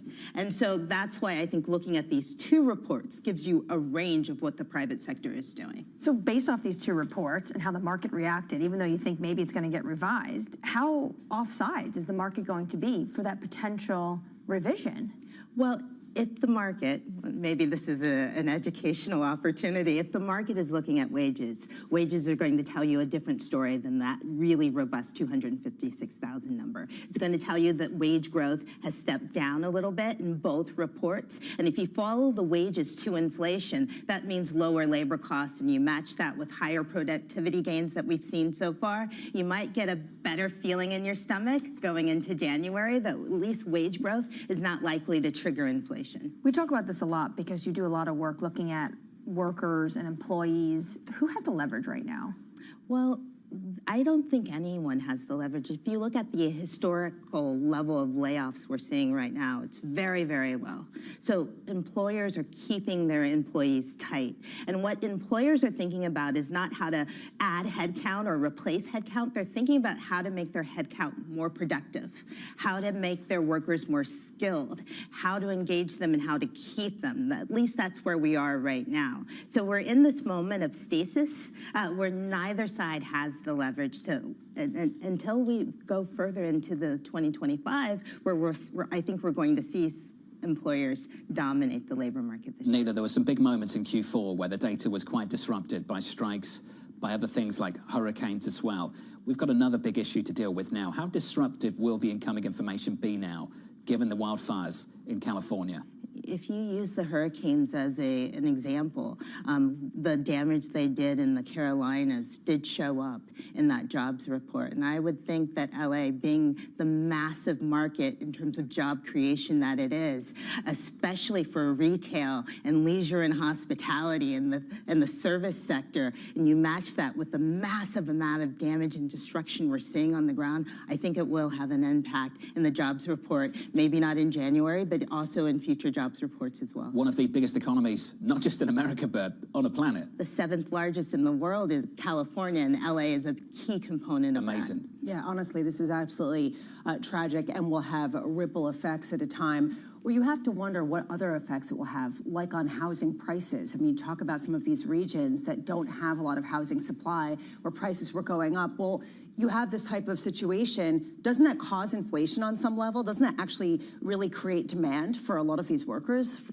Right, and it's not just about housing, which is a key component of inflation, as you mentioned. We've been tracking that all year. It's also agriculture. We're talking about a highly dense area, but we're also thinking about how this affects, how it has ripple effects into other industries that are dominant in California. And so if you're looking for places that will trigger inflation, I would look away from the headline jobs report in December and these pockets of activity that have been compromised by climate events. Nita, appreciate your time this morning. Lots to think about. Nita Richardson there of ADP. Equities this morning lower once again, building on last week's big losses. Let's get you an update on stories elsewhere this morning with your Bloomberg Brief. It's Danny Berger. Hey, Danny. Hey, John. Vice President-elect J.D. Vance attempted to dial back the campaign's promise to pardon all protesters involved in the U.S. Capitol riot on January 6, 2021. Vance said those who behave violently should obviously not receive pardons. President-elect Donald Trump has also modified his stance, saying many will be pardoned and there could be exceptions for people who, quote, got out of control. Apple trading lower in the pre-market this morning by just under 1%. The company sold 5% fewer phones globally in the final quarter of last year. It was due in part to the lack of Apple Intelligence features on its latest iPhone 16, which are still not available in China. Apple's market share slipped to 18% as Chinese rivals like Xiaomi and Vivo gained ground. Samsung, for its part, also lost share. Blue Origin has delayed the inaugural launch of its new flagship rocket this morning, dealing with an unspecified issue with the vehicle. The Jeff Bezos-backed firm is trying to mount a challenge to Elon Musk's SpaceX, but it repeatedly delayed its targeted liftoff time during a 3-hour launch window in Cape Canaveral, Florida. Blue Origin didn't give any detail on when it would next try to fly the New Glenn rocket. Bezos told Bloomberg on the eve of the attempt that the space industry has room for multiple winners. And that's your brief, John. Danny, thank you. More from Danny again in about 30 minutes. Up next on the program, dollar strength. The dollar's benefited, the EM currencies have not benefited, and and the rest of DM has been suffering. So the dollar move and the rate move in the U.S. Combined really does start to kind of cause issues for all markets going forward. That conversation continues up next on the program, live from New York. You're watching Bloomberg TV.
You missed it on Bloomberg, the China show. What's been the sentiment? What's been the reaction to this U.S. election outcome on the ground? They were pretty much ready for Donald Trump. There was a high expectation that he could return to the White House. We have dealt with him before, and after quite a few years, China simply is better prepared, and China, psychologically speaking, is much more prepared than in dealing with him again.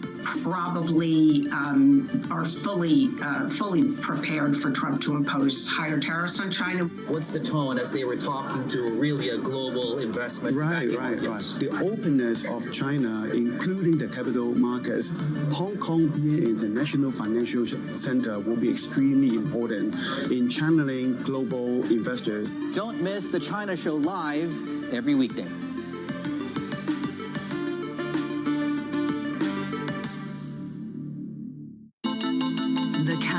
Is on. Everything you need to get the edge at the end of the market day. Big tech earnings kick off later this afternoon. Gilead is coming out right now. We have take two numbers. Back to the markets, right? Our bread and butter. NVIDIA is one of the best stories in the tech space. That actually matters a whole lot more. It might shock some of your viewers. You're watching The Close. Get ahead of tomorrow's trading with The Close. Weekdays on Bloomberg. Context changes everything. U.S. tech is influencing global markets. technology is driving business across Europe. Companies in Asia are betting on tech. Get your fixed income fix. Watch Bloomberg Real Yield around the world right here on Bloomberg. Context changes everything.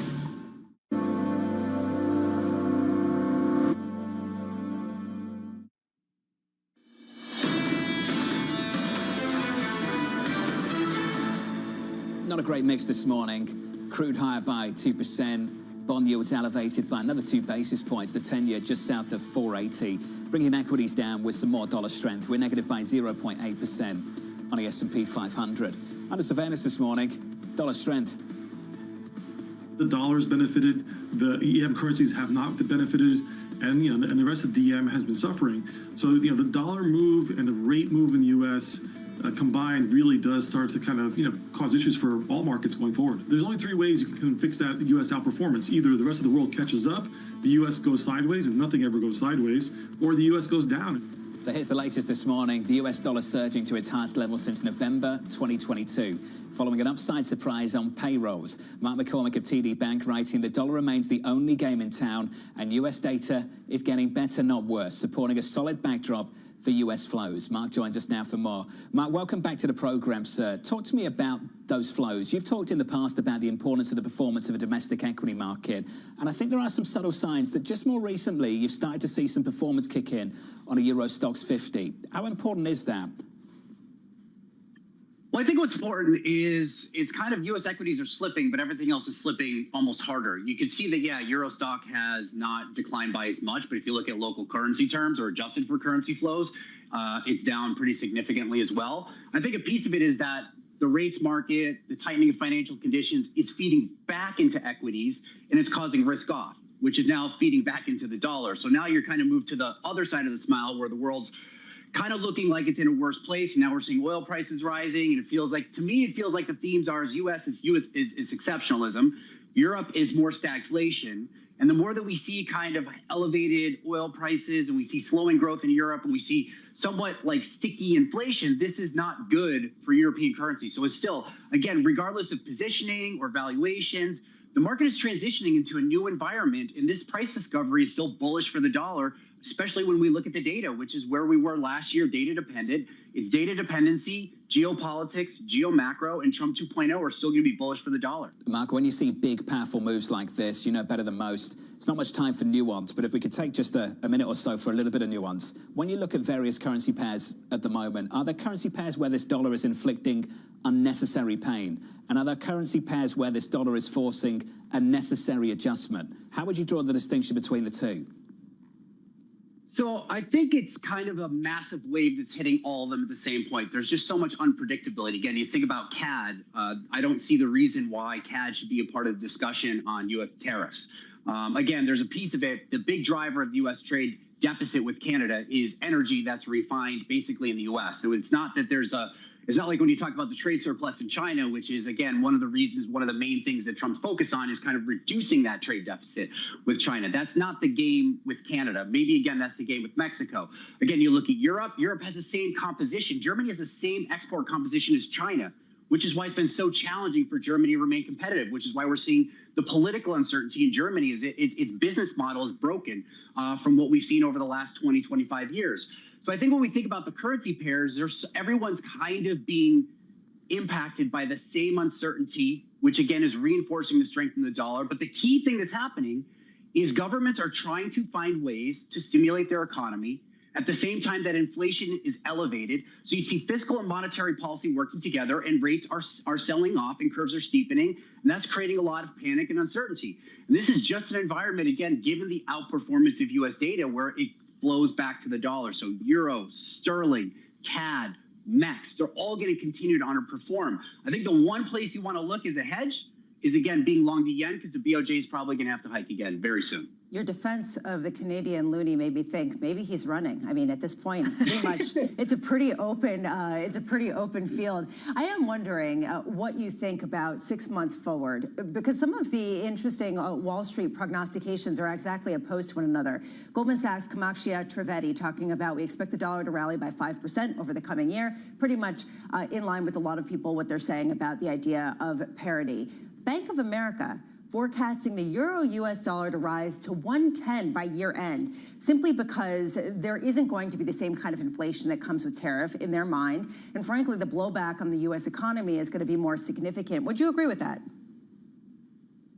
I don't think it's going to have a significant blowback on the U.S. economy. I think this is going to be more directed towards the FX market itself, where, again, you've heard other guests and you've heard the conversation around it. The dollar, a very strong dollar, is bad for the rest of the world. It's not great for Asia. It's not great for Europe. It's not great even for the U.S. I think a big piece of it here is, again, what is the North Star of Trump's economic policies? And again, while there's a lot of focus on tariffs and other things that are creating a lot of uncertainty, which is building into these risk premiums, I think the thing that Trump wants, and again, we're going to already start talking about the midterms, probably in 6 months, that'll be a key focus, is the U.S. trade deficit. You cannot eliminate the U.S. trade deficit with an overvalued dollar. So the more panic that the dollar creates, the more the dollar strengthens, the more the U.S. economy looks exceptional, the more you need to kind of have some kind of currency accord, the more you need to find a mechanism and a way to reduce the value of the dollar, which will require cooperation. So if the end game here is some kind of cooperation, and the means of getting there is the tariffs, is the uncertainty, is the unpredictability to kind of get to that place where you want to create a bargain, that's where you could go in 6 months where you get a weaker dollar. Mark, I'm just thinking about the Mar-a-Lago Accord that you're basically talking about. What are the contours of this thing? Well, I think a piece of it, right, is what's going on with U.S. and China. How do you basically get to a point where you allow U.S. and China to coordinate a much stronger renminbi? Of all the valuation models we track, the Asian currencies are the most undervalued. The yen, the Korean won, the Chinese renminbi should be extremely stronger. So if you want to find a way to eliminate the strength of the U.S. dollar, you can create an accord where it's say, hey, we'll give up some access to the U.S., maybe a BYD factory. They're under the guise of Tesla. And again, with that, you get a much stronger Chinese renminbi. So with those type of environments, what you could see is to reindustrialize the U.S. and reduce the trade deficit, and to have that work where the U.S. is a bigger exporter, you need to find a way to weaken the dollar. So those would be situations that could reinforce a weaker dollar without even looking for the U.S. to go sideways. I think those are the kind of things you're going to see in the currency market that will actually change the outlook for the dollar, not kind of the U.S. economy moving sideways or the rest of the world catching up. Mark, I imagine we'd have to see a whole lot more dollar strength before we got to that point. How much more dollar strength? Well, if you think about it, dollar's almost close to record highs. So we're looking for the BDXY, the Bloomberg Dollar Index, to revisit 1350. That is, sub parity for euro. That is sterling below 120. We don't think this is going to feed directly into dollar China. We do think they're going to try to hold on to that a little bit. They can use swaps, like they can direct banks to use swaps. They can use the fixings, but that means Korea is going to weaken. Dollar CAD is going to strengthen. Mexican peso is going to hit new lows. So this is a broad dollar move. So I think, again, if we add from where we started last year, again, because most of the context around the dollar last year is everyone was very bearish on it, and that changed quite dramatically. So again, I think if you take the combination of the move from Q4, you extend that, you get the BDXY at around 1350, we are in a situation where the world feels very uncomfortable with the level of the dollar strength at that point. Interesting. Mark, fascinating stuff. Appreciate your time, sir. Mark McCormick there of TD on the FX market and the potential for a Mar-a-Lago Accord. Essentially, it's going to become so punitive. They have to all get together in the sunshine of Florida, South Florida. Trump has been complaining about excessive dollar strength for a while because he's concerned about the fact that this can hurt export competitiveness and the manufacturing base in the United States. And then embracing policies that lead to further dollar strength, so something's got to give. Up next on the program, Chris Harvey of Wells Fargo, John Schneier of CoreLogic, Michelle Meyer of the MasterCard Economics Institute, and Michael Nathanson of MoffettNathanson on the latest moves by Mark Zuckerberg over at Meta. The second hour of Bloomberg Surveillance, up next.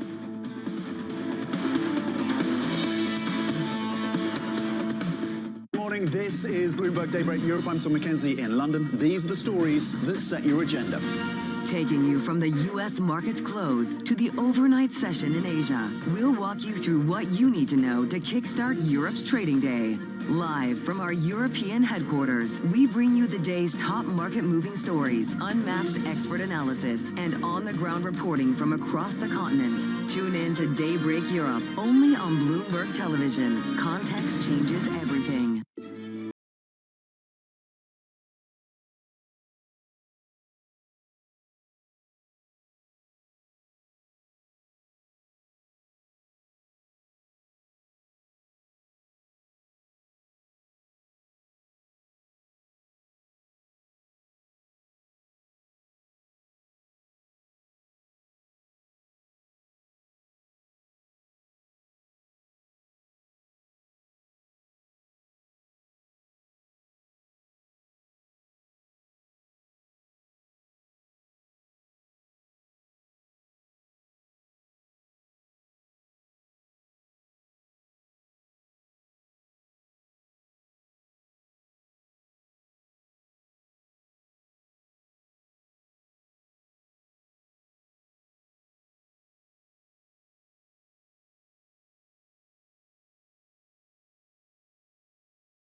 From the beating heart of global finance, economics, and politics, and wherever newsmakers are moving markets, Bloomberg brings you conversations that allow for deep discussions and important insights. What do you think the future is for inflation? Is this a new normal? Are markets too optimistic? How do you worry about the things that are outside your control? How does the current fighting completely stop?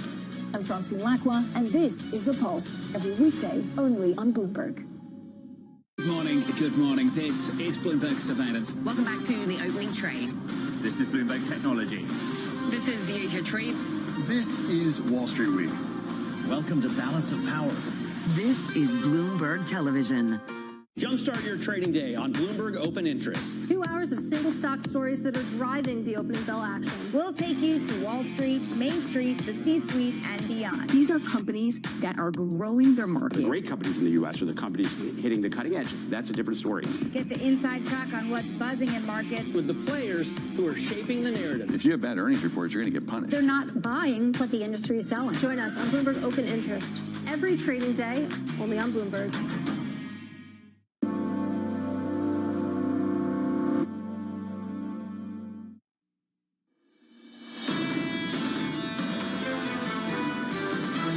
We've seen equity be able to perform despite the fact that you've seen a pickup in long end yields because the growth picture has been strong. The U.S.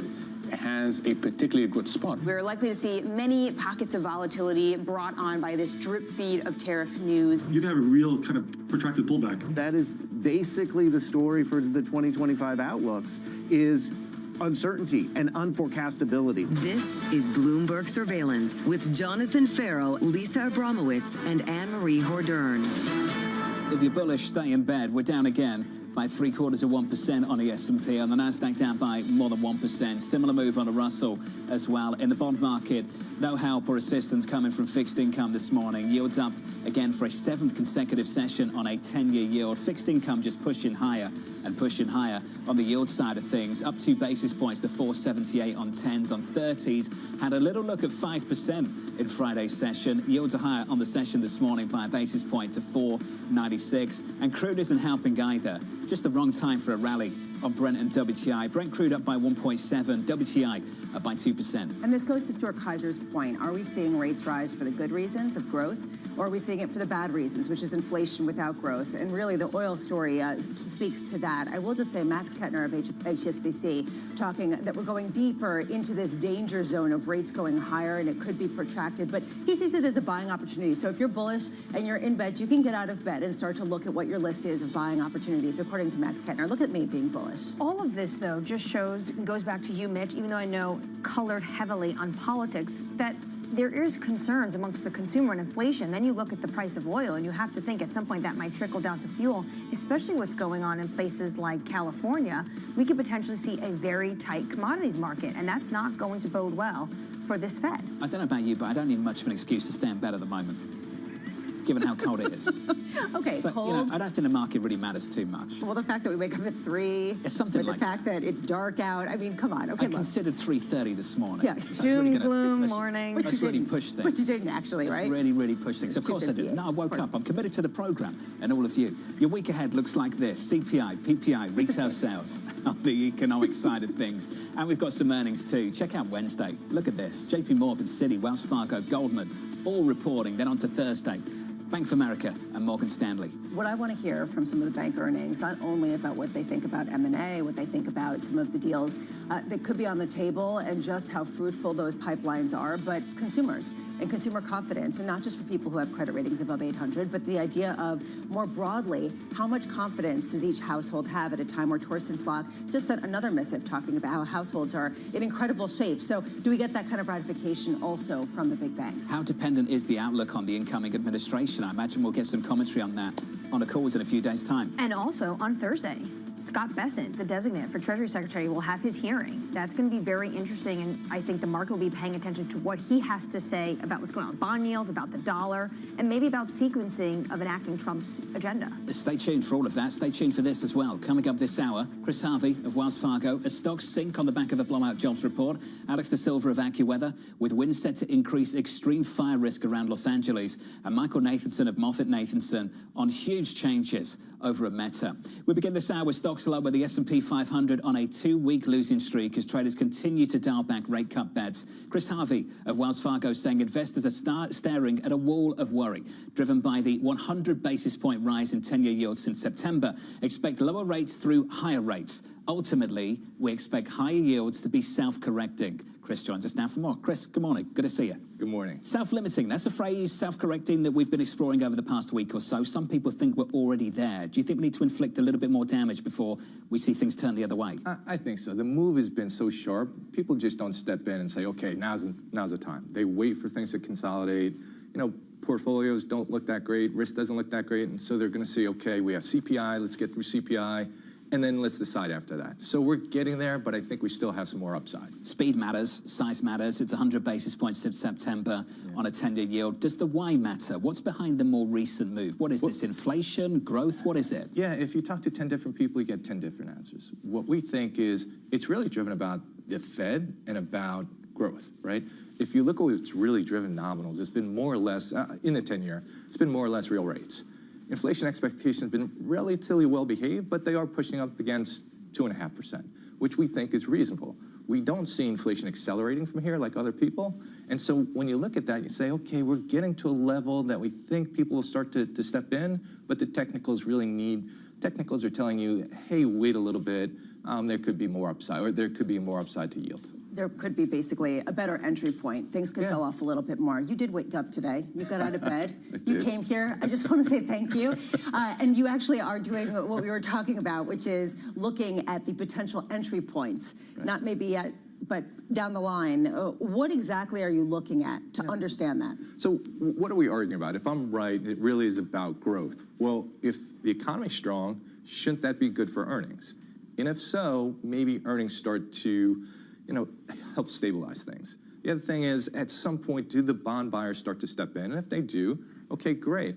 The other thing that we're talking about is who's going to be head of the Treasury. It looks like Scott's going to be appointed, right? There's a big talk about, hey, we could have a Liz Truss moment.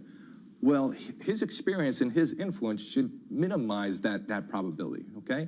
What are we looking at with regard to inflation? Well, inflation expectations already at 2.5%. Where do you think they're going to go from there? And is the economy accelerating from here? Because I think inflation is going to be demand-driven. I just don't see enough demand. The last thing I would say is one of the things that we're looking at is how the market reacts to price versus unit volume growth, right? And one of the things we were always talking about is, oh, it's about supply and demand. Well, what we're seeing during earnings season, what we saw during earnings season, is the market is rewarding unit volume growth over price, and if that continues, that could cause a reaction function to really limit inflation. A lot of people are worried less about Liz Truss moment, and they do have confidence about the Scott Bessents of the world, maybe tamping down that possibility, and more worried about the strong dollar impeding earnings. Yeah. How much are you looking at something that Mike Wilson really laid out over the weekend, which is that international companies are going to see a much bigger hit, and domestically oriented companies are going to do a lot better on a relative basis? We're not looking at that so much for idiosyncratic reasons. What we're looking at that is that's a big risk factor. If you go back to the summertime, August, you saw what the yen did. If you go back to September of 2022, you saw what the pound did. If you look at the euro and the pound right now, they don't look too healthy. And typically when you see these currencies slide like that, that's a big risk factor, and that could start to weigh on the markets. Yeah, can it affect some idiosyncratic stocks and some stock stories? Sure, but we're worried more about the macro side because things are really starting to slide pretty quickly. Do you think there's a line in the sand for the incoming administration? When you say when it comes to how high the dollar, they'd want to see it go? Well, they've indicated to some degree they would like to, the Trump administration would like to see, my best understanding, they'd like to see a lower dollar, but that's going to be really hard in this environment. Where you do it, how you do that, it's not really clear to me, especially if the Fed's slowing down, the economy's stronger, and the rest of the world has a little bit more stress than we do. The economy's stronger, yet they're looking to potentially spend a lot more. I spoke to the former Speaker of the House last week, Kevin McCarthy, and he said the market's going to have a voice, right. But then really didn't know exactly how big that voice would be when it comes to deficit spending and pushing back on how much this reconciliation package could be. Do you have a sense of what the market can handle? I don't, but the one thing I will say is that we really need to take control. We really need to moderate healthcare spending. And until you moderate healthcare spending or the growth in healthcare spending, you can't get the deficit under control. You mean entitlements? Entitlements. But it's really within entitlements. It's more so healthcare than Social Security. Just getting some news I wanted to bring to you. It comes from Macy's. They're trimming their outlook. The holidays clearly did not deliver, and the stock is getting hit in the pre-market. I think we're down by something like 4%, Lisa, at the moment. Yeah, forecasting net sales at or slightly below $7.8 billion to $8 billion, basically saying, as you said, disappointing holiday season. Also, the idea of improving 50 stores to an additional 75 locations. I'm trying to understand what this means because it's talking about hiring more staff at a time where they also are closing other locations. So you wonder about the experience and how they transform what some people have experienced when they go there, which is different. Sounds very personal, somewhat diplomatic. The stock is down by about 2, just to bring you an update on the stock price. Get some more earnings through the week. We mentioned the banks, of course. On Wednesday, you're going to hear from a ton, JP Morgan, Citi, Wells Fargo, and Goldman Sachs. Can we continue to maintain the faith in the financials? Nothing was spared from the sell-off on Friday with the exception of energy, given the rally in crude again this morning. Can we continue to maintain the faith in financials? I think so. Does that mean that they'll trade better on Friday? I don't know, right? But if you look at what the reasons why we like financials, especially banks, we still believe there's going to be multiple expansion. We still believe there's upward positive EPS revisions. We haven't even seen, right? We're talking about deregulation or lighter regulation. You're seeing the changes at a lot of the heads, but you really haven't seen things come into effect. And so we're sitting on a situation that we haven't seen in over 15 years. Lisa alluded to this earlier in the program. Do you get a decent read on the consumer from these large financials, given that many of them serve a pretty high-end client? Yeah, I think you'll get a decent read. And they've talked about low end, they've talked about high end. I think that the consumer is okay. Right? They're not great, they're just okay.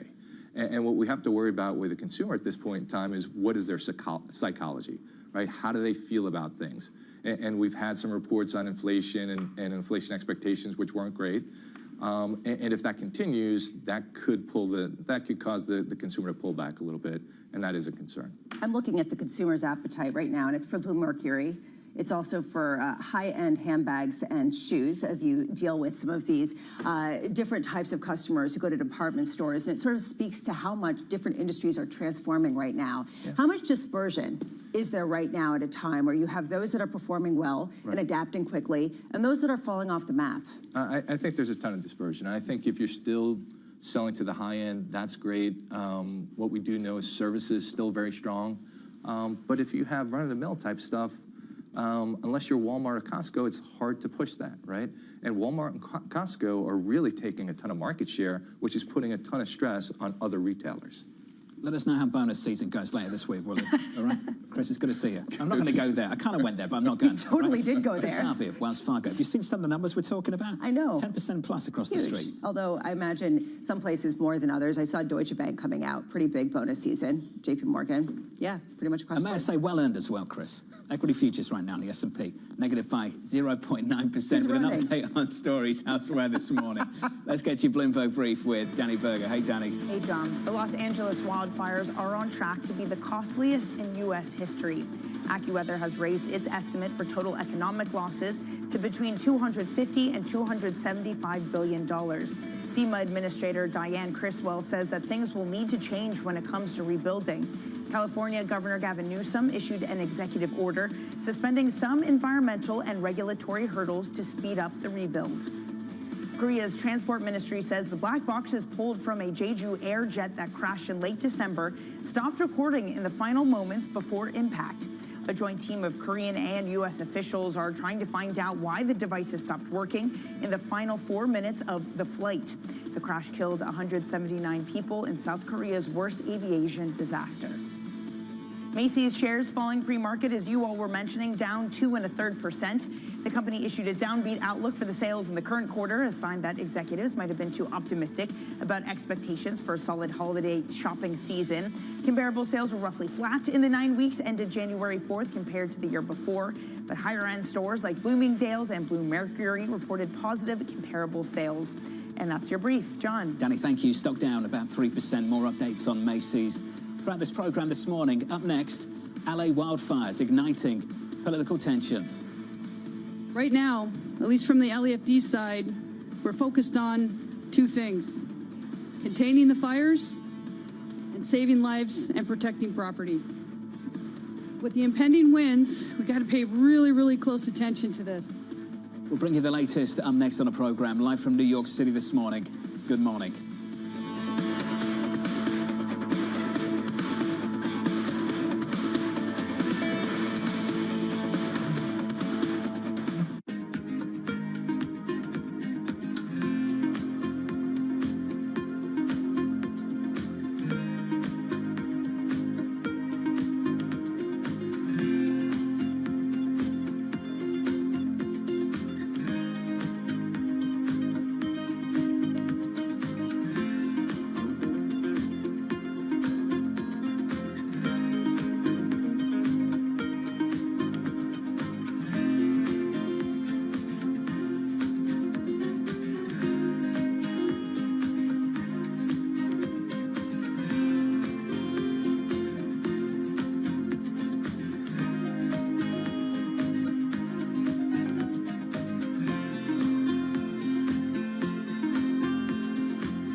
Bloomberg brings you breaking news 24 hours a day. Powered by 2,900 journalists and analysts in more than 120 countries across the globe.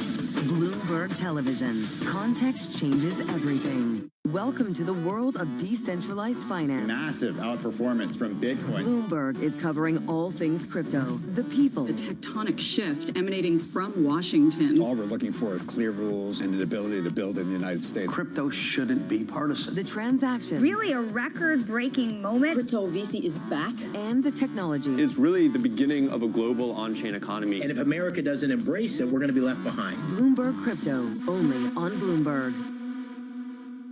Key investors, top executives, global innovators.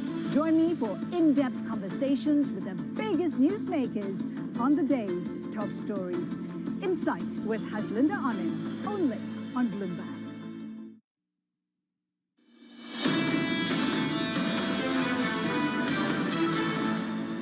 Equity futures near session lows with negative 0.9% on the S&P 500. Yields pushing higher by 2 basis points, 4.78 on a 10-year, and crude up by close to 2% at the moment. WTI 78. Under surveillance this morning, LA wildfires igniting political tensions.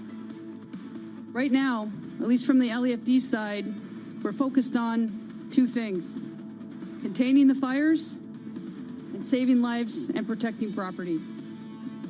With the impending winds, we got to pay really, really close attention to this. This wind event is approaching us, and it's approaching us very, very quickly. Mayor Bass, Chief McDonald, myself, our city leaders are fully committed to ensure that we're ready for this next event. So here's the latest this morning. Los Angeles bracing for multiple rounds of Santa Ana winds this week, set to cause further destruction as political infighting continues, with Governor Gavin Newsom and local leaders pointing fingers. This as President Biden pledges full federal aid over the next 180 days. President-elect Donald Trump taking office in just 1 week. Joining us now to discuss is Bloomberg's Tyler Kendall from the nation's capital. Tyler, how well aligned are leaders in Los Angeles at the moment with federal government? Yeah, good morning, John. Well, President Biden today will convene senior administration officials for an update on the federal response in the state. We know that the Pentagon has deployed 500 troops on the ground, and California Governor Gavin Newsom confirms that at least 9 states, as well as Canada and Mexico, have also deployed resources there. So when it comes to federal and state government working together, they seem to be aligned in that case. But as you mentioned, President-elect Trump is going to take office in about a week, and we know that he has been invited to tour the devastation there. He's yet to publicly accept that invitation, although he is publicly criticizing the response in a post on Truth Social most recently. Yesterday, he called California officials, quote, incompetent. In response, Governor Newsom says he's used to President-elect Trump's insults and defended his own response. However, Newsom says he is asking questions of his local officials and has already directed the state to conduct an independent investigation when it comes to LA County's water supply, which has been a point of contention. John, at least one lawmaker has actually gone a step further. Newly minted California Senator Adam Schiff is calling for an independent commission to review the state's response to the crisis as a whole. Tyler, overall, what is the future of disaster relief, especially in a place like California, where we know there's this tit for tat between President-elect Trump and Governor Gavin Newsom? What is it going to look like? Well, Vice President-elect J.D. Vance over the weekend appeared to try to tamp down concerns that Trump would withhold aid, telling Fox News that Trump will be a president for, quote, all Americans. However, you have seen Governor Newsom, for example, point to past comments from the president-elect, most notably September 2024 at a press conference in Los Angeles, where Trump preemptively threatened to withhold wildfire aid if Newsom did not reverse course on some water regulations, most notably one that Trump would like to see divert more water to California farmers. However, I'm actually closely watching Congress on this one because, Anne Marie, as you know, FEMA recently saw its disaster relief fund replenished in December, about $29 billion. But a chronic and also bipartisan concern is that FEMA is going through a backlog of cases and likely will not have enough money for these wildfires to cover it. That means that we're likely gearing up for additional supplemental disaster relief to be passed, likely in March when Congress considers the next government spending deadline. However, Anne Marie, over the weekend, Senator John Barrasso, this #2 Republican, told CBS News that that aid likely will come with, quote, strings attached. What that means, particularly for California policy, remains to be seen. Tyler, I appreciate the update. Tyler Kendall from Washington, D.C. Let's continue the conversation. There are wide-ranging estimates emerging as analysts work to calculate the potential financial impact on real estate and insurance in Los Angeles. John Snare of CoreLogic, which produces data in response to catastrophic global events, joins us now for more. John, let's get into some of the data and whether you can tell at the moment, or it's too early, just what went wrong here. Well, it's one of those things where, because the fires are still spreading in containment, while increasing, fires are still not contained. Coming out with insured loss estimates or total economic loss estimates are always subject to change. One of the things we are sort of honing in on is that this is likely going to be, a $20 to $30 billion insured loss event. Definitely one of the most destructive wildfire events in the Los Angeles in history, maybe in California history. John, this comes to a point when we've already had housing shortages in California, discussion around where people are going to live at a time where the average price in some of these areas was $3 million for homes. How do you rebuild in a place at a time when you have labor shortages, having in construction in particular, when you have insurance premia that are going to have to go through the roof, and you have real questions about what additional risks are going to be going forward? It's a really good question. And when it comes to rebuilding, keeping this concept of, or this idea of mitigation in mind is really important, because what we saw you look at historical examples like the Camp Fire in Paradise back in 2018. Rebuilding an entire community with fire risk in mind can do wonders in terms of reducing wildfire risk and actually have a pretty serious reduction on wildfire insurance premium. Not just individual mitigation at the homeowner level, the Class A roof, making sure there's no combustible structures attached to your primary home, but making sure that when you rebuild, keeping in mind natural fire breaks within the community and combining these individual mitigation and community level mitigation efforts can do wonders. It can reduce wildfire losses by 75% and could have a direct impact on insurance premiums as well for homeowners who can move back to the area. The issue is, John, and we've seen this in other areas also, is that a lot of the models, whether it's fire risk or whether it's flood risk, are not updated. They are outdated. They don't necessarily reflect the entire risk zones, and it's more expensive to put certain measures in place that could mitigate the risks. How resistant are officials when you talk with them about planning ahead if it costs more, if it actually does take more resources at a time where their resources are strapped in other places? It's a good question. And I think officials, regulatory officials, are more open to the idea of using these forward-looking models, the stochastic models, as opposed to being reliant entirely on historical loss experience. The models are updated frequently, annually, biannually, what have you, to account for increase in risk, whether that be due to the environment, for wildfires, for example, fuel layers, wind patterns, what have you, or for flood, just the higher sea level, increased frequency of flooding events. The models are accounting for these changes, and the recent regulatory changes in California that were effective at the beginning of this year, right, allowing carriers to use stochastic models, forward-looking models, means that, and what we hope, and this is what we believe will be the case, is a more healthy insurance industry within the state. There will be more carriers to be able to provide more coverage at actuarially sound rates, so that in the event of another natural disaster event, there will be finance available for home and business owners to rebuild. But John, thousands of insurers chose not to renew home insurance policies of thousands of people. The former Speaker of the House is from California. He was telling me his mom just weeks ago lost her Geico insurance. What happens to those people? Well, they end up going to the insurer of last resort. It's called the FAIR Plan in California. And we've seen recently that more and more homeowners and business owners have moved into the FAIR Plan. A similar phenomenon we saw in recent years with the Citizens Insurance Plan in Florida when it comes to wind insurance. And as these state-backed insurance plans grow in terms of number of policies in place, well, that means there's a lot more risk. There's a lot more risk sort of within their books, and a large natural disaster event like what we're seeing in California now could have a pretty serious impact to that state-backed insurer of last resort. Now, in California, carriers who write in the state must participate in the FAIR Plan. If reserves, reinsurance, any sort of bonds, cat bonds that are in place are used up as a result of this event, the insurers will make up that difference so that all claims are paid.